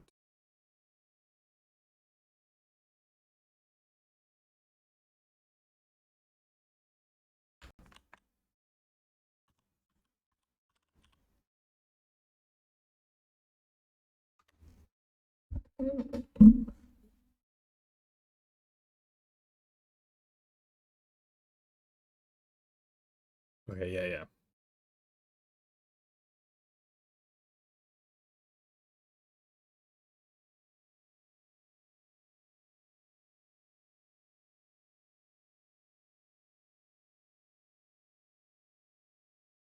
Yeah, that's Pathfinder.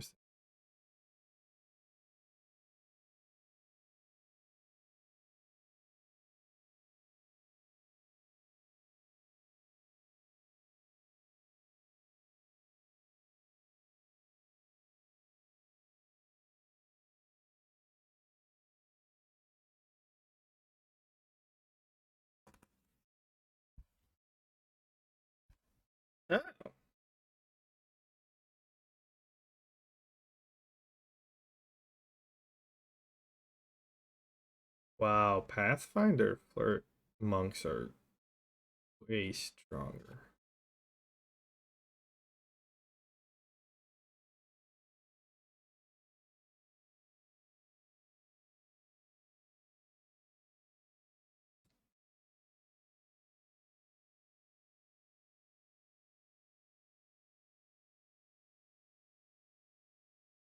Oh, I guess with the feet and stuff.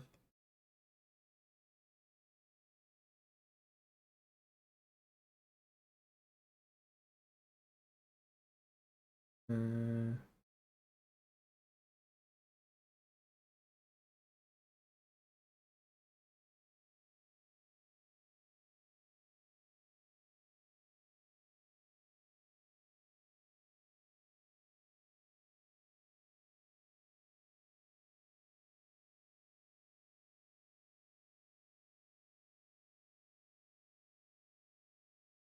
oh, that's important.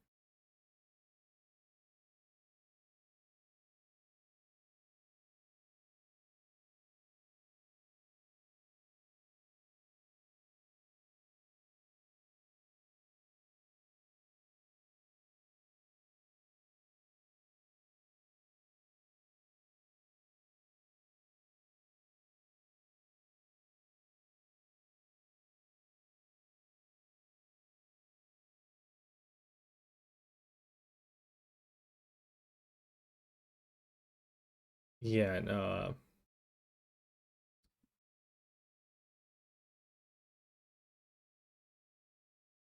Monks are a little more OP in Pathfinder.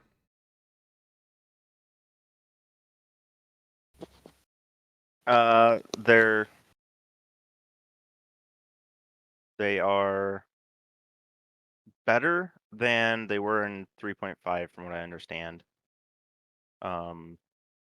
But not as good as most of the other classes. Well, I'm just looking here. Unarmed damage for a monk on Pathfinder, the first one, is 2d10 per strike. For 5e, it's 1d10. It's you start off with a 1d6, and 5e you start off with a 1d4.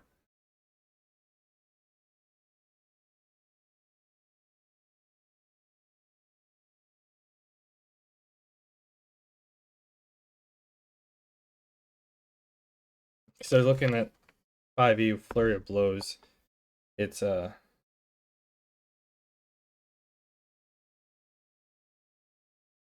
you like you get one attack, so you get two punches, so that's two rolls.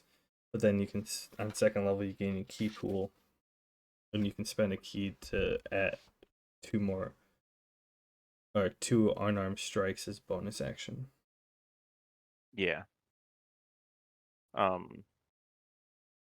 And I don't know. I think part of my issue might have been a DM thing, because I don't think Ryan's ever played a melee character. Um, as far as I know. So like, wouldn't really expect him to know how, like, because I think the group he DM for, Adam and TJ, they both played casters, and I don't think Adam's ever played anything other than a wizard. Because when we were at um me and Ryan were over at Adam and Megan's house, and I brought up D&D, and I looked at Adam and I'm like, so you're gonna play something other than a wizard? And he just kind of looked at me like with a dumb look on his face of like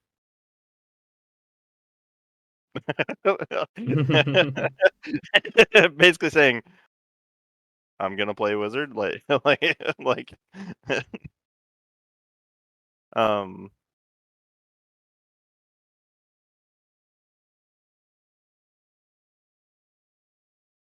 and then I think Dan was probably about the only one that played a melee class. He Dan Lawson, I think he played a barbarian, I guess. Um Smash.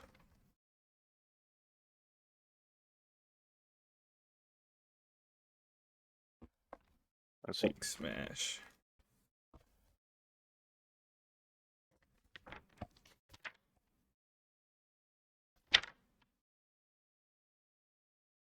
Creatures.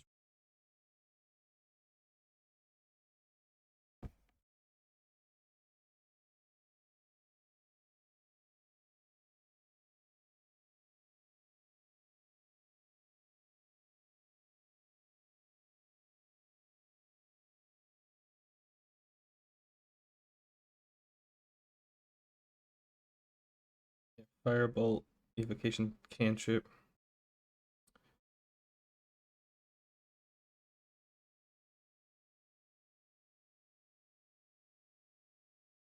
Okay, so Firebolt and 5e, you have to roll for it.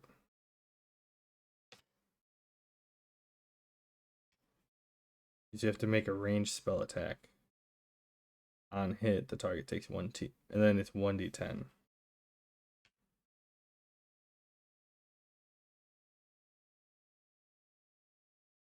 Yeah, and you're rolling. Uh, you might have actually Firebolt. You might have actually had to roll for in Pathfinder First Edition too. Wait, so what did you play? Did you play 3.5? We played Pathfinder First Edition, is what we played for that campaign. Gotcha.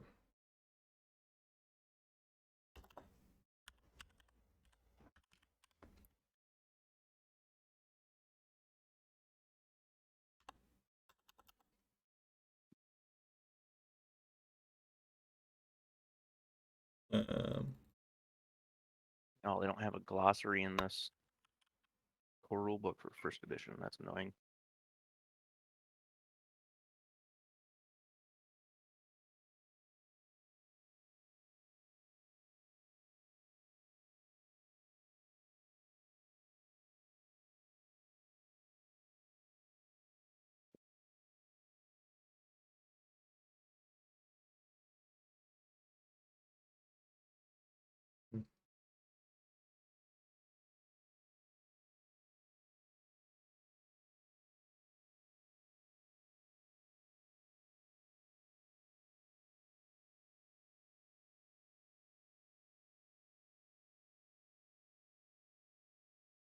Barntome. Oh, wait, I have the spells book right.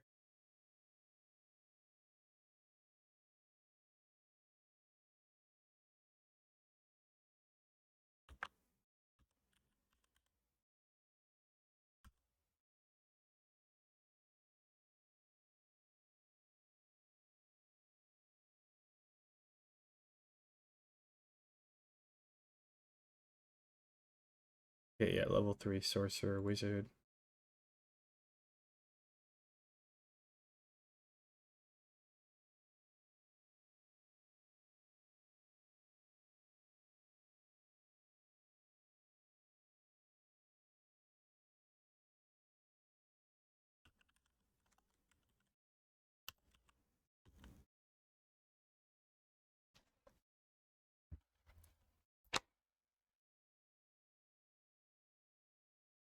First level sorcerer / wizard spell.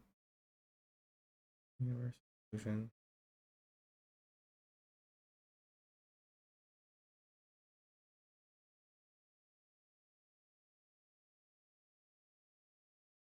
Armory of Frost.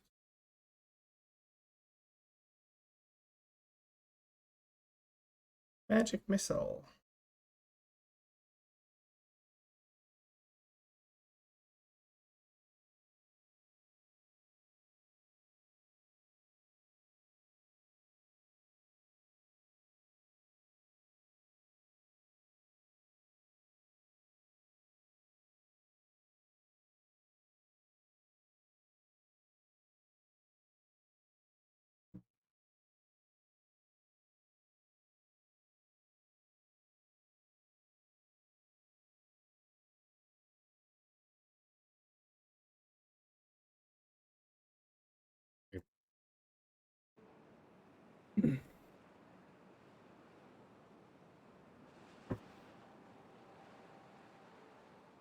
Oh, yeah, that was the thing.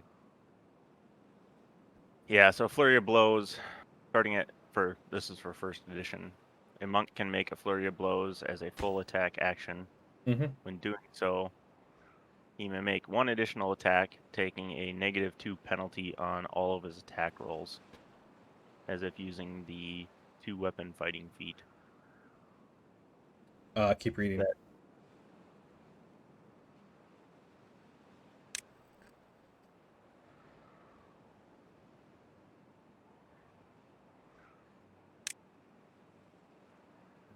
Monk class levels.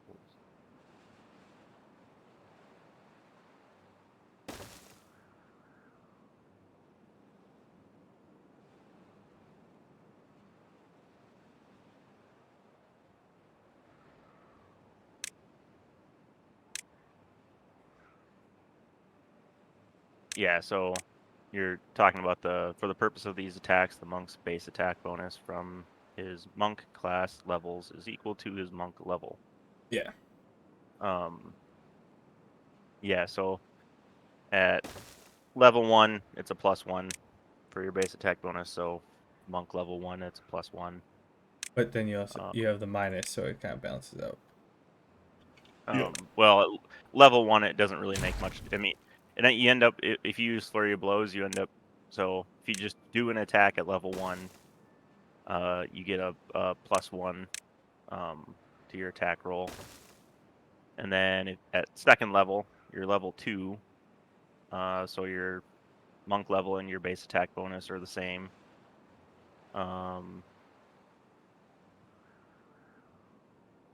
Oh wait, this table already has that compensated in there.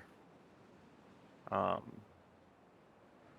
guess versus a barbarian. Yeah, it's the same though, because it's like if you look at a barbarian, it's the same base attack bonus progression. I think some of them have different. Ranger maybe? No. Rogue? Okay, yeah. So like a rogue, it's the same base attack bonus progression as all the other melee classes, except for the rogue. The rogue starts off with a +0.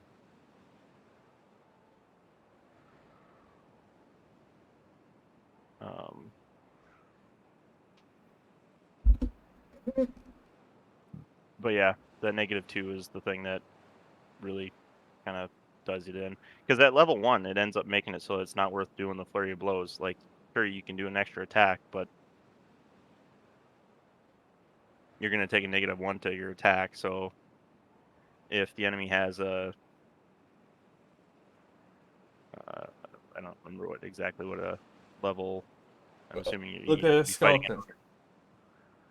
What's that? Like level Skeleton? 1 skeleton is a good look. Like army of skeletons. That's usually like from 1 to 3. I'm using 5e here, but they're pretty similar. 272. AC of 13. Yeah, so an AC of 13. So, and if you're taking a -1 to your attack roll, then you have to roll 14 or better to hit, which is True. basically, 3/4 of the time you're gonna miss. Not true. If you would have done it right, you would have had probably a 15 dexterity, so you get a +3 on that. You're hitting about 50% of the time. That balances that out. I'm trying to remember where the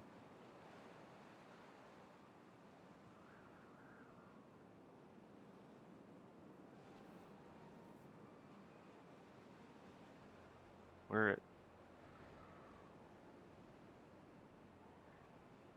Or what is? I'm looking in the first edition book here for the calculation for attack rolls, because I don't remember what section they had it under.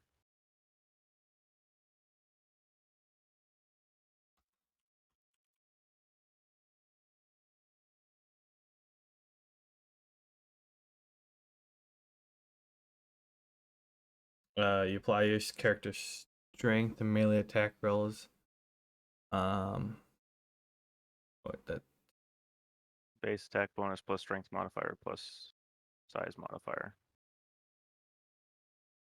So yeah, you'd be, I guess, okay. So level 1, if you do flurry of blows, you're going to take a base attack bonus, which is 1, plus your strength modifier, which I guess we'll say is 3.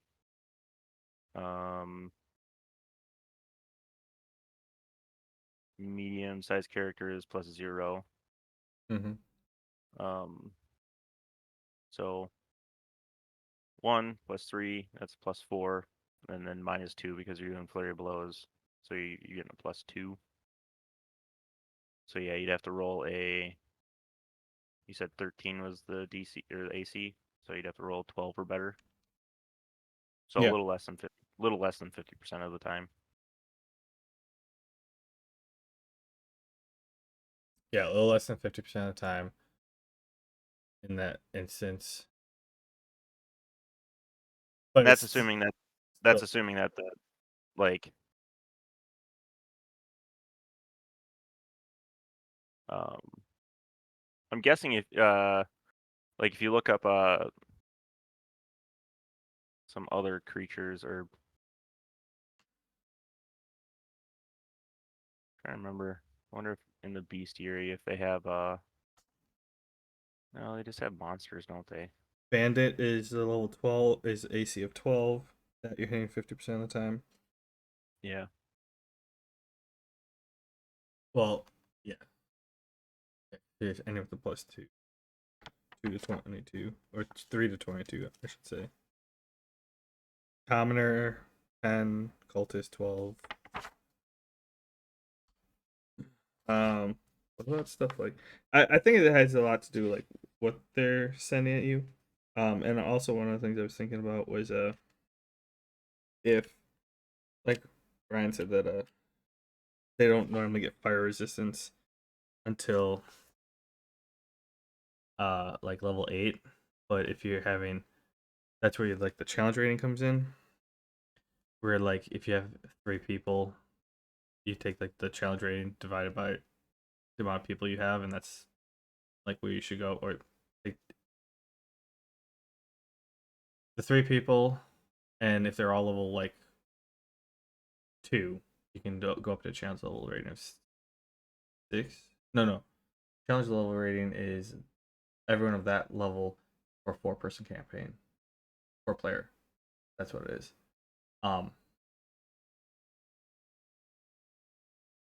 And so like he could have grabbed it like challenge level 8 and just brought it down. If like I'm the type of DM where if someone's just relying solely on like a fireball, like 2 people are, and they're just like being OP, I'll grab something that has fire resistance and just make it like a baby one. Like, oh, you found a toddler like beholder, and it has fire resistance, and so they're doing all these attacks, but they're only doing half power versus the fighters doing full strength. But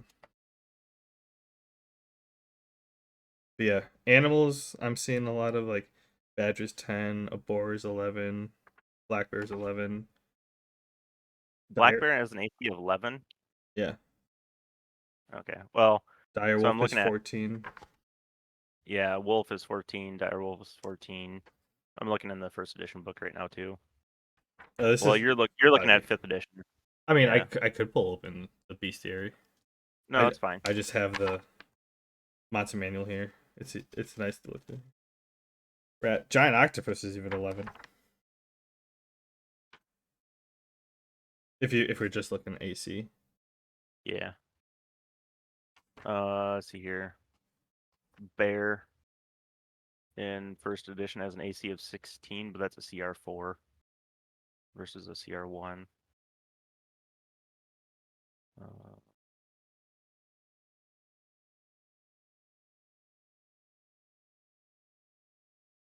Owlbear, where's that land at? Granted, you wouldn't be facing that as a level 1, I don't think. A goblin is 15. That makes sense. It's an owl bear.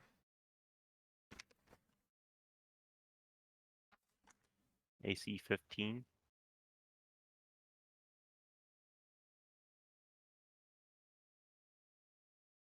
Oof.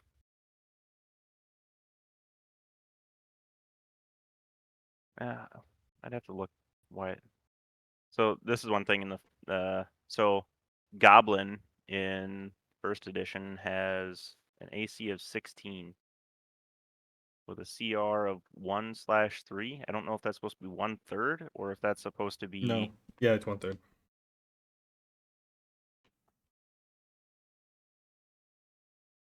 So that's like, maybe it's 3 people. How you figure out? I don't know. That's like a group of 3s. right. They should be able to fight one off. Easy peasy. But I mean, an AC is 16. That's actually higher than I would have expected for a goblin. But compared to considering a bear and whatnot were like 14 and a wolf was 11. Suppose goblins are, you know, a bit smarter than the average bear, I guess. So makes sense, I guess. Yeah, they're 15 and 5e. Oh hey, there's my PDGA membership card.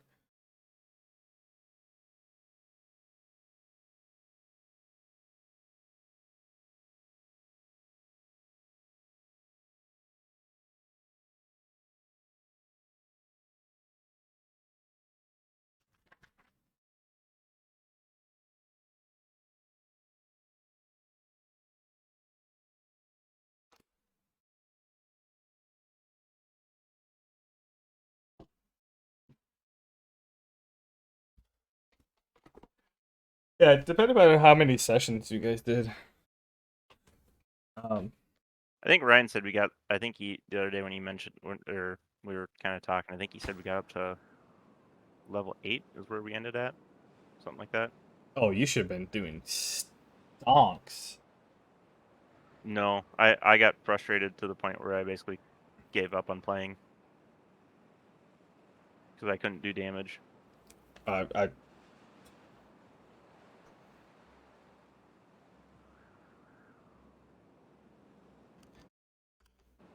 well,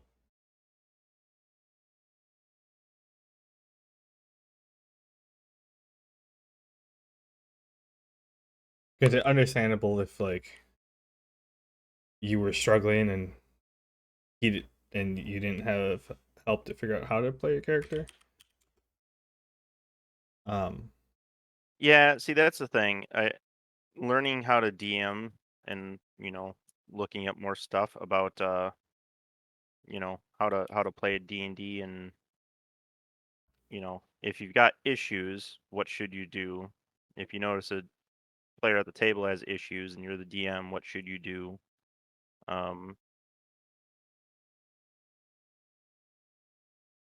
I had some conversations with Ryan about like, certain like uh uh like I tried asking for a house rule attack that would allow me to do just a standard attack. But push the opponent back 5 feet, which he did eventually give me, but like uh he eventually gave that to me when he realized I was doing almost having no success at landing attacks. Ow. But learning more about D&D, like what you should do as a DM to try and make sure that things are going right.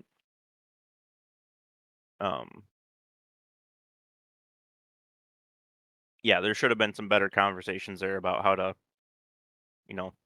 what to do to try and get things working better. Mm-hmm.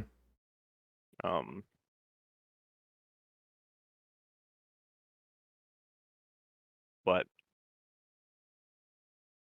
alas, that did not happen. Rocket League? Sure.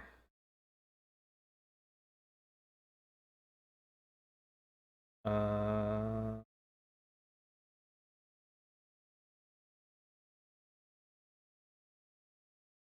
Make one additional attack.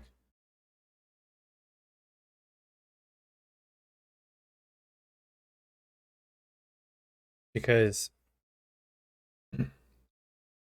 8th level, the monk can make 2 additional attacks when he uses Flurry of Blows. That shows there. The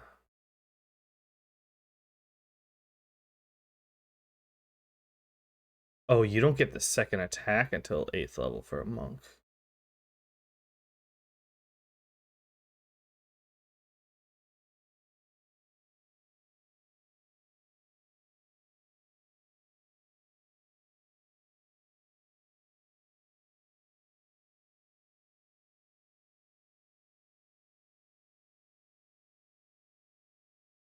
Yeah, a monk is a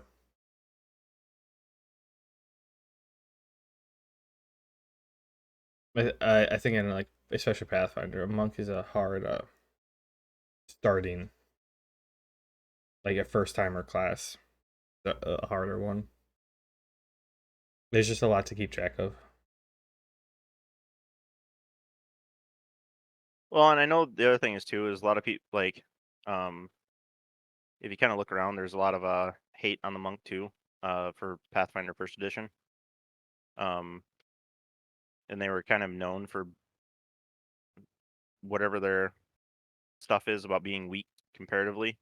Some of that was uh improved upon with the Unchained Monk, um, like archetype or whatever you call it. Uh-huh. That came out in a I don't even know if that was a Paizo thing or if it was like some other publishing thing made a thing for Pathfinder. I think it was a Paizo thing. They had like I think it was an Unchained Archetypes or something like that book.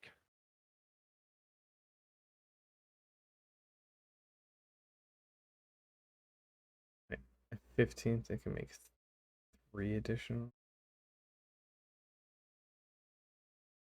Well, this table is very weird. 2, so that's 4 total at 15, 6 total. Oh You're yeah, you're still looking at 5th edition, right? no Pathfinder. Oh, you okay? You are looking at Pathfinder now. Okay, yeah, because it's saying like at 15th level, the monk can make 3 additional attacks using Flare Blows. That's not strikes, because each attack is 2 hits.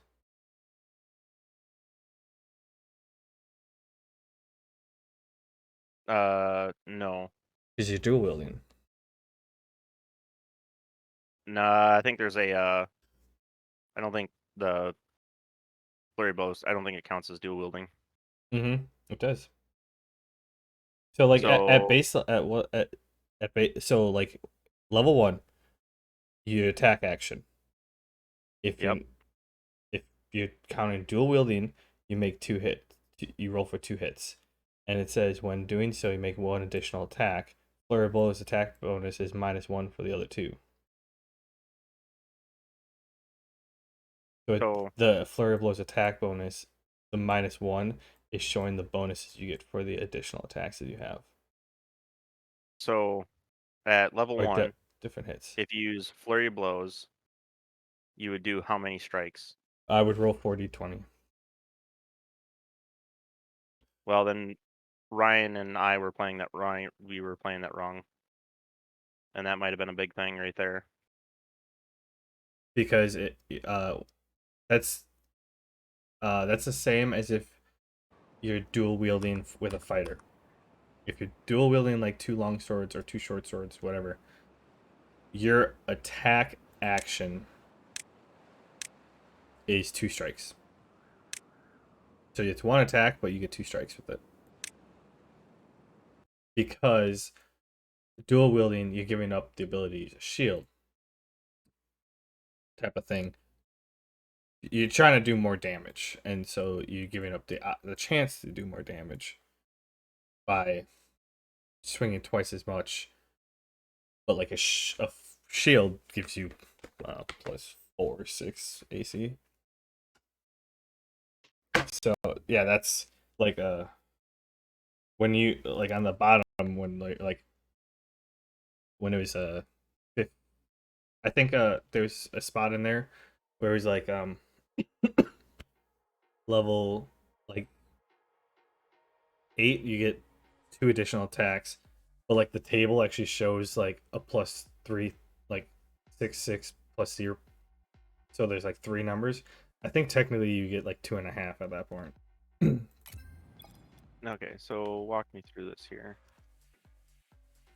Okay, so Oh, like, no, I didn't.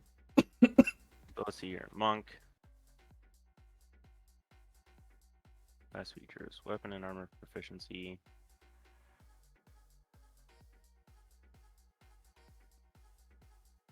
Would it be easier if we talked about it in Pathfinder 2 since you're already looking at that one? No. I'm curious to know if what you're saying, because if what you're saying is correct, then okay. Taking a -2 penalty on all of his attack rolls as if using the 2-weapon fighting feat. 2-weapon fighting feat. You can fight with a weapon wielded in each of your hands. You can make 1 extra attack each round with the secondary weapon.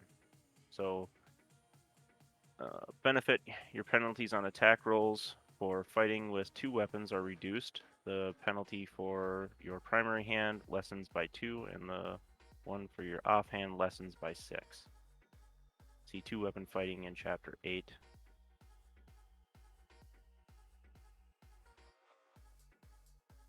Attack per round with that weapon. When fighting in this way, you suffer a -6 penalty with your regular attack or attacks with your primary hand, and -10 penalty with attacks with your offhand.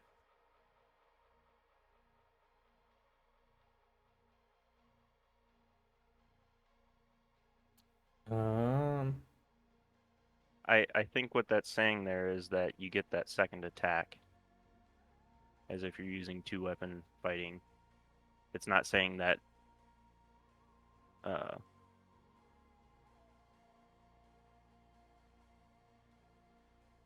that you're you wield the second weapon off any 1 extra attack per round or attack action. When fighting.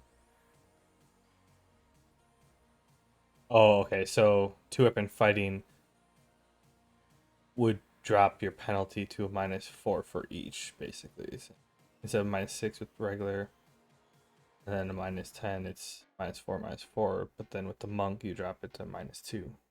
Then yeah. they're So both light. so you're still only doing 2 attacks in a round. 2 strikes in a round at level 1.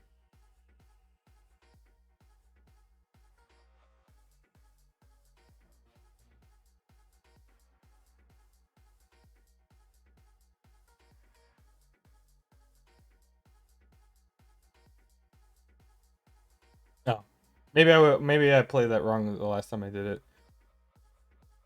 But I think that's because of the person I was playing. I was basing off of his way he did it.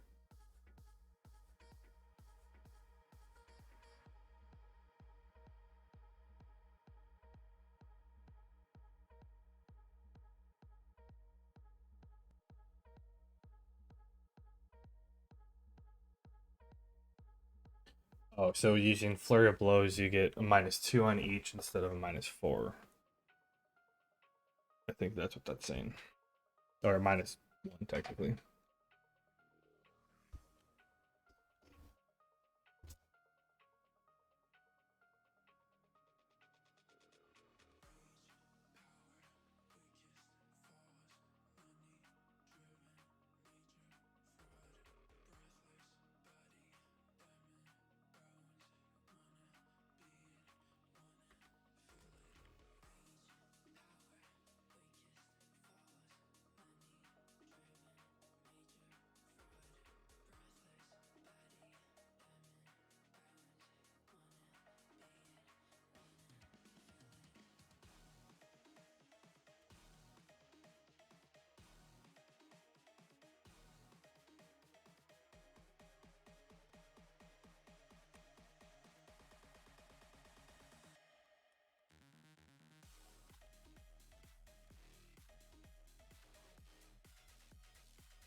Yeah, I think you're right.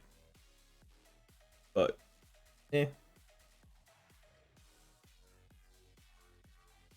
been fun to give it a bunch of extra ones.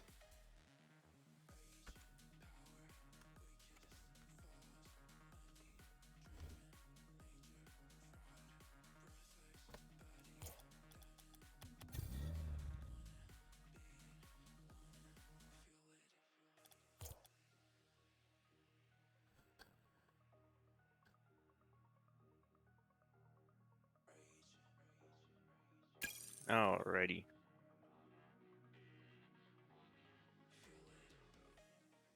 Now I'm really interested in looking up a monk in Pathfinder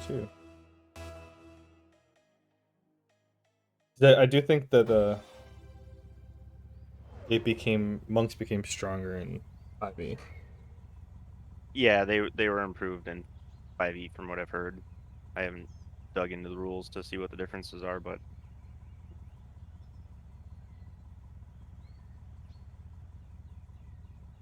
Well, at base,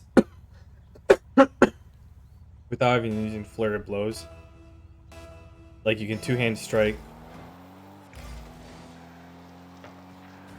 Oh shit! And you're using your. Oh, he got a piece of me. You can make 2 attacks, one with each hand, and then you can make a third attack as a bonus action without even like dealing with key pool or anything.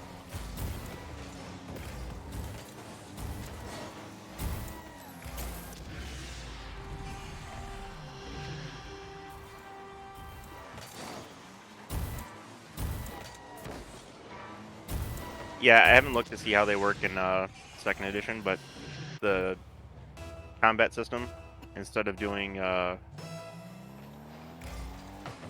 instead of being limited to like a move action and a standard action, you just get 3 actions. So just like standard, you'd be able to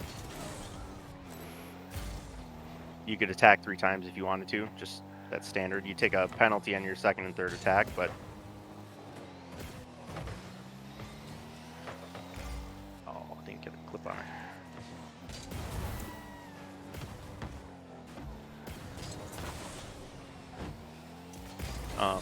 So I'm not really sure how flurry of blows works there. Oh, I think I did read a little bit. Trying to take You that can. pad. You still take the attack penalty. Flurry of blows is still a thing. I can look at it afterwards. After this.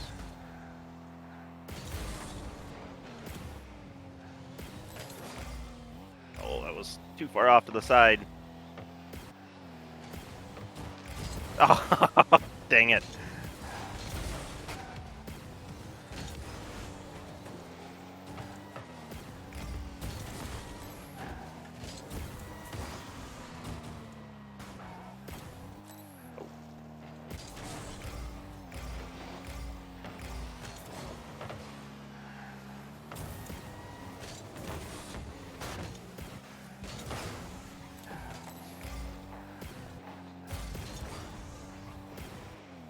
Oh, it's not that important.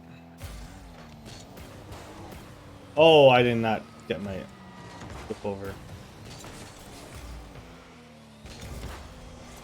Good D.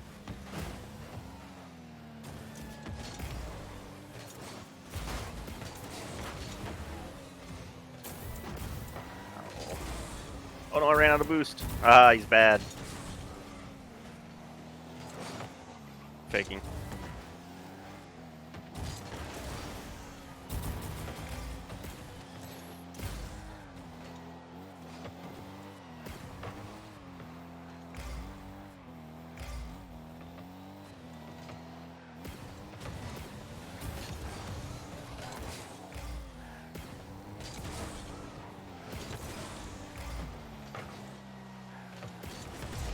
Nice. There we go.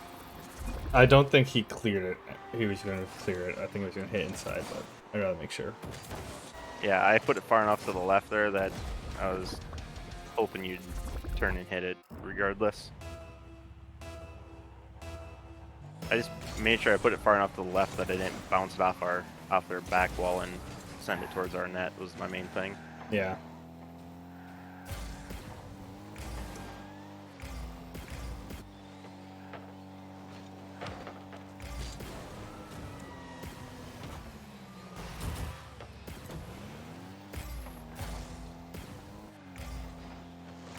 Oh, fuck, I missed it. Uh-oh. Oh!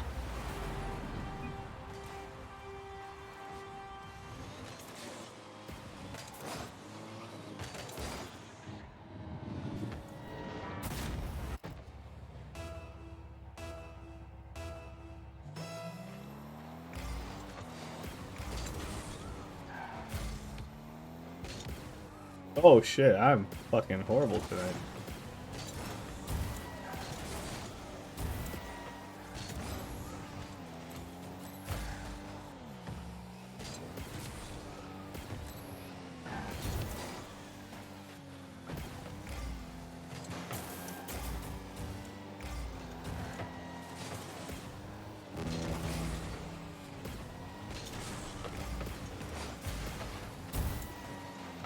Oop, big fakes.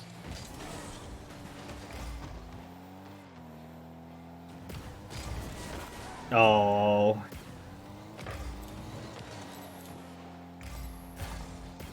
Across. Oh, sorry. Too late.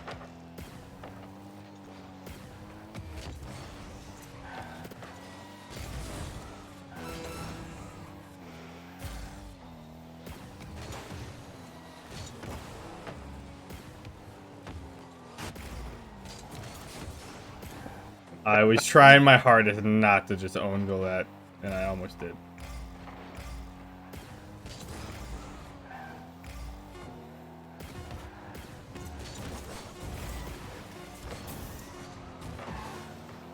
Oh, get in there. Oh, it's past me. Oh, he got a bump on you, didn't he?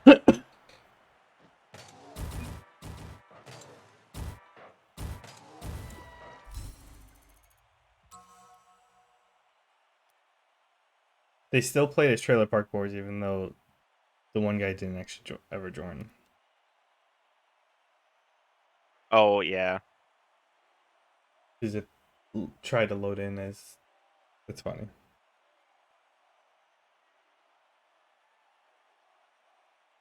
Okay, so Pathfinder 2nd Edition, Flurry of Blows is a single action. Make 2 unarmed strikes.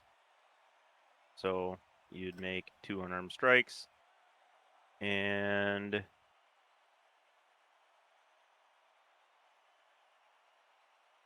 there's nothing for apply your multiple attack penalty to the strikes normally.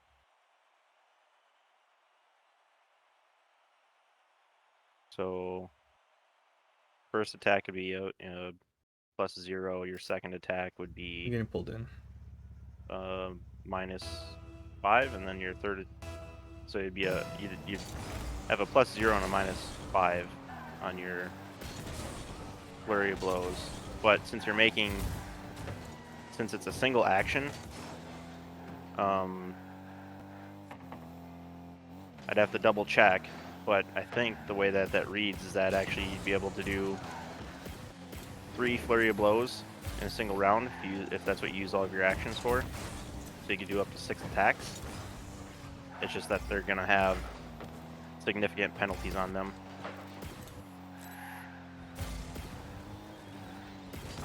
But there might be something else in the class features that reduces that penalty. Oh, I missed him. Oh, I didn't get the angle, the target. Didn't put it on target.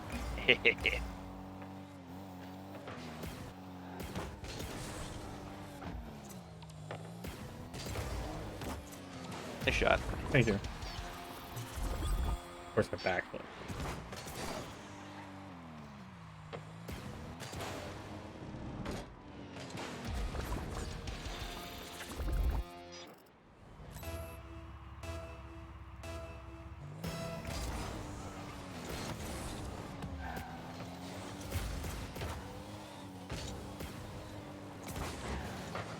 Oh, nice shot. Extra The heck was- insult. Was that the goal explosion I was hearing? Oh yeah, it's making some sort of weird noise. Staticky kind of noise. Yeah.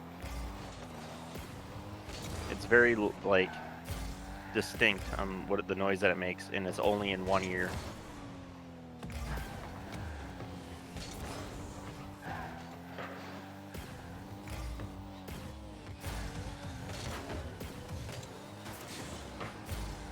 Oh, I took that boost on him. He's mad.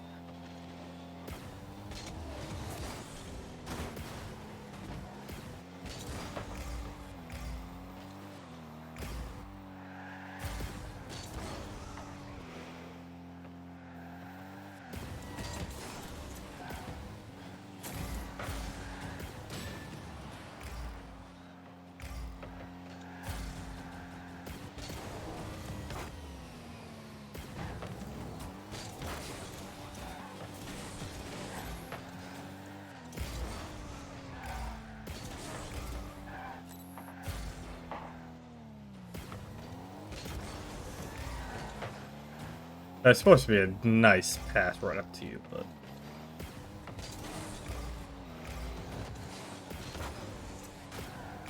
Nice. thank you. How close was I to landing in front of him?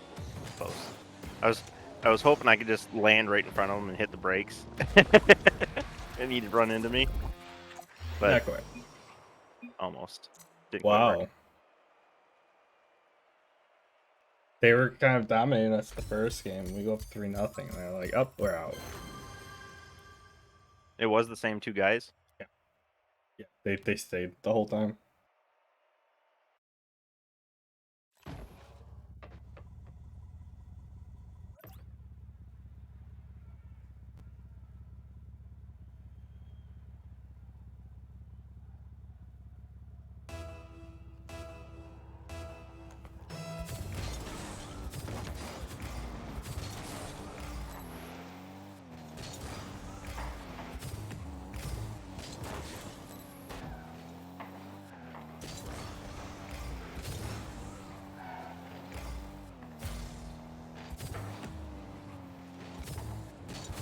That thing was zooming. Oh, I was a little early.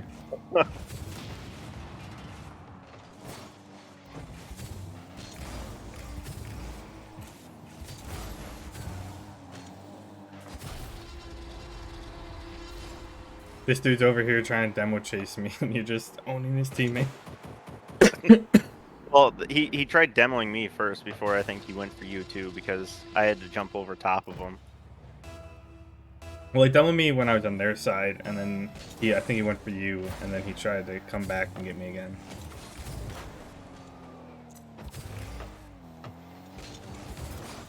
Nice.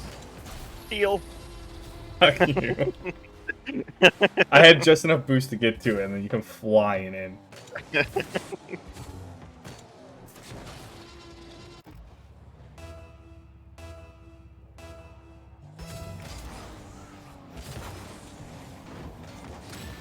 Oh, he caught me.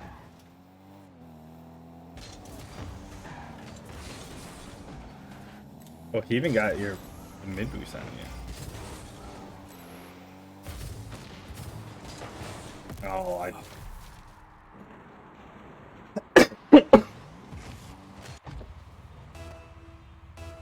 should have stayed back at goal. Wait for the shot. Oh, dang.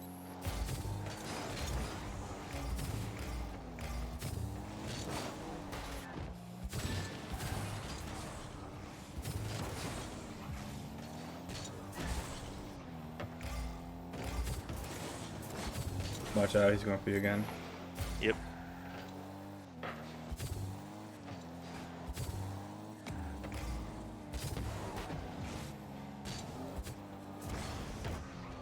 Oh, dang. Yeah, get on half of it.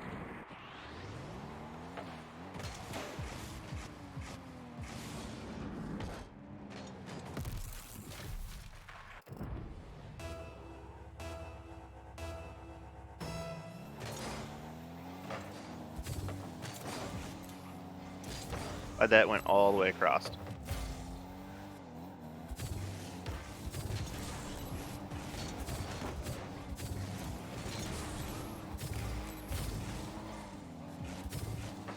Dang.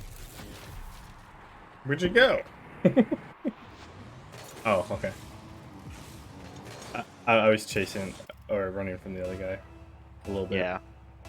I mean, I wasn't gonna catch it by far.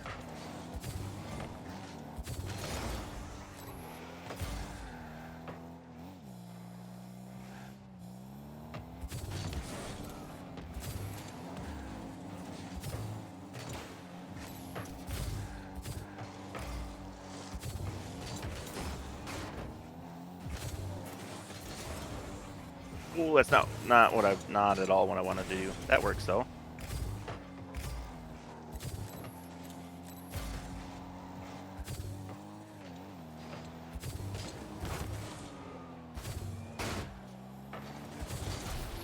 Nice. Good play.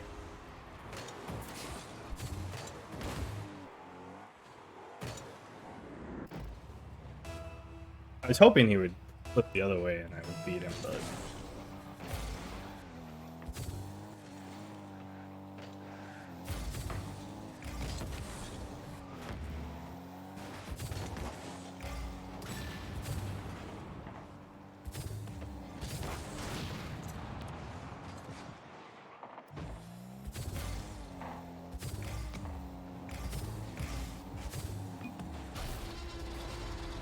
he missed it that time. He did.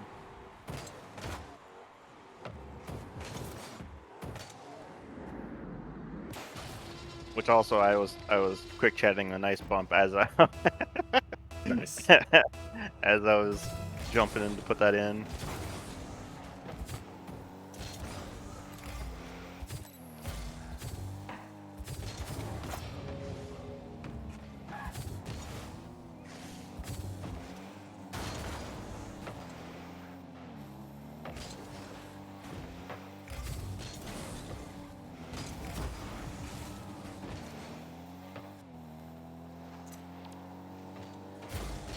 Oh, Oh dang, he got lucky on that. Good touch. thank you.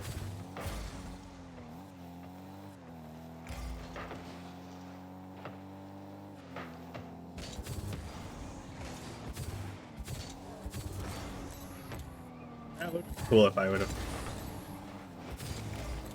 hit my target, right?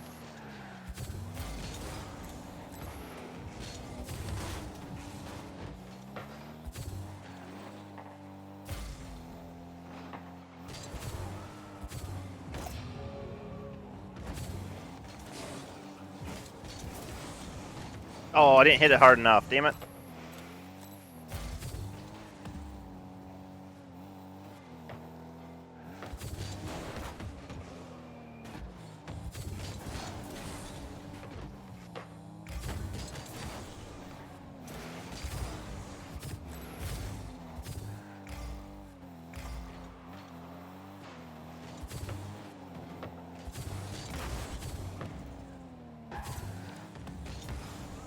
Oh.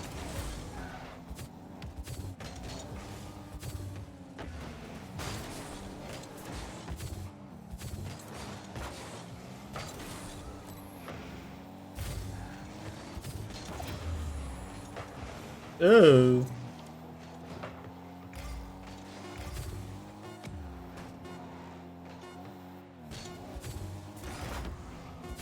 Nice block.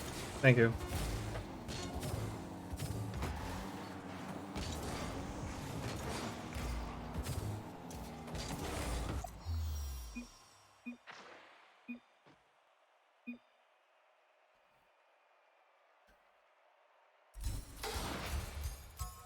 Unlucky for him, he was playing against people who have demos in their itinerary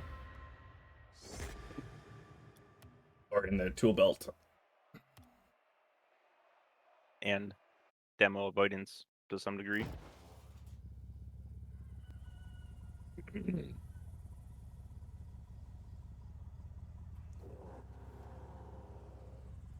Yeah, I mean, once we know that they're going for demos, like he demoed us a lot in the first half, but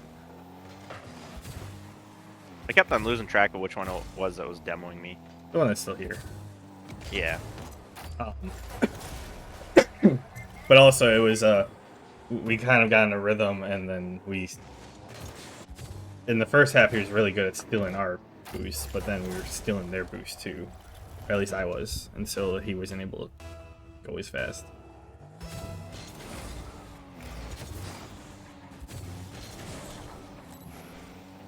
But I think he speed flips.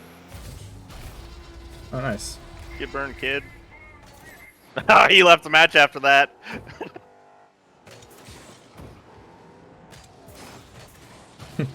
I mean, you backflipped on the first one. Kind of. Who would have expected that?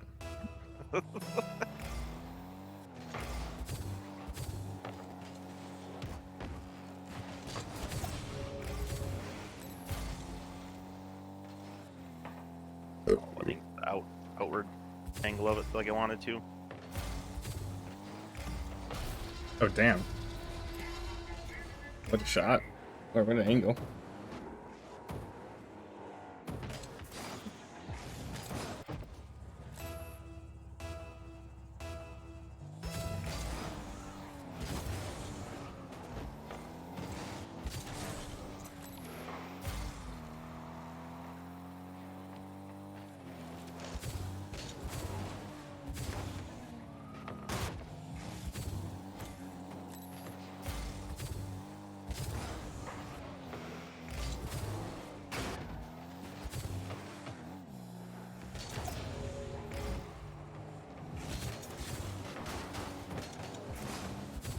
Oh.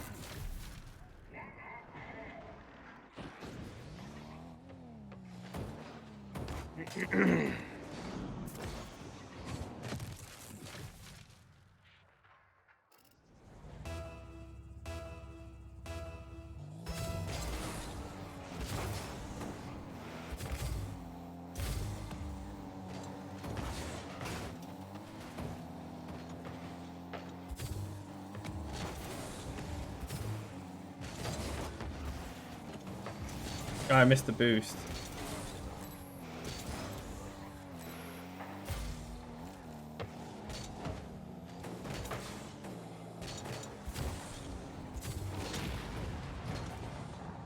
Damn, I couldn't land fast enough.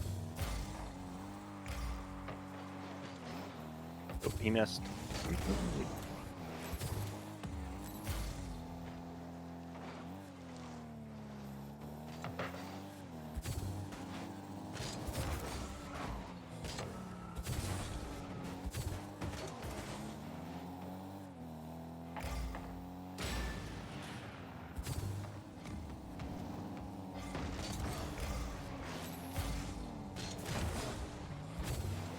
Oh, he was actually trying to pass it to his teammate.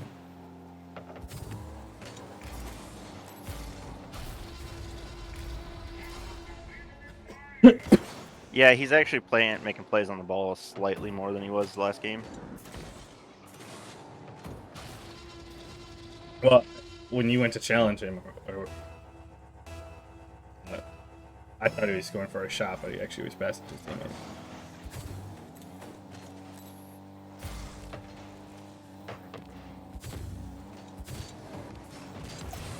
Oh, nice.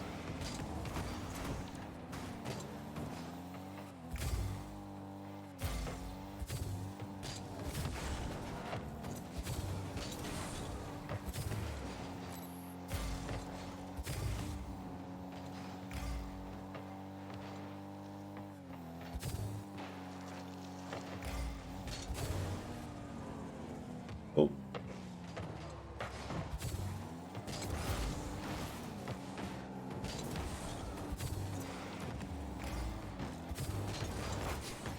Oh, I didn't think he was actually going to get a piece of that. No, I wasn't sure.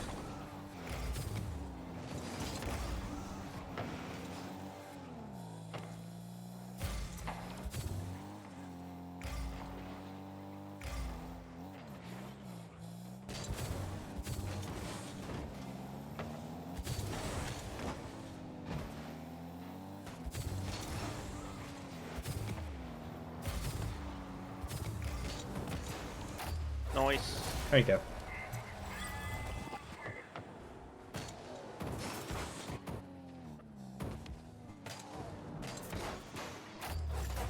That must... I was surprised how much it knocked him off his direction. My 50 with him. His touch. Oh, I didn't know he was right there.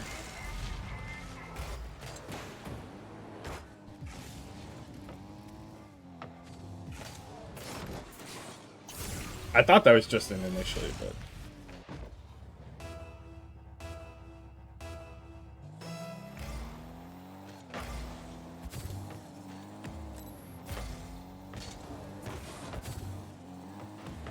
Oh, that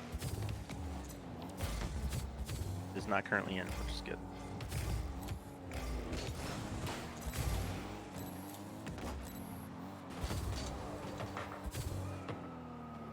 I'm floating away.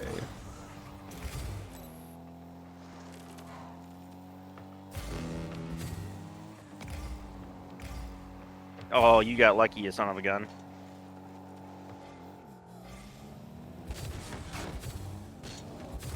Oh, I jumped too early. Fuck me.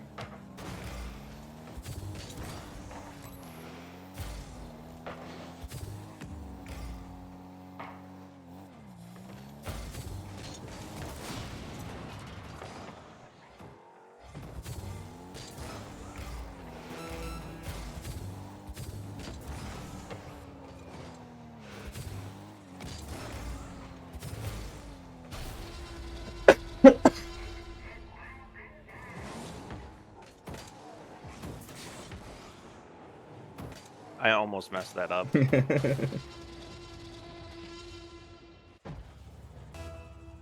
I'm glad you took your time.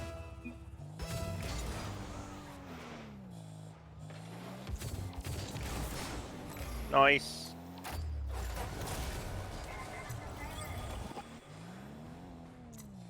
I mean, they only have themselves to blame on that one. Yep. It's not like we did our secret kickoff. Secret kickoff.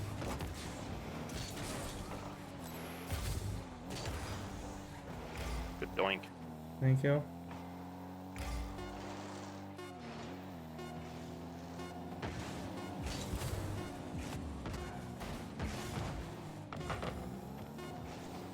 Pinch.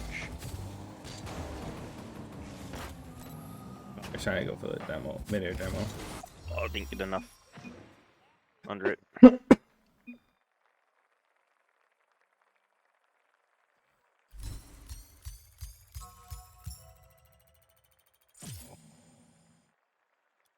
You want to drop this third?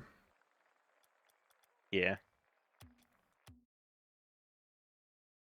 Drop this turd. That too.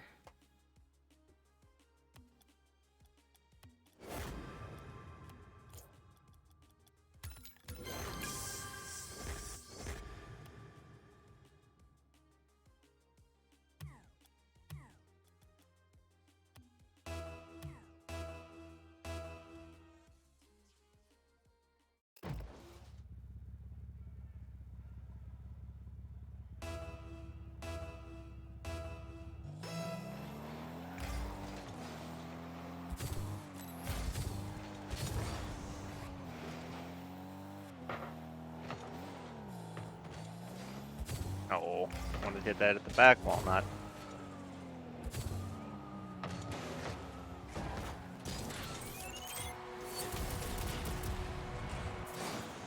I jumped way too early for that.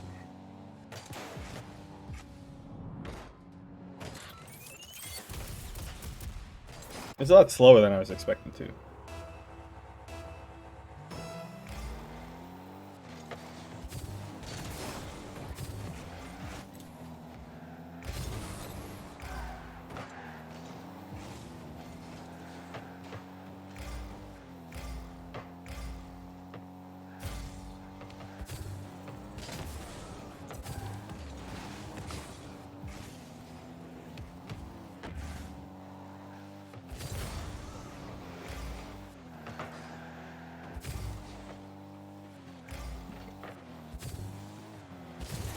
Nice Nice. pass. Thank you, thank you.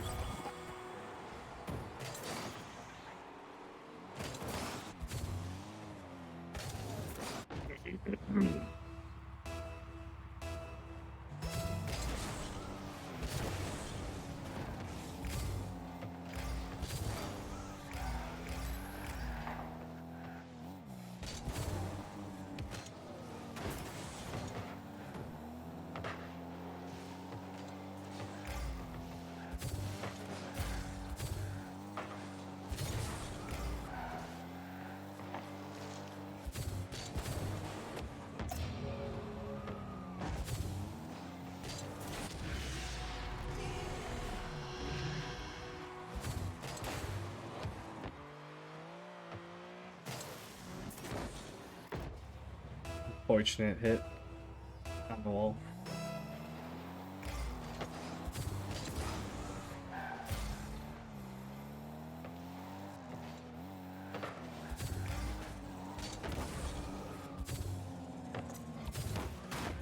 Oh, so close. Oh, the bump. Ah, I thought you were going like backflip and do the Dominus like backflip hit there. That's what I was gonna try and do, but I didn't. I wasn't positioned right. Dang. Yeah, that's a hard sheet.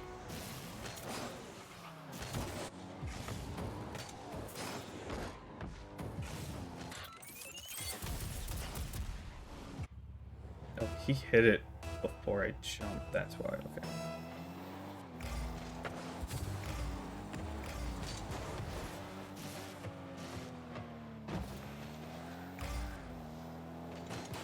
Oh, I'm missing. Back boost? No.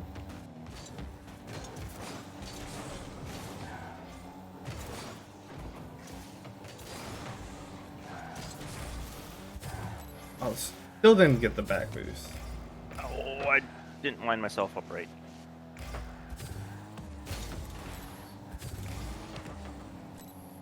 Fucking cart, let's go. Oh, you almost got to that.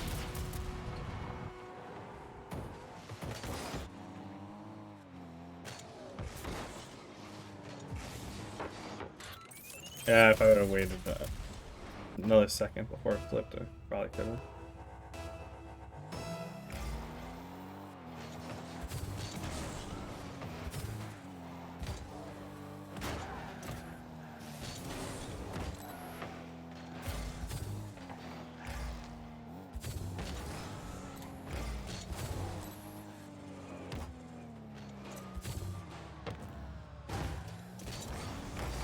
Ah, damn it.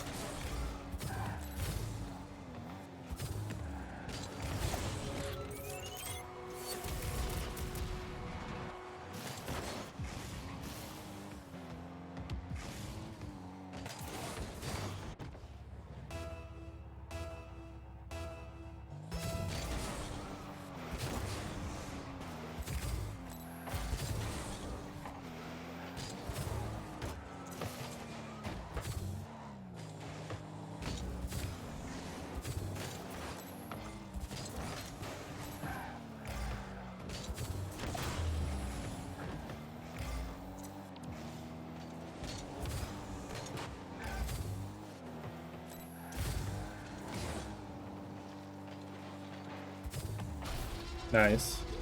Thanks.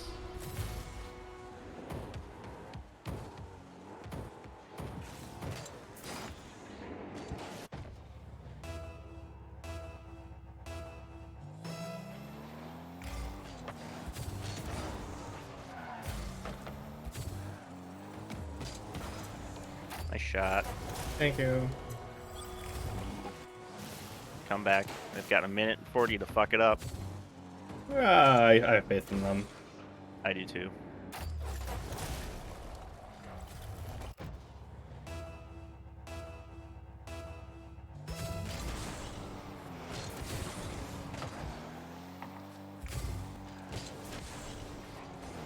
It was early.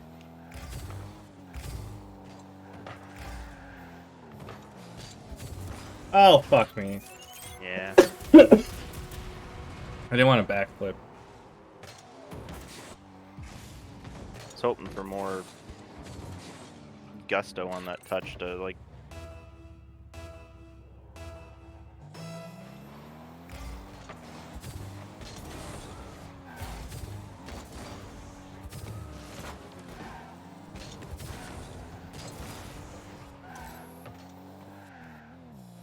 Oh, I didn't hit my dodge, damn it.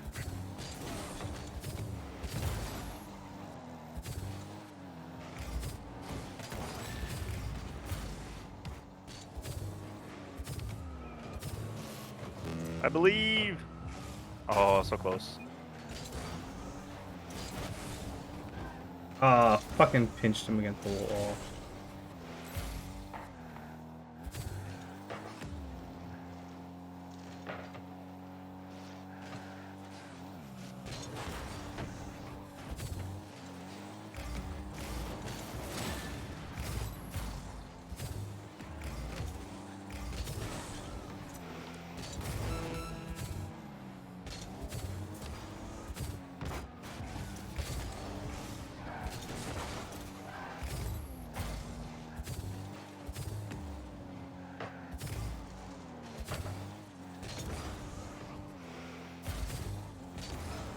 Oh, that's not right. Nice. It works. I was hoping for more oomph off that. Yeah.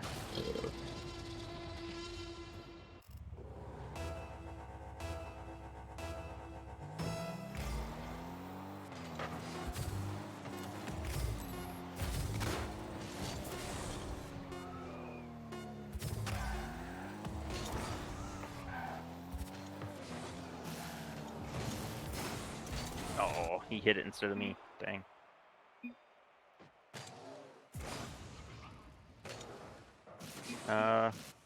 Oops. Menu's not up yet. I can't. Will you back it up? Yeah. Find a different pair. Or do you want to switch to ranked? Yeah, sure.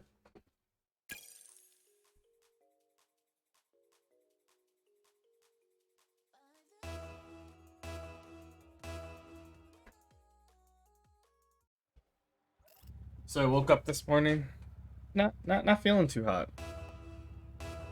So I told you last night that the Yes. vaccine. Yeah. The Rona shot got to you? A little bit, yeah.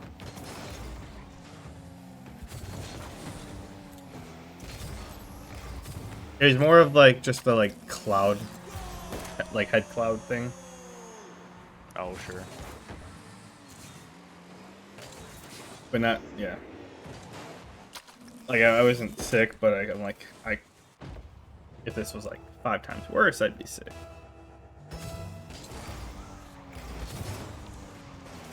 Ooh, that thing is swimming past me. A little too much.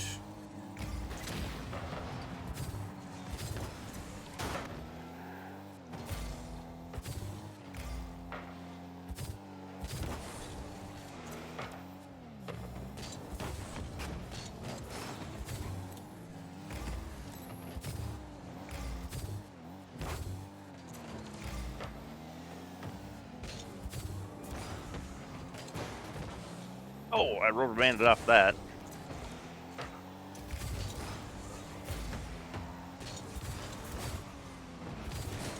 Oh, trying to pop that over him.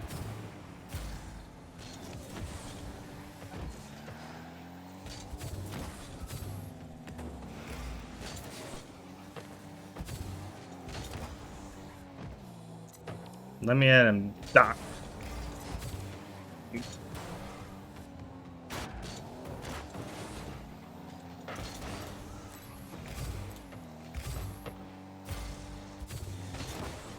Oh, I was trying to flip the other way. Got mowing? Well, either one of them were in any sort of position, you can go for that.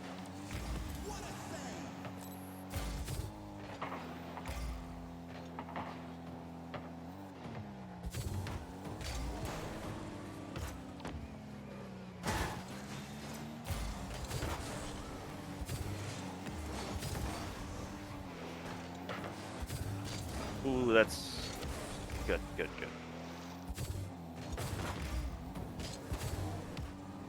Nope.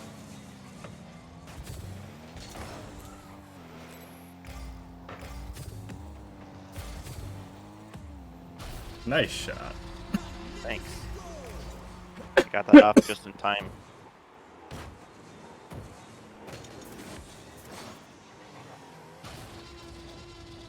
Completely fooled the other guy.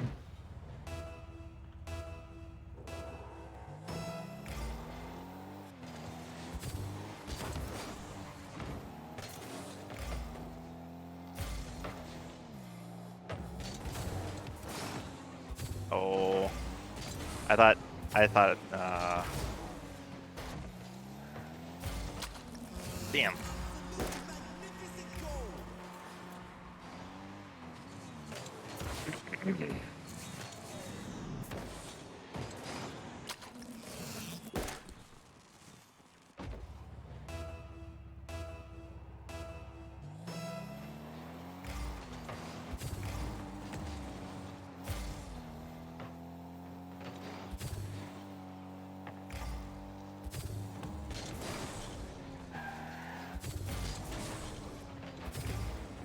Oh, I backflip. Fuck. Damn it.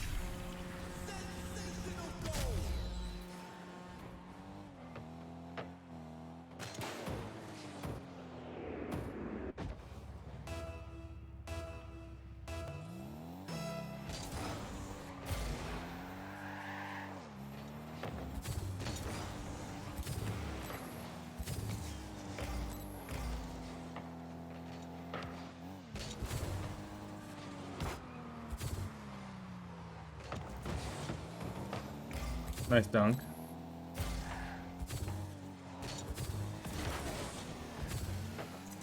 Oh, that didn't bounce towards the middle like it Oh was supposed shit. to. Man, oh man.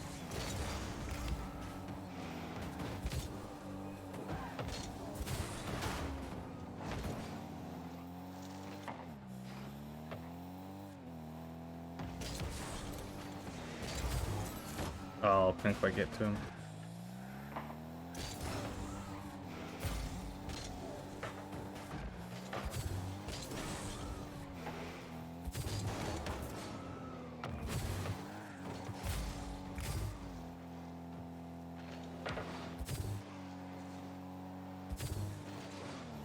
Damn it, get up there too quick.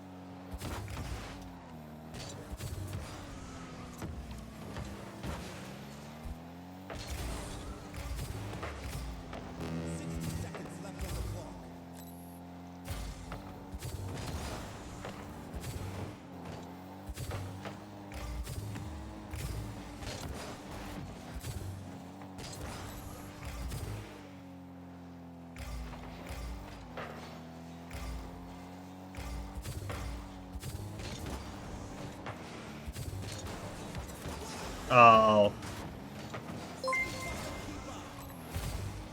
NGJ, thanks for the follow.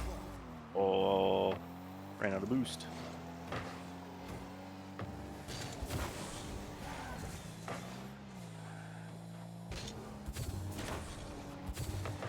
Oh. Oh, dang. That was a good pass, though.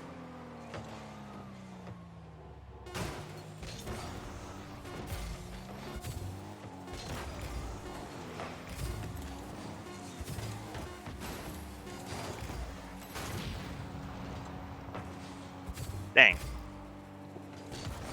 Oh.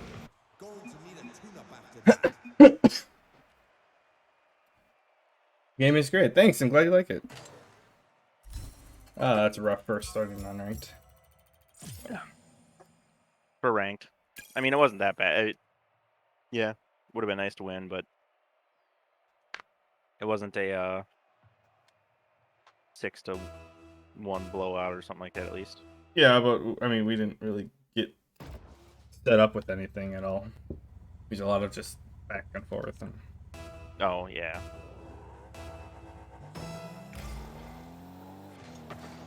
Oh, they faked it.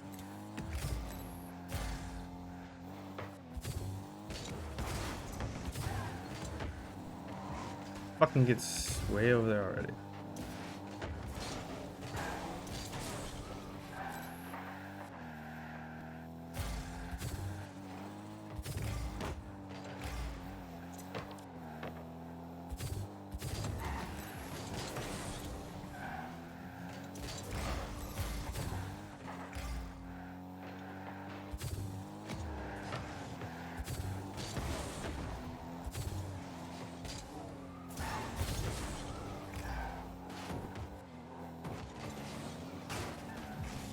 Demoing? He's not there. His teammate followed through and Oh, pushed me in the goal. I got it.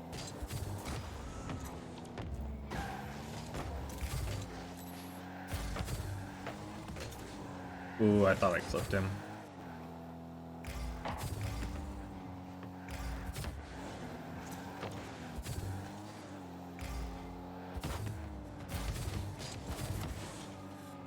Damn it.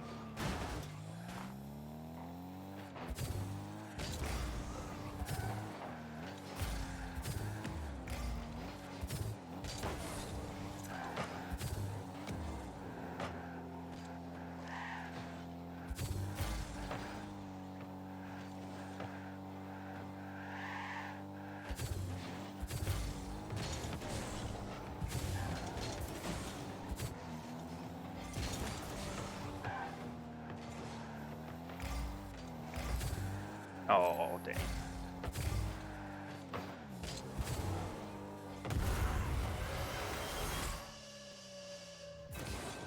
Well, it's Kenzie. What else is nice? Oh, you buy.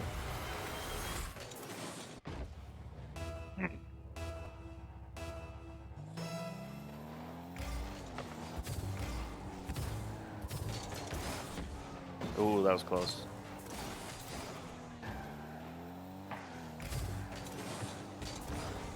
Oh, I missed it. You made him respect it, though.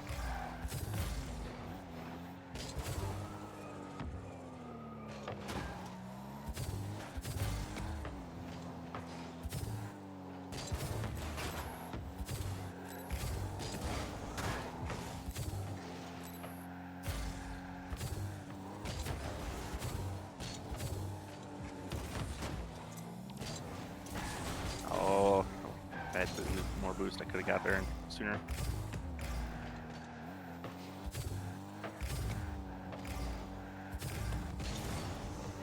Oh, I thought I had a bump on him.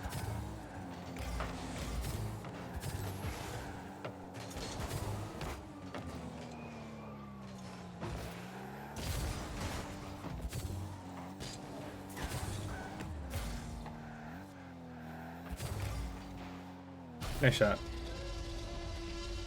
Jump early, make him think, to back off, and then just land. Me? He still didn't go. I'm too nice and sweet. Well, I thank you very much.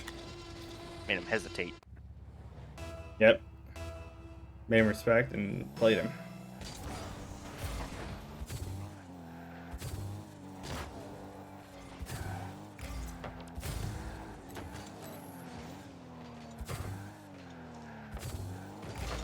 No, it's not in.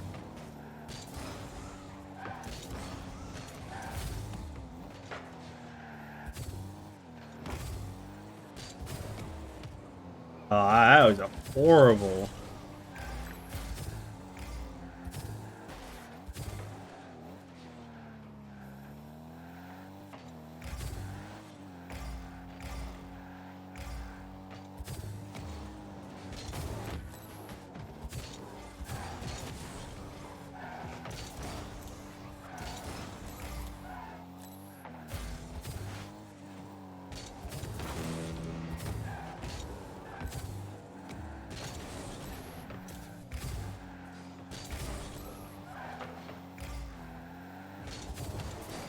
Good touch.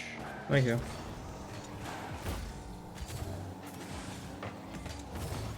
Damn.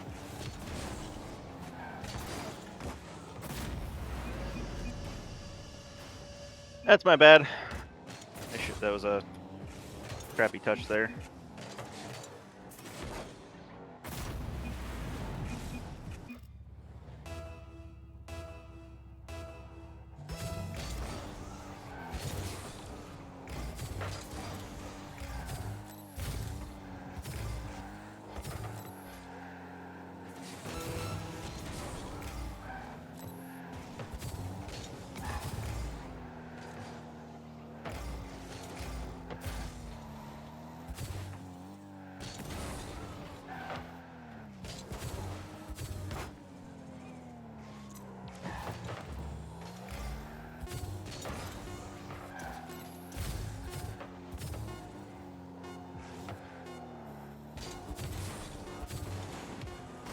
Oh, I thought you weren't. I jumped too soon. Oh, he doubled it. Dang. You did. I heard you jump when I was about to go for my second one. I'm like, I'm like, I don't know where this is going, but not where you're headed. And then, Yeah. Well, sometimes I have a hard time judging when I think you're gonna get the second touch, get another touch on it after your first one. And I well, so sometimes I'm yeah. he hit me for the third touch, so that didn't help either. Backflip, but that's why.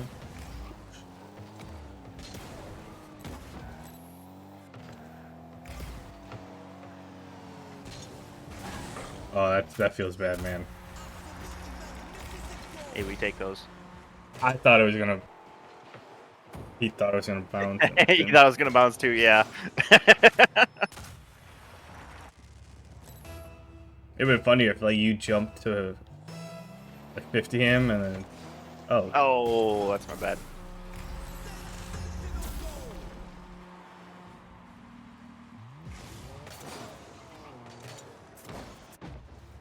Okay, so he's got a proper kickoff.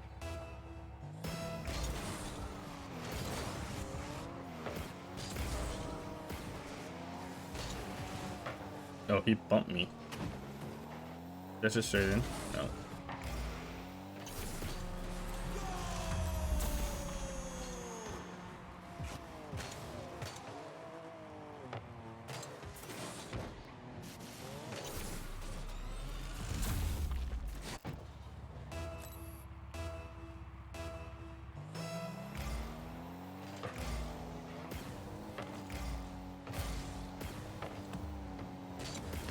Nice play.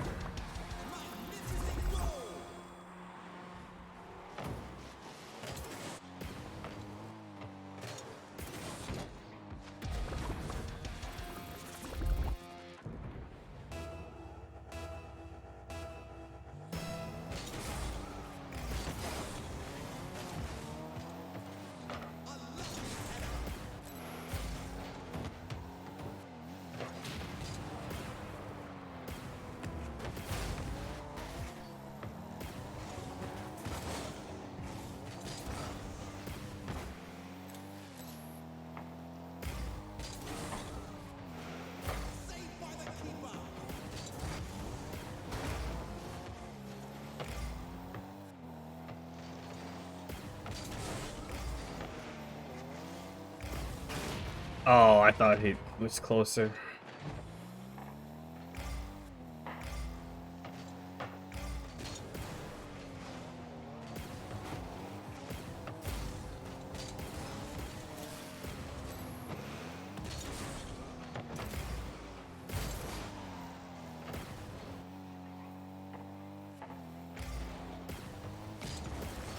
Oh. He blended into that ball. Good clear. Thank you.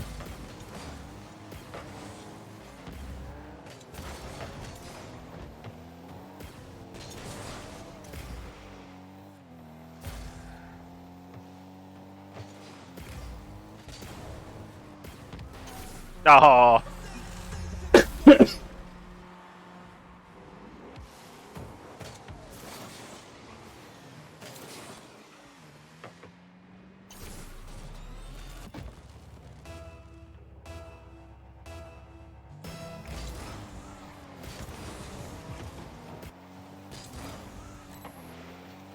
Oh shit, that's my bad.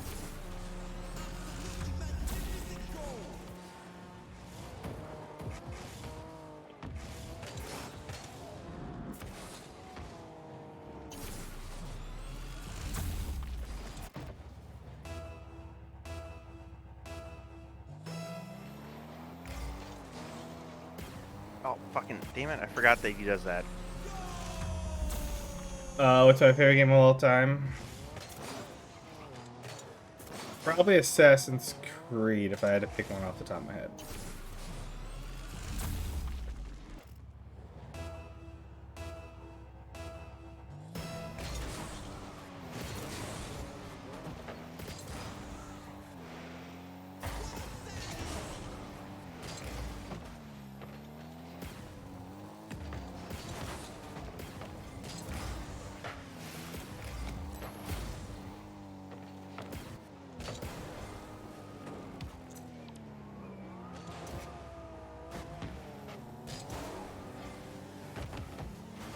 Oh, I couldn't get that boost even. Yeah, I was hoping you were gonna get it too.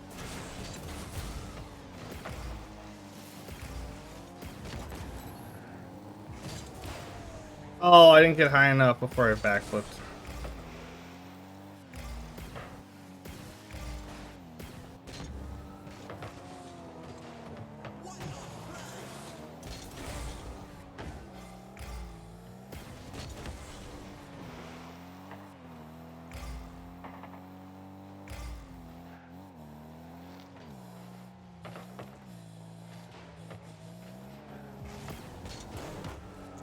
That's all I got.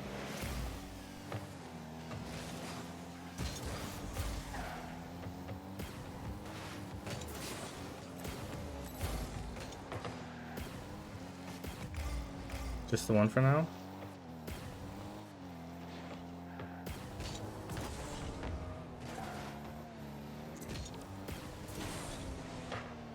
Great pass. Thank you.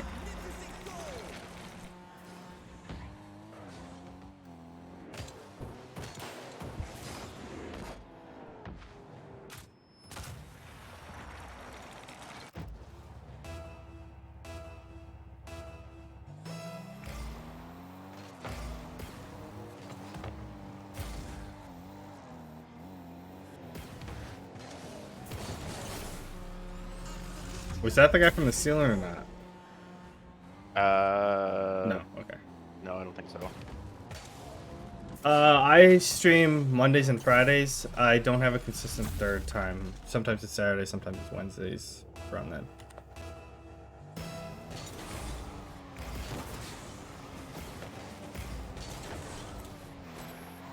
Darn, too wide.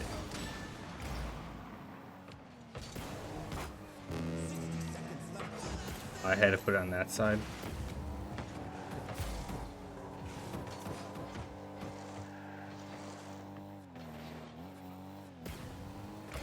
Ah, I didn't get to it. Dang it.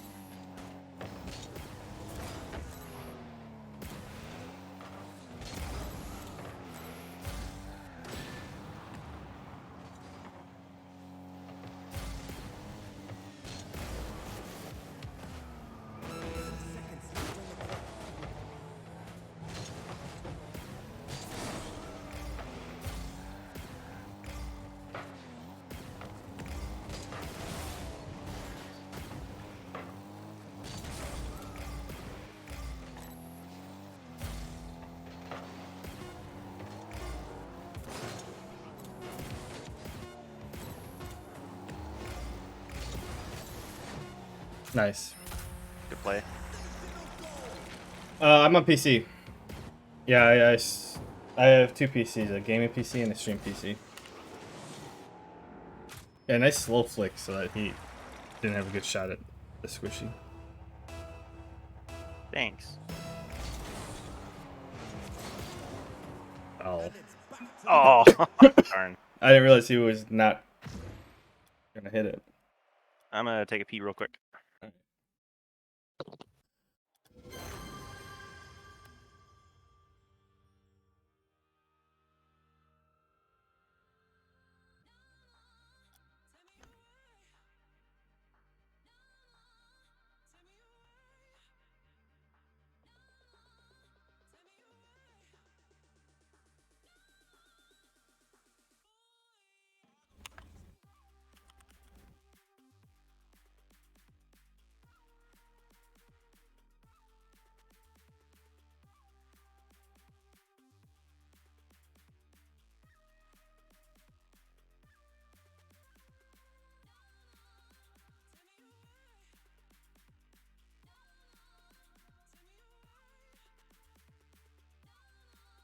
Uh, sure. Wait, my channel doesn't look professional right now?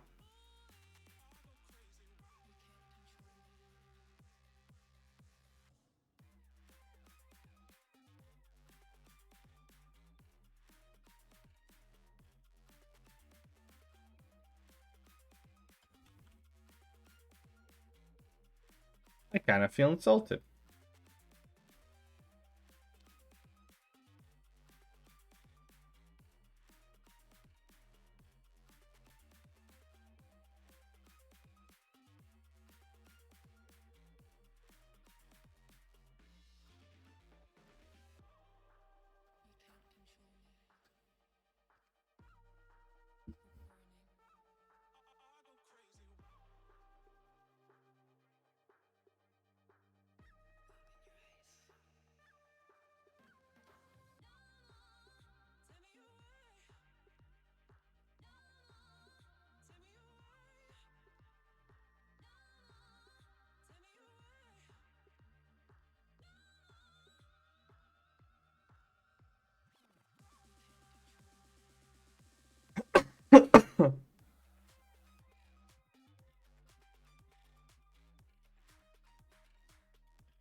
Hello. Yep. Yup. Yep. Want to stick with ranked, or you want to switch to drop shot, or I probably have a couple more in me, so whatever that tells you. doesn't tell me anything? Let's try some drop shot. Sweet. Drop So, some bombs on some fools. oh yeah, I found. I was looking at the vape website that I bought my vape from, the bigger one, because Yeah. I was hoping. I've been trying to I've been looking, trying to see if they have like the smaller ones, kind of like the size of the disposable ones, but just refillable, so that don't have to keep throwing them out. Yep. They actually have ones that look like they're like the similar to the Juuls, but they have like Mhm. disposable caps. Or like they're called the cartridge, and like they have a small fat one with that you put the cartridge on top. But then they have like, yeah, they're the size of a Juul, and you put the cartridge on top. So instead, and you just it has the coil built into the cartridge. So I might pick up one of those because it's like $30. And then the cartridges are like you get 3 for 10 or something like that. Okay. Yeah, the Juuls actually have a good thing going with like their design, but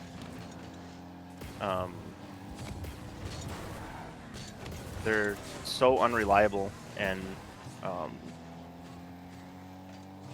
like inconsistent, and they're expensive. I've never used one. They-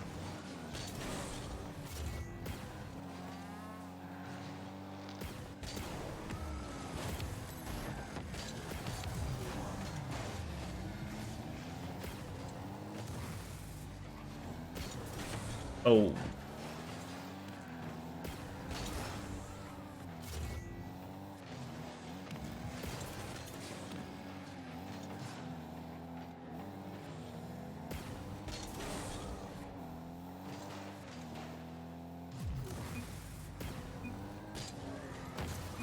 Nice. Cause yeah, like I like using the disposables, because, like especially for like weddings, or like you just need to tuck in your pocket. Like they're so nice. Yeah. Or like concerts, like they're small, or whatever. But like they're just like I don't want the e-waste. That's my biggest thing. Is like I don't like the waste of them. Yeah, they're incredibly wasteful, especially considering the fact that they are unreliable enough that you end up having to like the reusable part of it isn't like infinitely reusable. They don't last.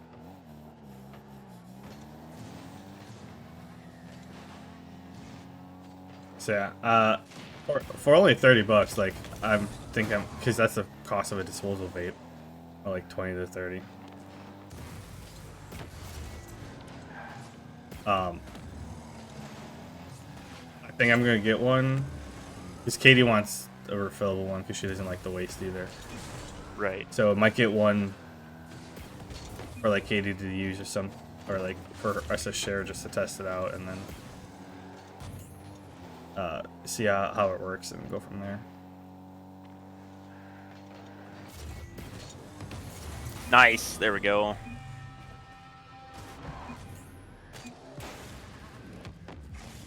Yeah, you'll have to let me know how it goes. I recently switched to using Geek Bar. Yeah, that's the brand. No, Yep. not Geek Bar. Geek Vape is the brand Right. that the reusable ones that I use. Geek Yeah. Bar, I actually have disposable. 2 of my last disposable ones were that brand.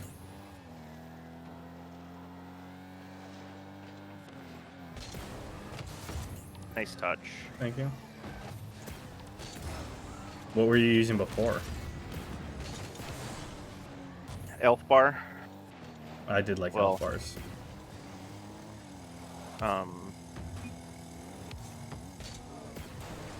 Oh, I missed my flip. Doesn't matter. At least like Elf Bar tasted good.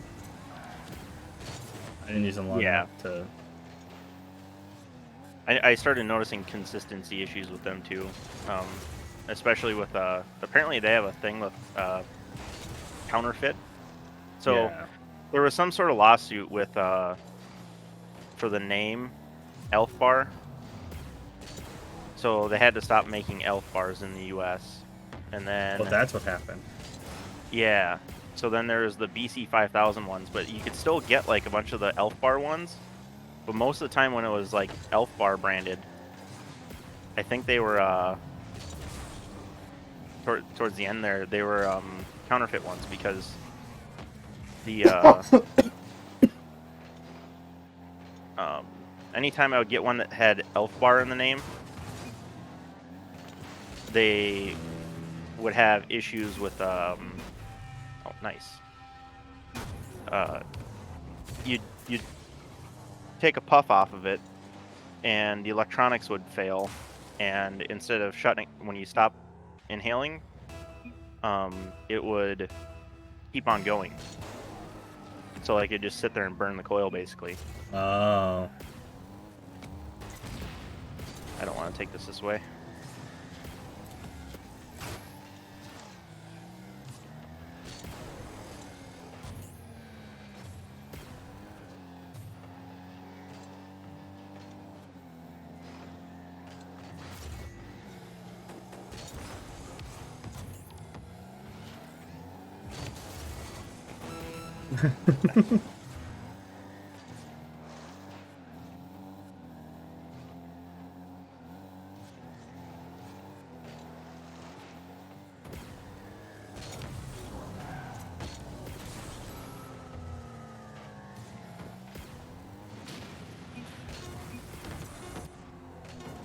Oh, I tried stealing that. Yeah, you almost got that. So I thought I was gonna bounce up just a touch higher off of that right there, and it.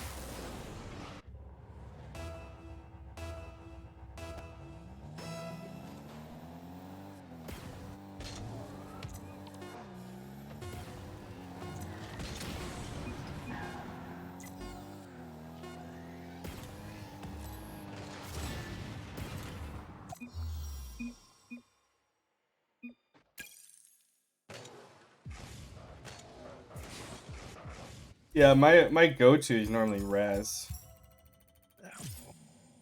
Is that the brand or the flavor? Brand RAZ. Okay. But they're not down here. That I see. Well, actually, no, I saw some at the gas station right there. But there are. There's two kinds. It's just the normal one with the screen, like the edge. But there's another one where the whole side is one screen, and that one you can change it to like boost mode or whatever. Mm-hmm. I like those ones. The juice I use is Juice Head.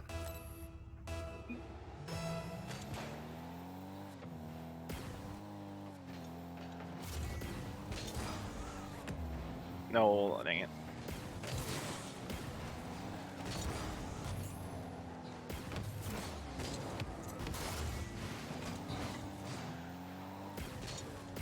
Yeah, I'll let you know on how they go.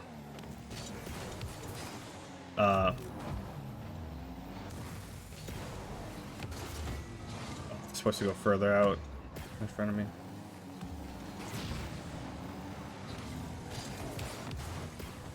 Supposedly the Oh, you you supercharged it, but it didn't get enough.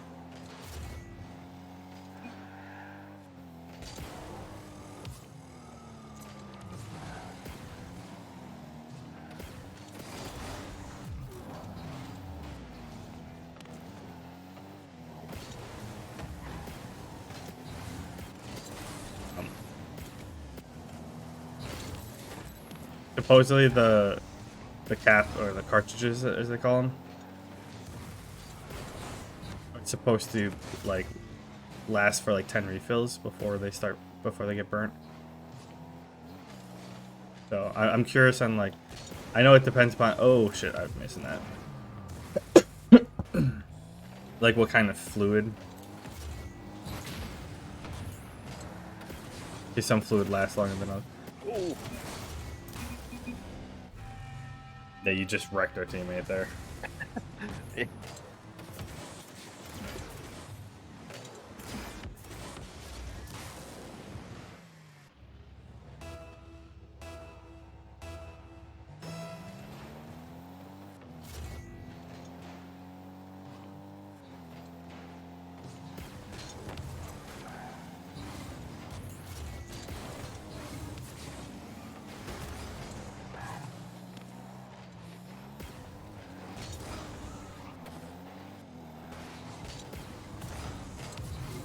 Oh, That was baloney.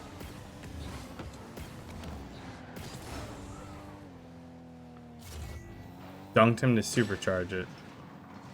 And then just get wrecked on that.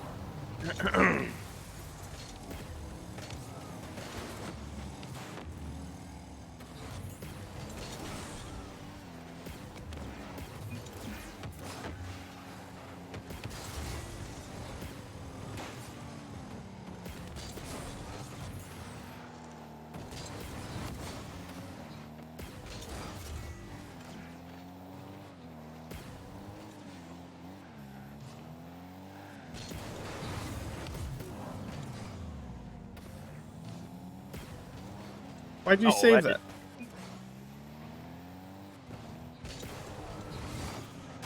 that? I don't think I saved anything, but I could be wrong, I guess. You caught it, and it right when it was about to land, and it would have done damage. Oh fuck! I misjudged that. I thought it was either the other color or on the other side of the field. Not sure which. That was me this time. With the boat.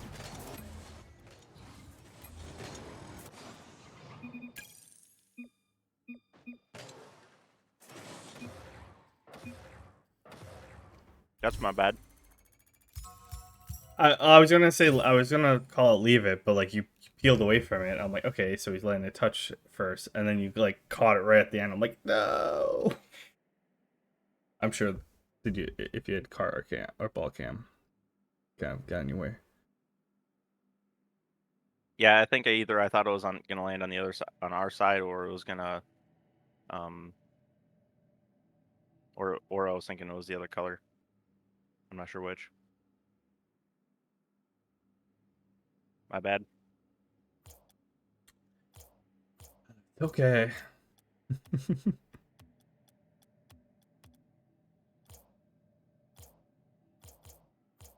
I had friend requests sitting in my queue that I'm pretty sure have been there for like 4 months. On Discord or in Rocket League? Rocket League. Oh.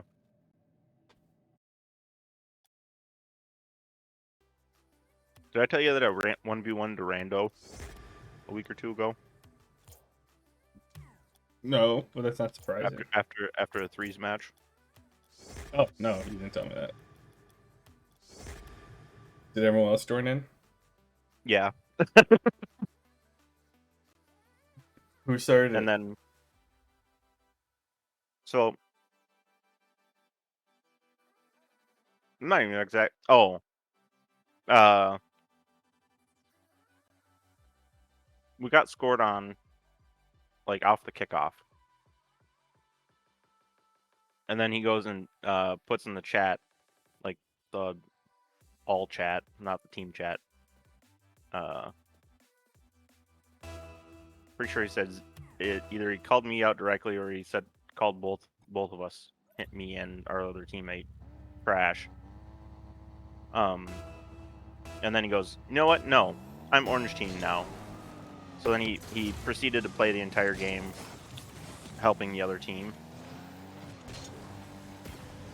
Stupid.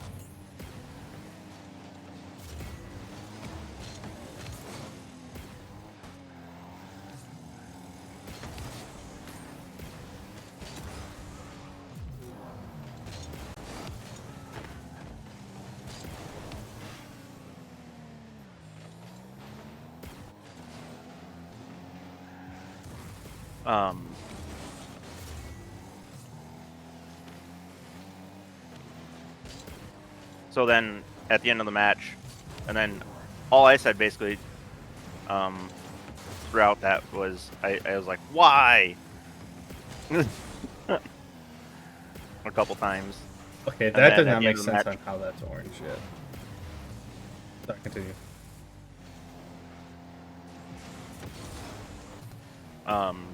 At the end, I started to type in 1v1 me.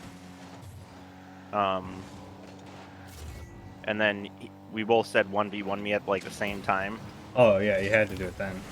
Yeah, which even if he wouldn't have, like I was still like serious about it. I'm like, so after the match, start sending friend requests, so that I could add people to the lobby. The way things ended up shaking out, like people were joining and then leaving and joining and leaving. I think they're trying to figure out if they're supposed to be in my lobby or his lobby because he was sending invites too.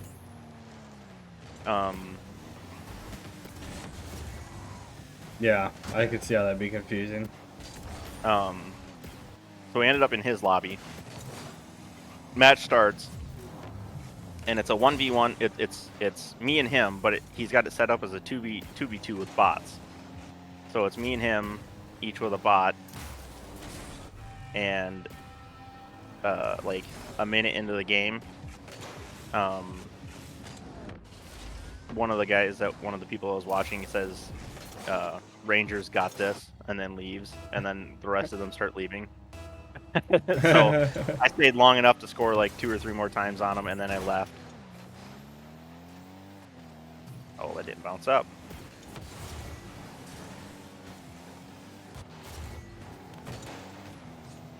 So you won it handily, I'm assuming.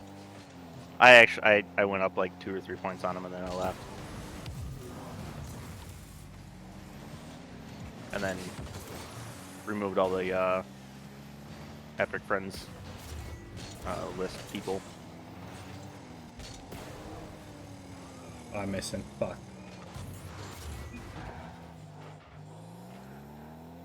So are they.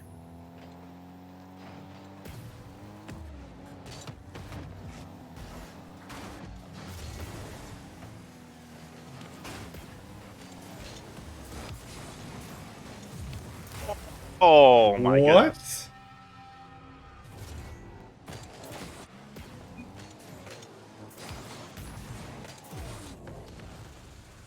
Okay.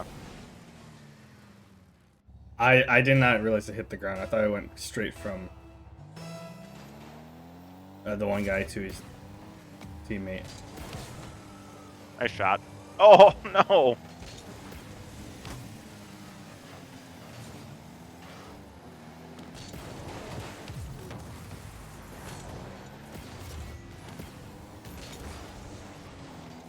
Nice bump. Oh, bump for the win.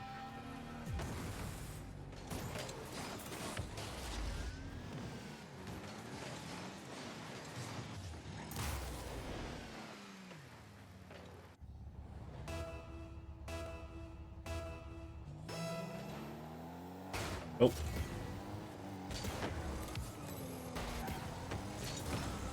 My bad, I went the wrong direction.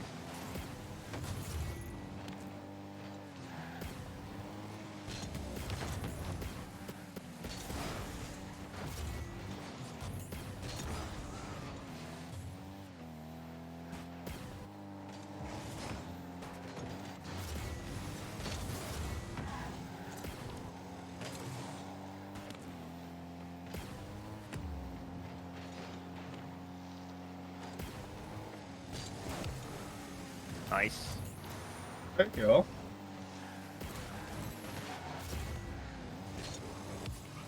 Oh, too much. Nope. Just enough.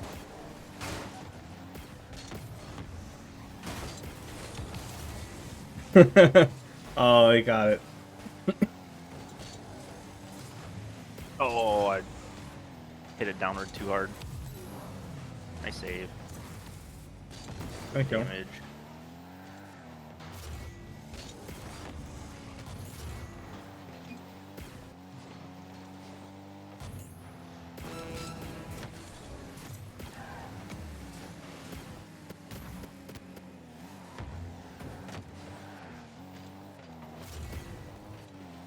Interesting. Not quite.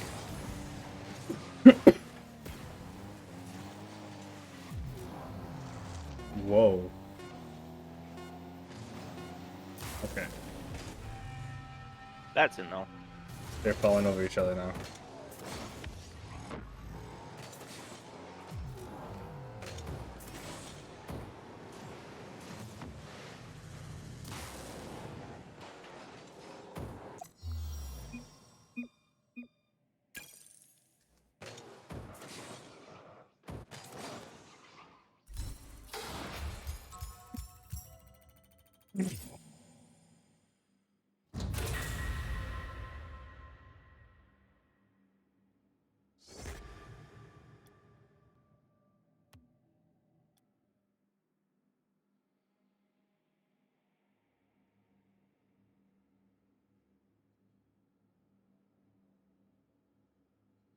Oh, a diamond and 2 silvers. Kind of makes sense.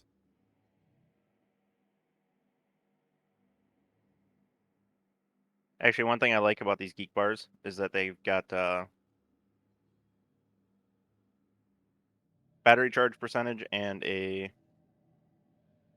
juice Yeah. percentage level. Elf bars didn't have those? No, elf bars don't have any. They're just like Oh, they don't yeah, have they're any. just a solid one. Right. Mm-hmm.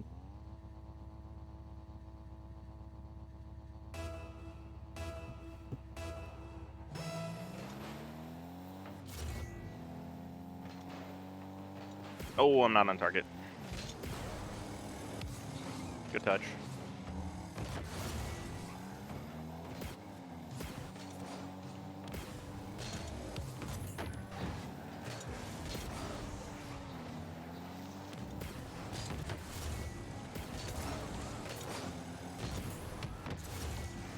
Oh. I'm supposed to go straight down.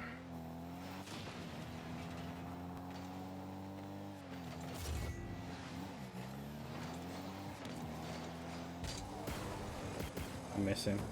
So am I. Damn it.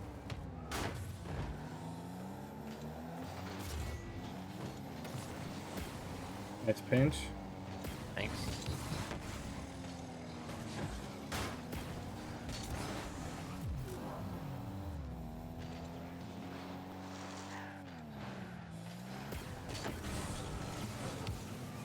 Nice. Nice pass. Oh, I didn't break it.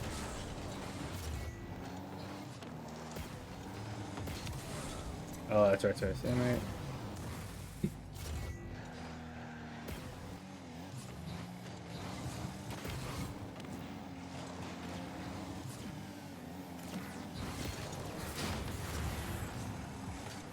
Quick one for the team. There we go. Your sacrifice was not in vain. Excellent.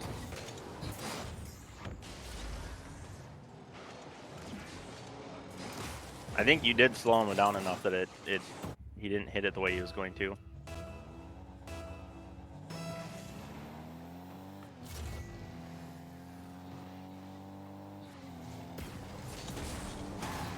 Yeah, maybe it's because the ones I've been using were like it was Geek Bar and like Raz. Like Raz has the screen with the 2 levels on it. And then Circles here. a couple I've been using because there's one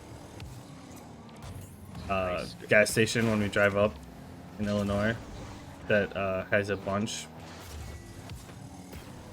Nice, man. Thank you. Nice pass. What a save. Dude's out here looking like an SSL. Oh, our teammate.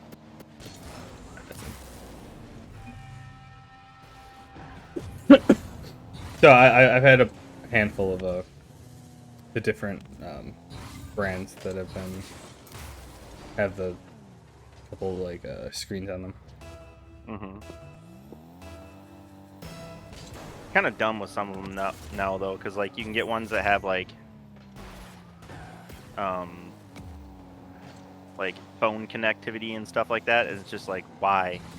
Oh yeah, mean, Trent was telling us that, right? Yeah, it's like I don't need to answer phone calls on this thing or read text messages. That's not what it's for. Especially considering it's disposable.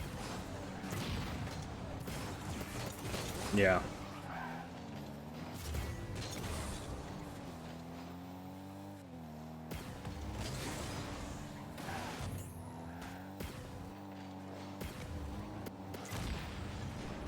Oh, missed it.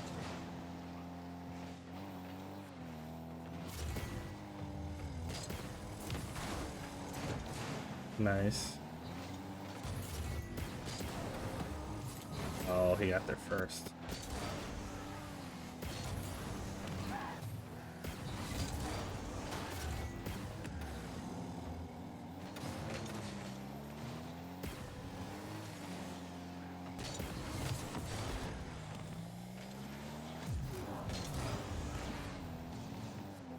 Oh, fucking.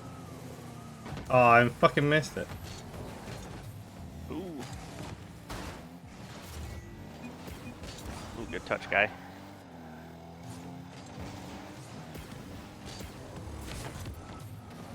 Ooh, you almost could have, like, straight through their floor there. Oh, he's trying. I don't boost. You can take it.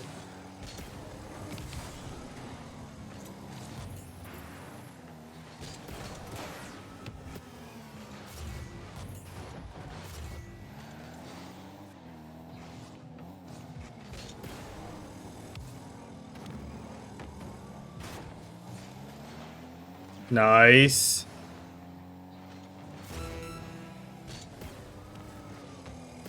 Oh shit, thank you. No damage.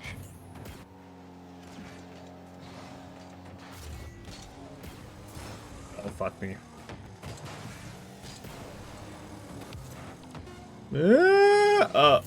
Oh, dang.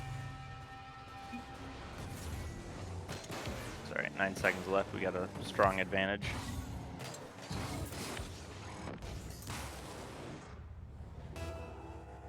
Go get him moisted.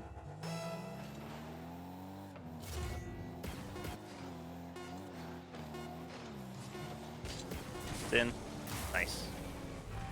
Yeah, I just wanted to dunk it in just Oh, I thought we were up by 1 already. just for authority. No, we're trying to get up by 1.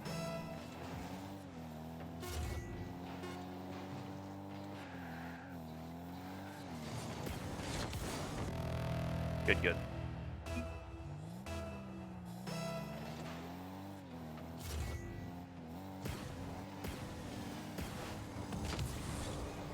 Oh, too far. Oh, nice. Never mind, he missed it.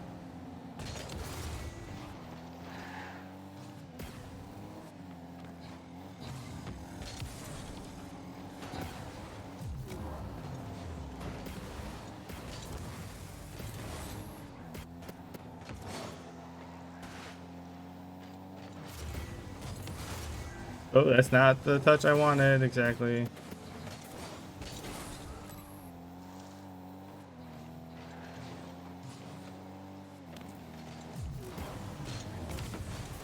Oh, I had to go up.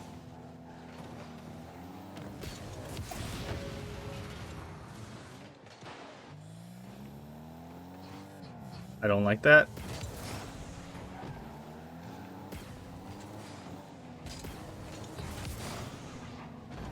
Good hit. Oh, he bumped me out of the way. God damn it, I dodged the wrong way. Fucking.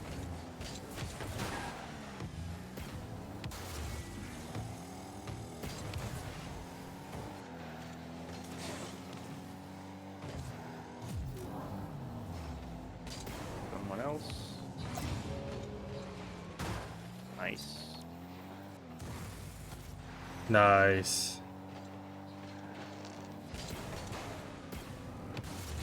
Oh, we went. We both went.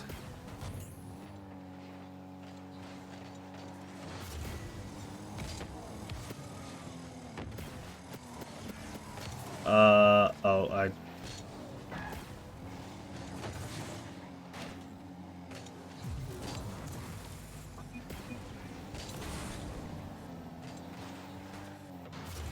Ooh, got lucky there.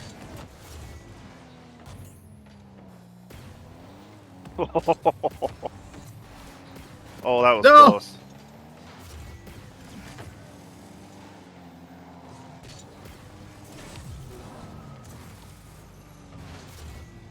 Nice. Oh, There we ho, go. ho, ho. Oh. That one took some work. Although that last, the hit I had right before that just really put the pressure on them.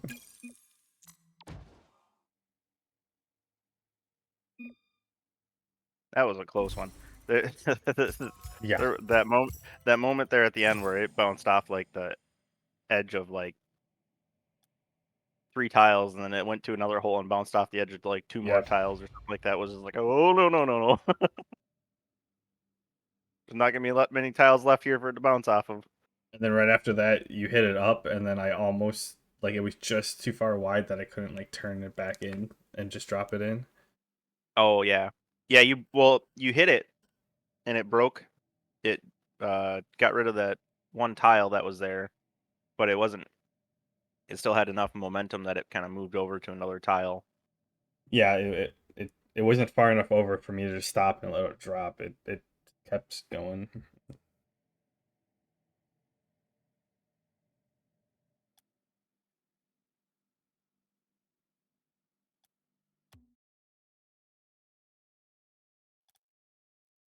Yeah, I was upfield when you guys were fighting with it, and I'm like, good luck. Miss Vicky's cookies.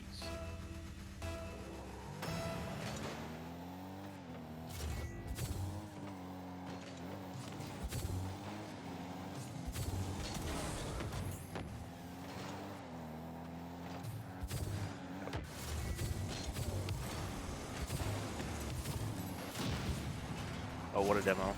Oh, it did. It made the rings around the field.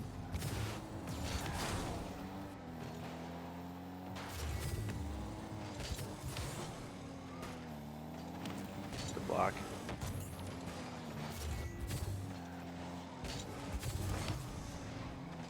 Yeah, if our teammate didn't hit it so hard, it would have been fine. Oh no! Couldn't have been that color.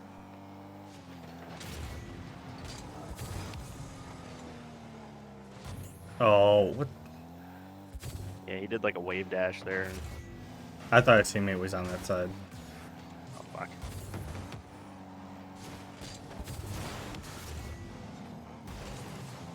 Oh damn it!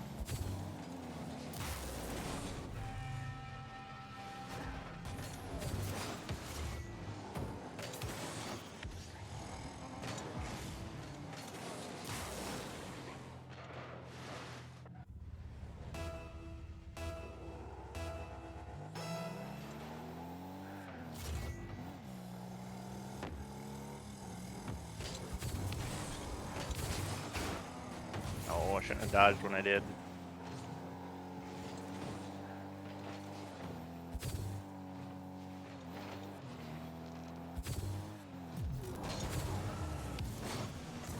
Nice hit. Thank you.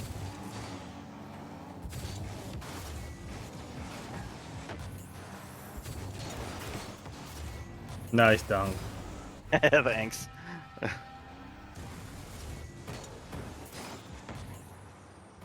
was like, I'm just gonna get out in front of this and then kind of try to stay in that area, and Yeah. it worked.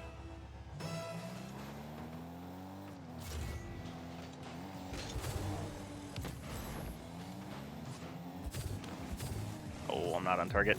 Oop, still touched it though, off his touch.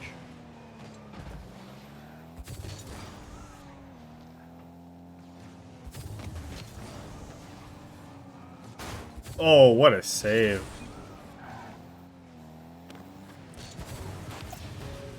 Yeah, he couldn't have been much close, like, any later on that.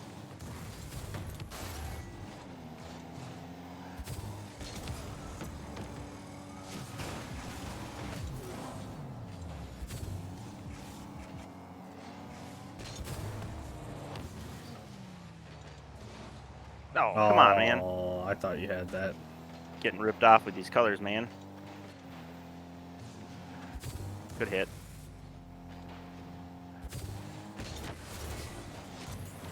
Ooh, good pass.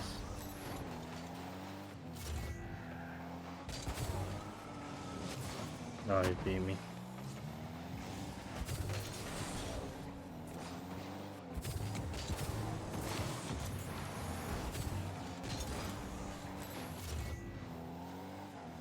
Get your turn in.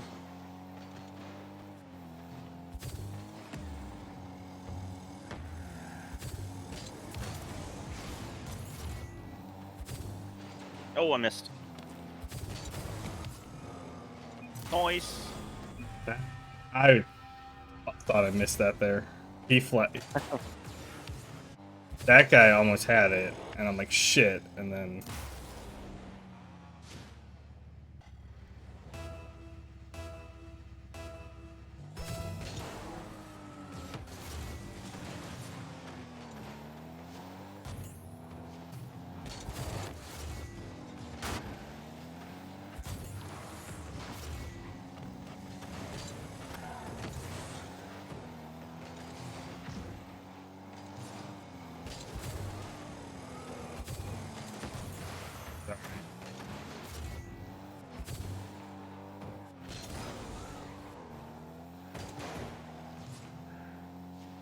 Oh, it was still too hard.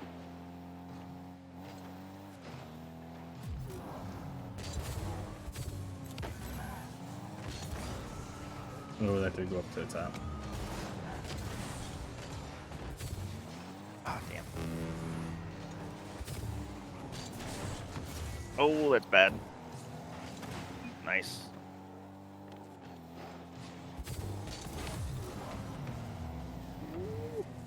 Oh, come on. And of course, that was the wall, or the curve The side. wall, yeah.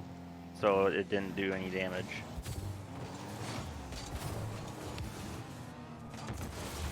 Oh, that could not have got any closer. Oh my...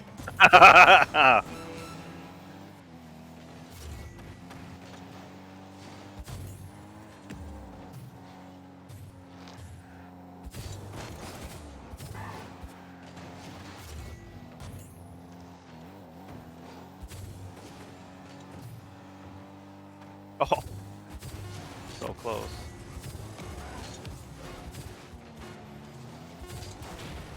Oh, what a demo.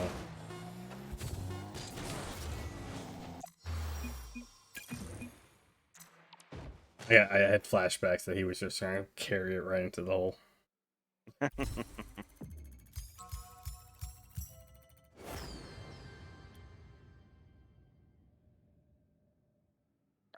Ooh. Diamond 3 Division 2. I just broke up into Diamond in the last match.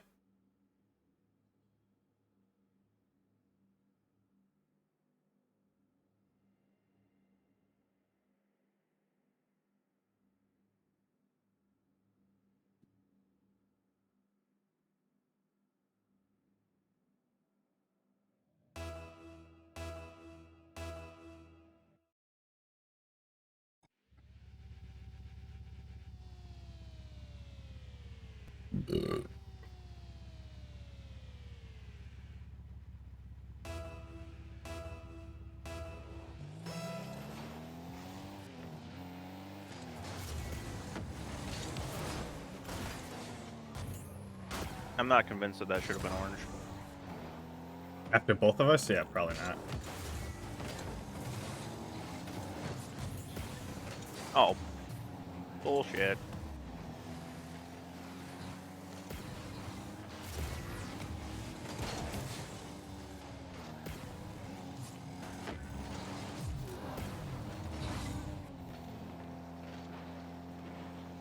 Come on, man. I don't like that.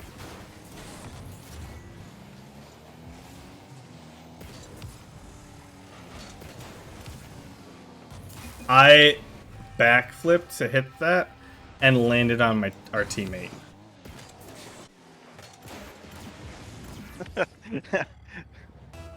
So did you just jump off his roof there? Yeah.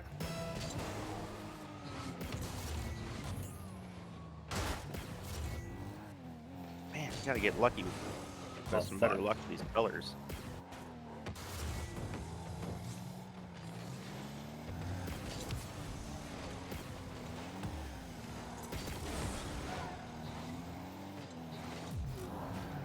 Come on! Anytime, oh my goodness.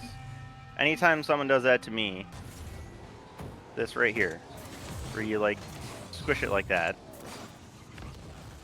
it does damage. Nah.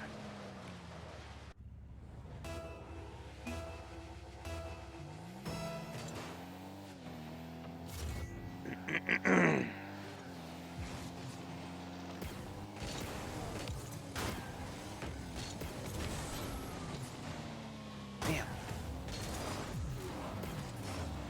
Hey, Panda's back.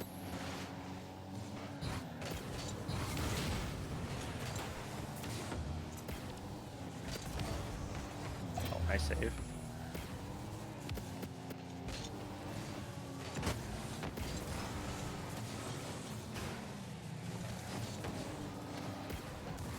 Are they partied up? Okay, they are. Is this the same team as last time? Might be. I just know we played against Panda a couple times tonight. Oh, okay. At least once. Oh, sorry. Give me it. Oh, he's not going for that. Okay. Damn it. Yeah, we can get out of this match.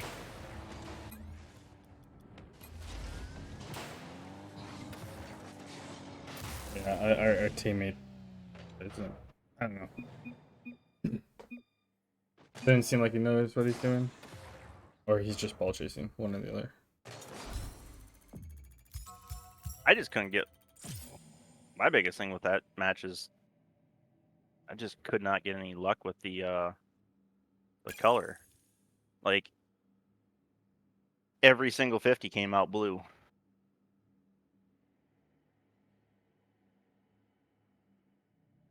Oh yeah, most of the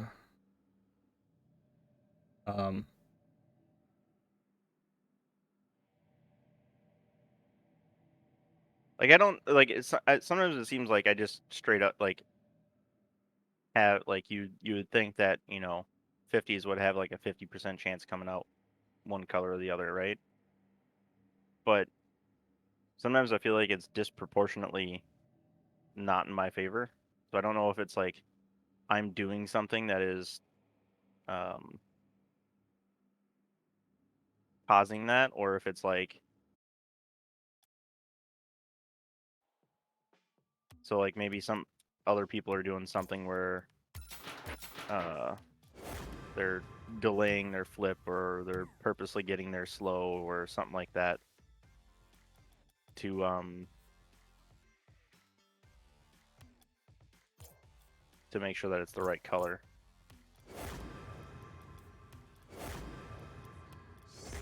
I have a part of me was thinking it's the getting the slow part. Like you can get the ball fast, but if someone else is it, or you get to the 50 itself slow, because if they hit it and then it bounces off of you, like you're the last one to touch it. So like it's not advantageous to win it. But then like if someone's flipping into it, and then like they dunk you, like it's gonna be their color. But if they bounce it off of your head when they dunk you, then it's your color.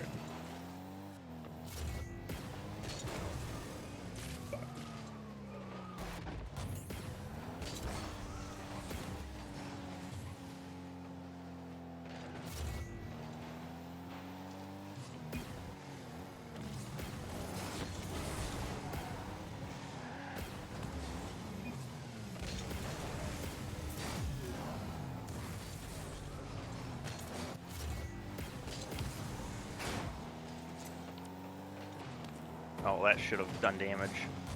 Robbery. Oh, I'm glad that didn't do damage right there. I'm glad that didn't go in right there. I mean, mine was all according to plan.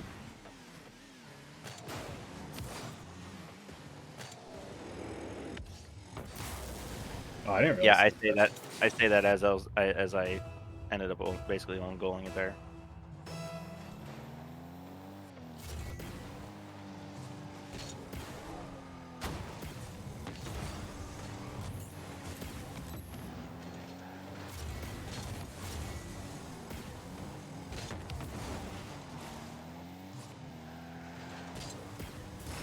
been too hard to ask to knock at the SSLs playing against us in Diamond. For fuck's sake. Or GCs, I guess.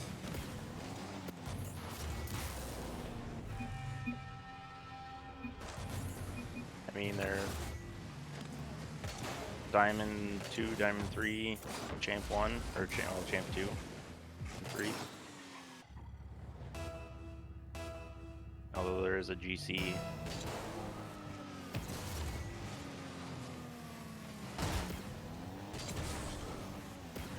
Fucking misses it.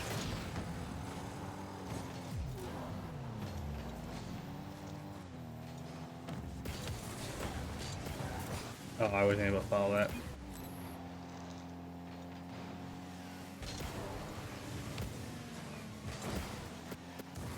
You gotta hit it before the ground, guy. He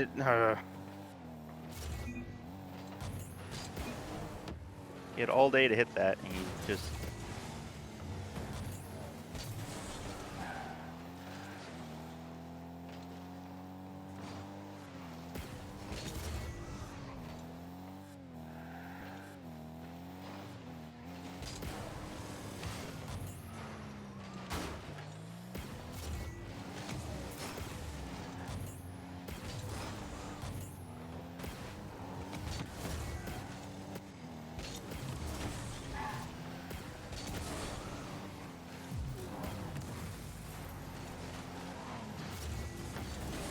Oh, that curve of got me. God damn our it. teammate, I try not to say this most times, but our teammate this match is literal trash. Oh yeah. I mean, he's about the same as the one we had last one.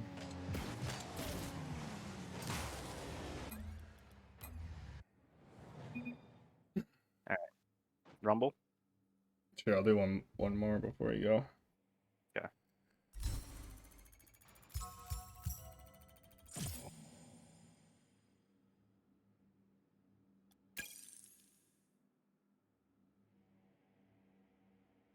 Yeah, because that one, our teammate that time, like, didn't know if he was going, or he took too long to go, but then, like, especially at the end there, like, you both jumped forward on the wall, like, he's either double committing or he's not going for it. And that's what or at least that's what I feel like the issue in drop shot a lot is either people aren't being aggressive towards it or, like, they're not consistent. They're bouncing between the two. Yeah.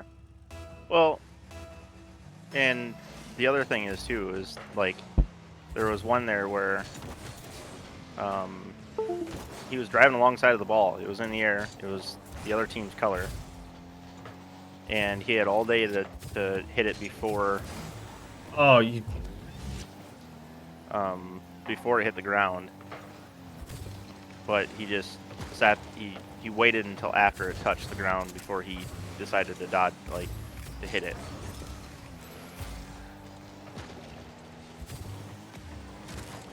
Catch a ride! Oh.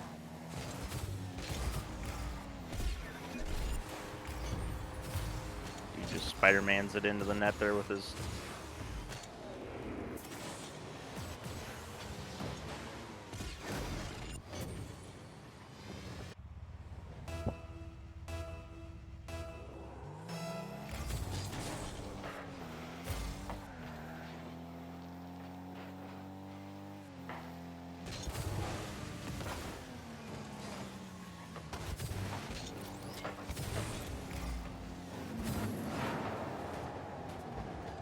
Oh no! Watch out!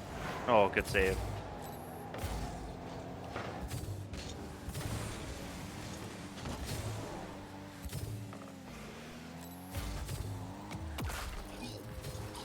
The bump got to me.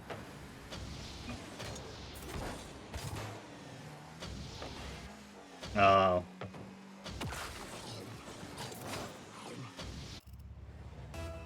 Not gonna lie, my brain is kind of malfunctioning right now because, like, on the kickoff, I wanted to jump.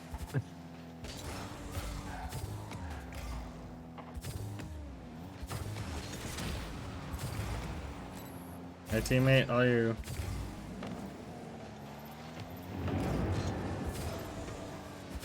Oop.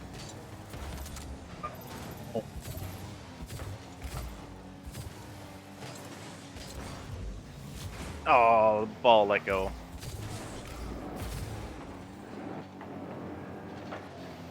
Damn.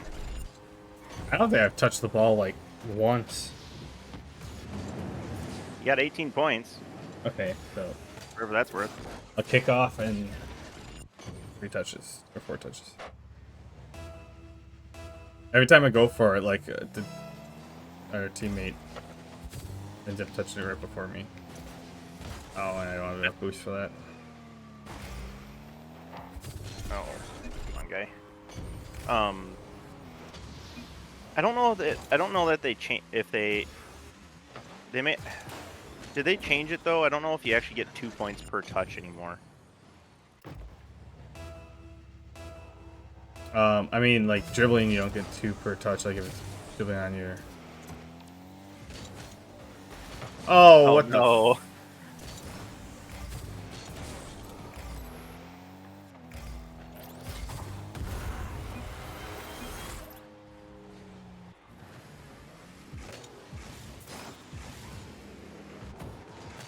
Like there's a time between consecutive touches. That I know, but that it's been that way for a while.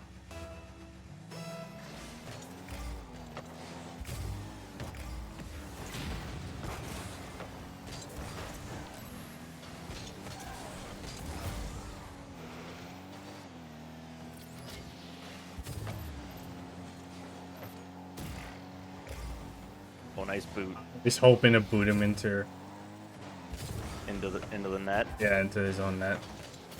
Oh fuck! That's just in.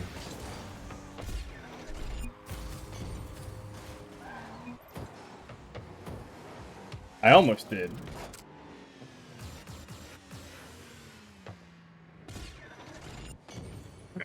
That is the best when they have spikes and you somehow manage to force them into the net with it.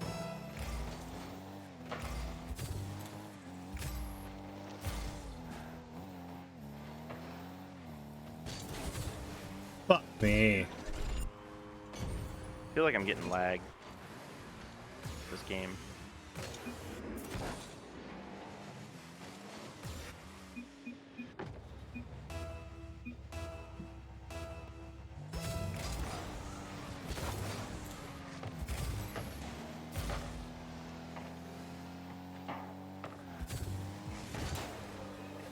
I did not realize. I thought our team was headed backwards. Where the fuck is the ball going?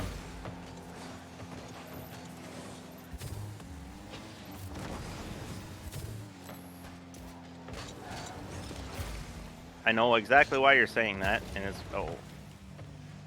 not where that needed to go. No, 'Cause it was, everyone down by our net was using their power-ups.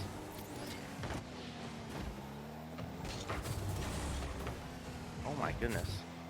The camera's just doing circles.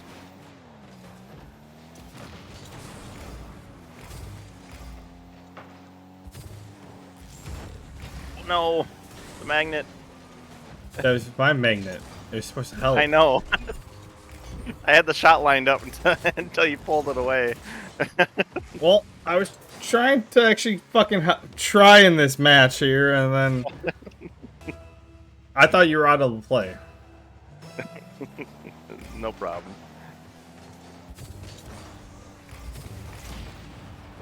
I got demo. I feel better. Oh, I didn't have my dodge, damn it. Oh, nice save.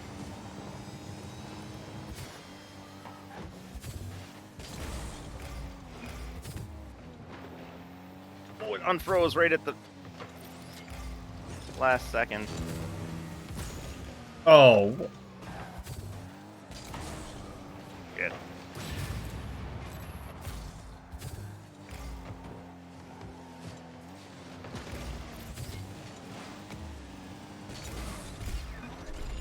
Dude, this match is not going well. no, not at all.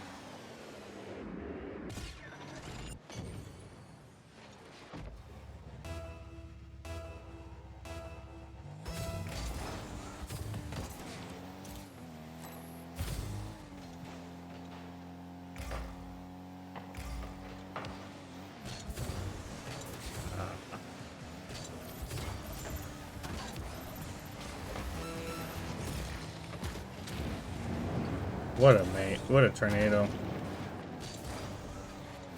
Oh.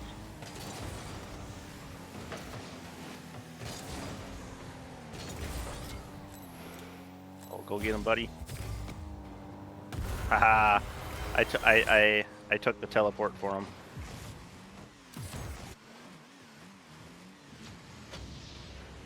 Oh, someone teleport with you instead of him. Yeah.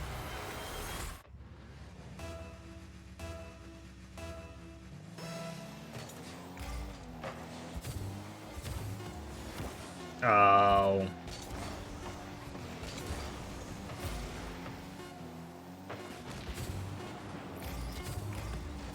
Oh. Ah, damn it.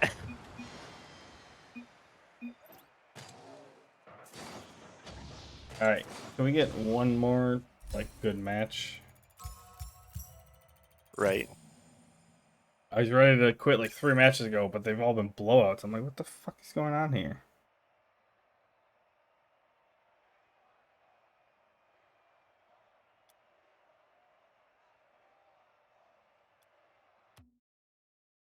No, they're all champ 2s.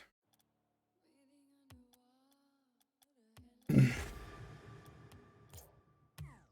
there are a couple times when like the ball bounces to midfield, and like I jump up, and I'm like, oh, I got a good beat on it, and then like our teammate was just sitting there in the like underneath it kind of thing, and then he ended up like jumping up and catching it right before I had, and I had like a lined up shot and whatever. I'm like, oh.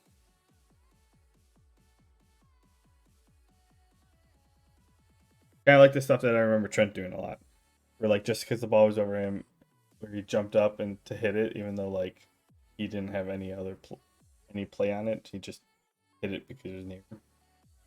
Yeah. Well, that is a thing with Rumble. Because oops, buttons. Oh, what? No. Yeah, because I'm champ 2 in Rumble, but if you look at the their like 2s and 3s ranks for the people that we're playing against, there'll be a mix of like champ 3s, diamonds, and plats. But the only thing you don't see is maybe see golds every once in a while at this rank. Like,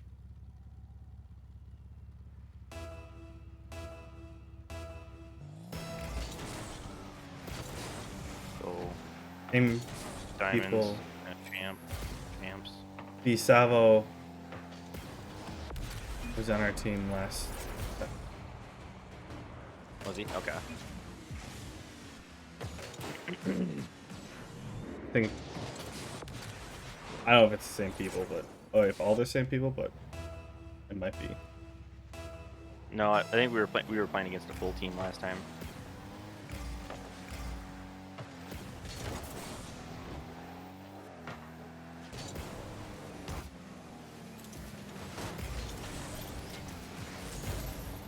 Got a grappling hook. Ooh, okay.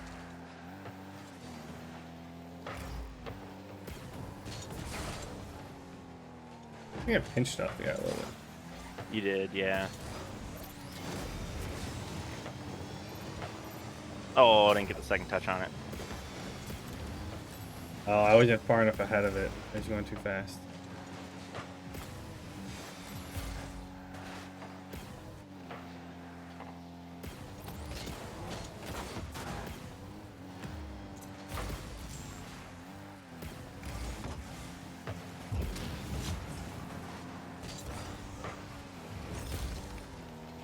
Oh, I think I just stole that boost from our teammate. Oh, shit. Nice shot. All the way around downtown.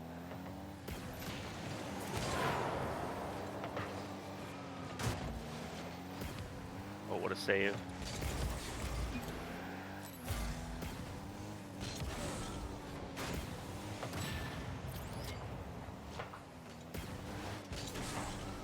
You made him pass it to you.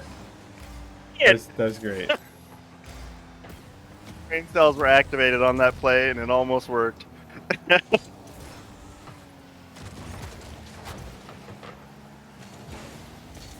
Jesus. Oh man. Oh, that would have been such a good clip.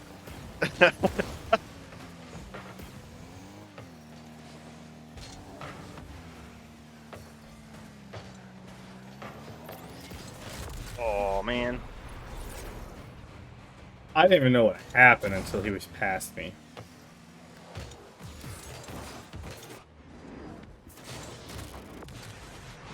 Yeah, he caught it and just bounced around with a barrel roll.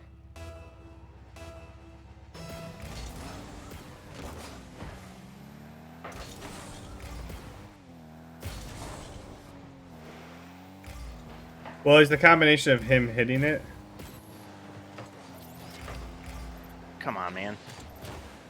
And then also like him passing you. That it just kind of looked like it was just all one. Like the ball rubber like went right through. What is my game doing here, man? God.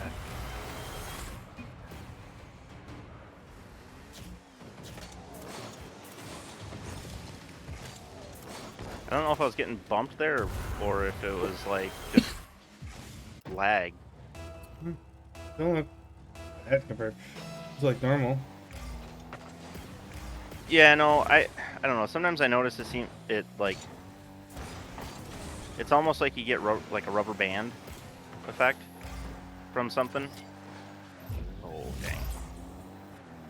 dang. But when you look at the thing, there's no actual like lag that shows up on the scoreboard. I don't know if it's just like a like my game is losing frames, or if it's like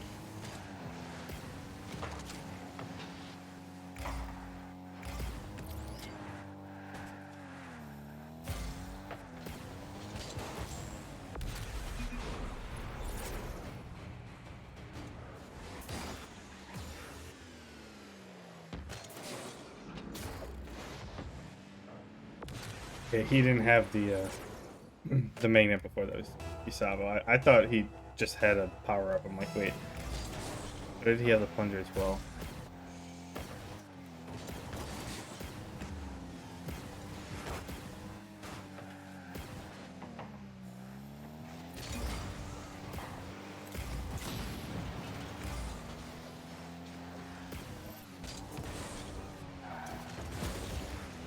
Ah, I used it too early.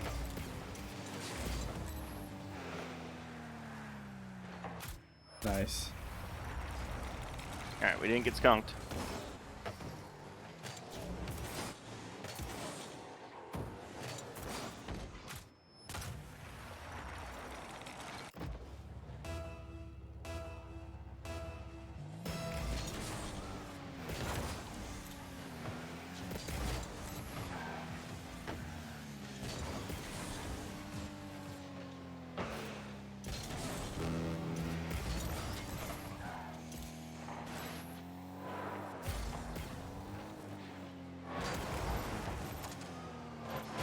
God damn it.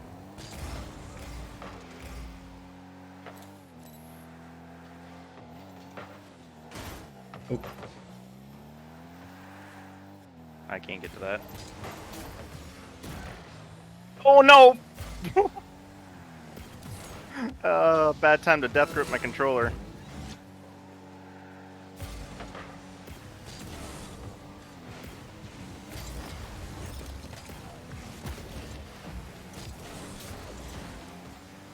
Oh, that went past me and fucking dropped it.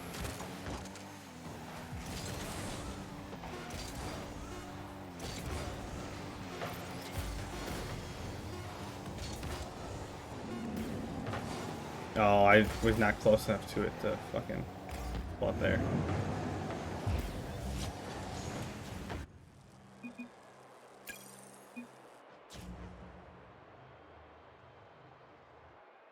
The Canadian.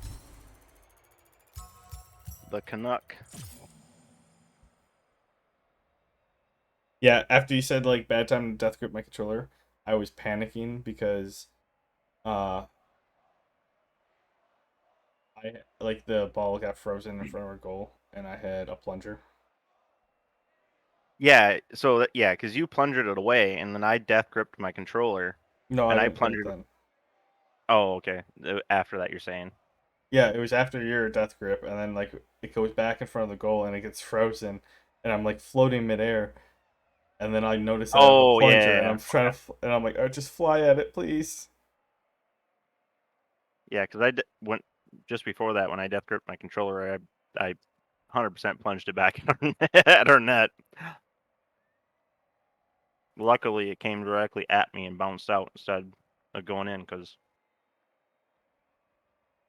I apparently do not play enough Rumble.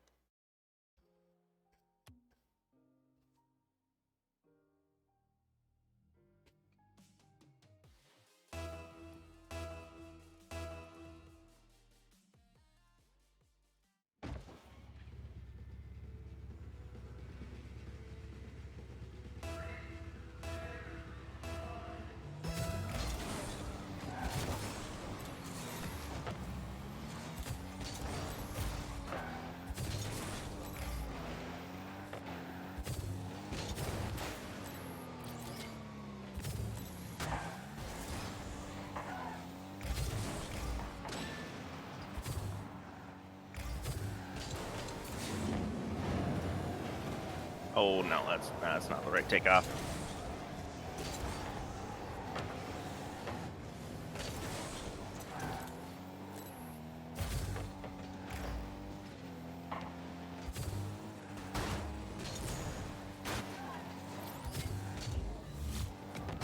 Oh no.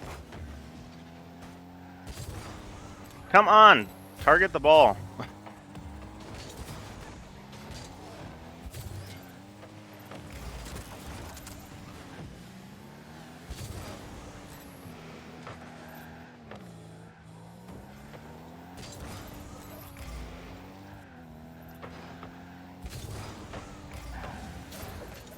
Oh.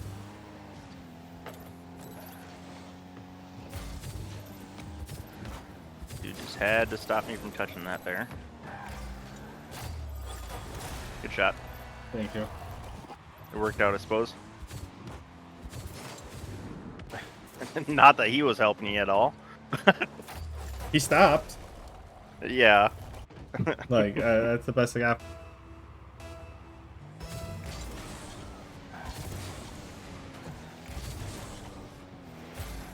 Oh, I'm not getting to that. I took off wrong.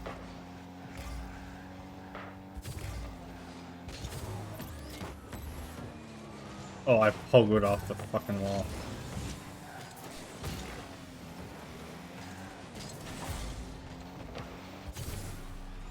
With authority. With authority. 213. Oh my god. What's going on? 213 kph. Oh, 213. I thought you said dude, their team. Which is why I was confused.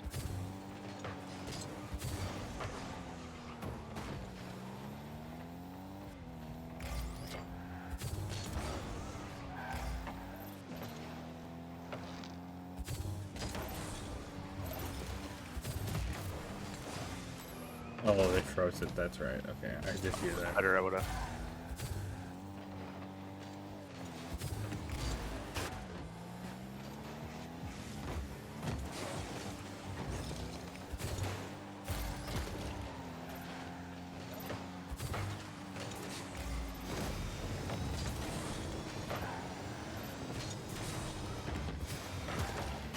Oh, I was hoping he was going to catch a ride into the double. I tried to freeze it at a good Oh. spot for him, but maybe I fucked him up.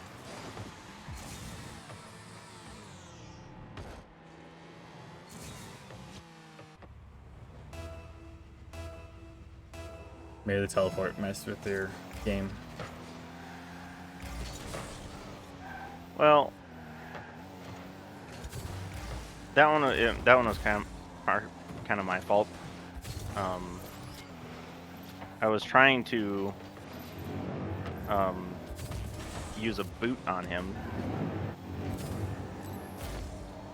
Oh boy, on the other end of the field. Yeah, I was trying to boot the opponent, but it just wasn't locking on like it was supposed to.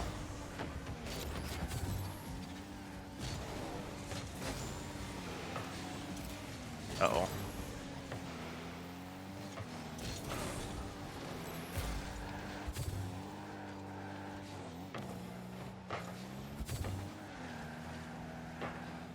Oh, I'm out of boost. What a plunger. Thanks.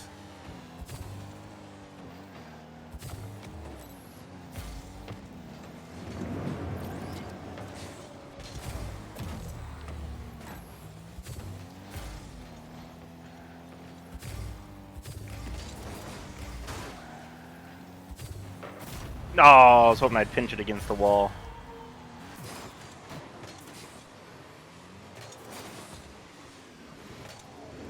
On the replay, it looked like I touched him before he flipped, but...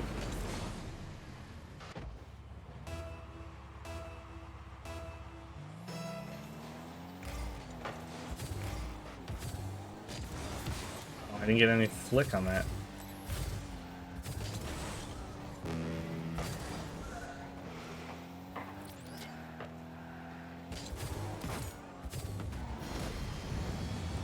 Oh, I can't steer.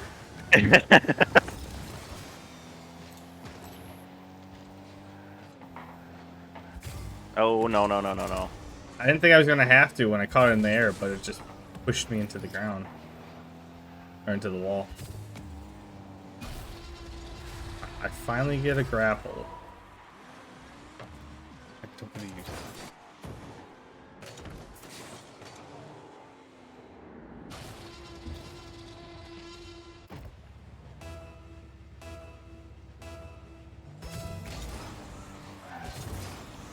Oh, is grapple your preferred weapon of choice? No, not necessarily that. It's just it's fun. It's like you at least like feel like you're doing something because like you're hitting the ball. Yeah. Freaking plunger, man.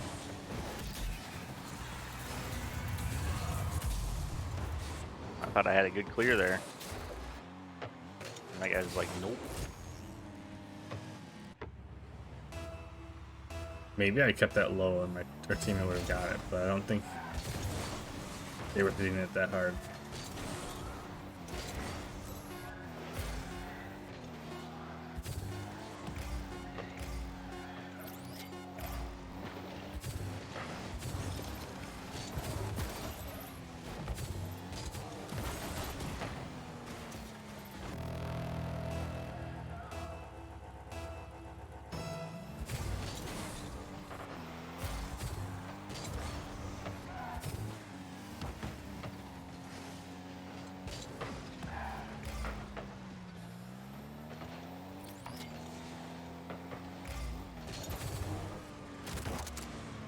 Nice touch.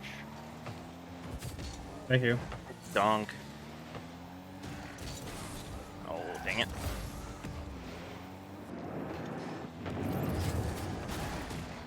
Oh my goodness. That thing is making a lap.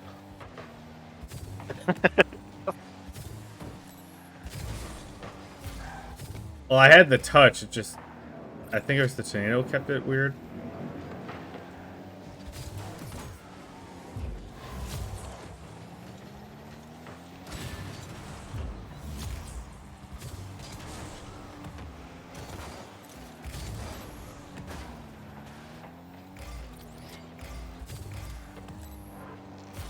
There we go. Nice. I mean, at least that one was a good match. Like, I didn't care at that point.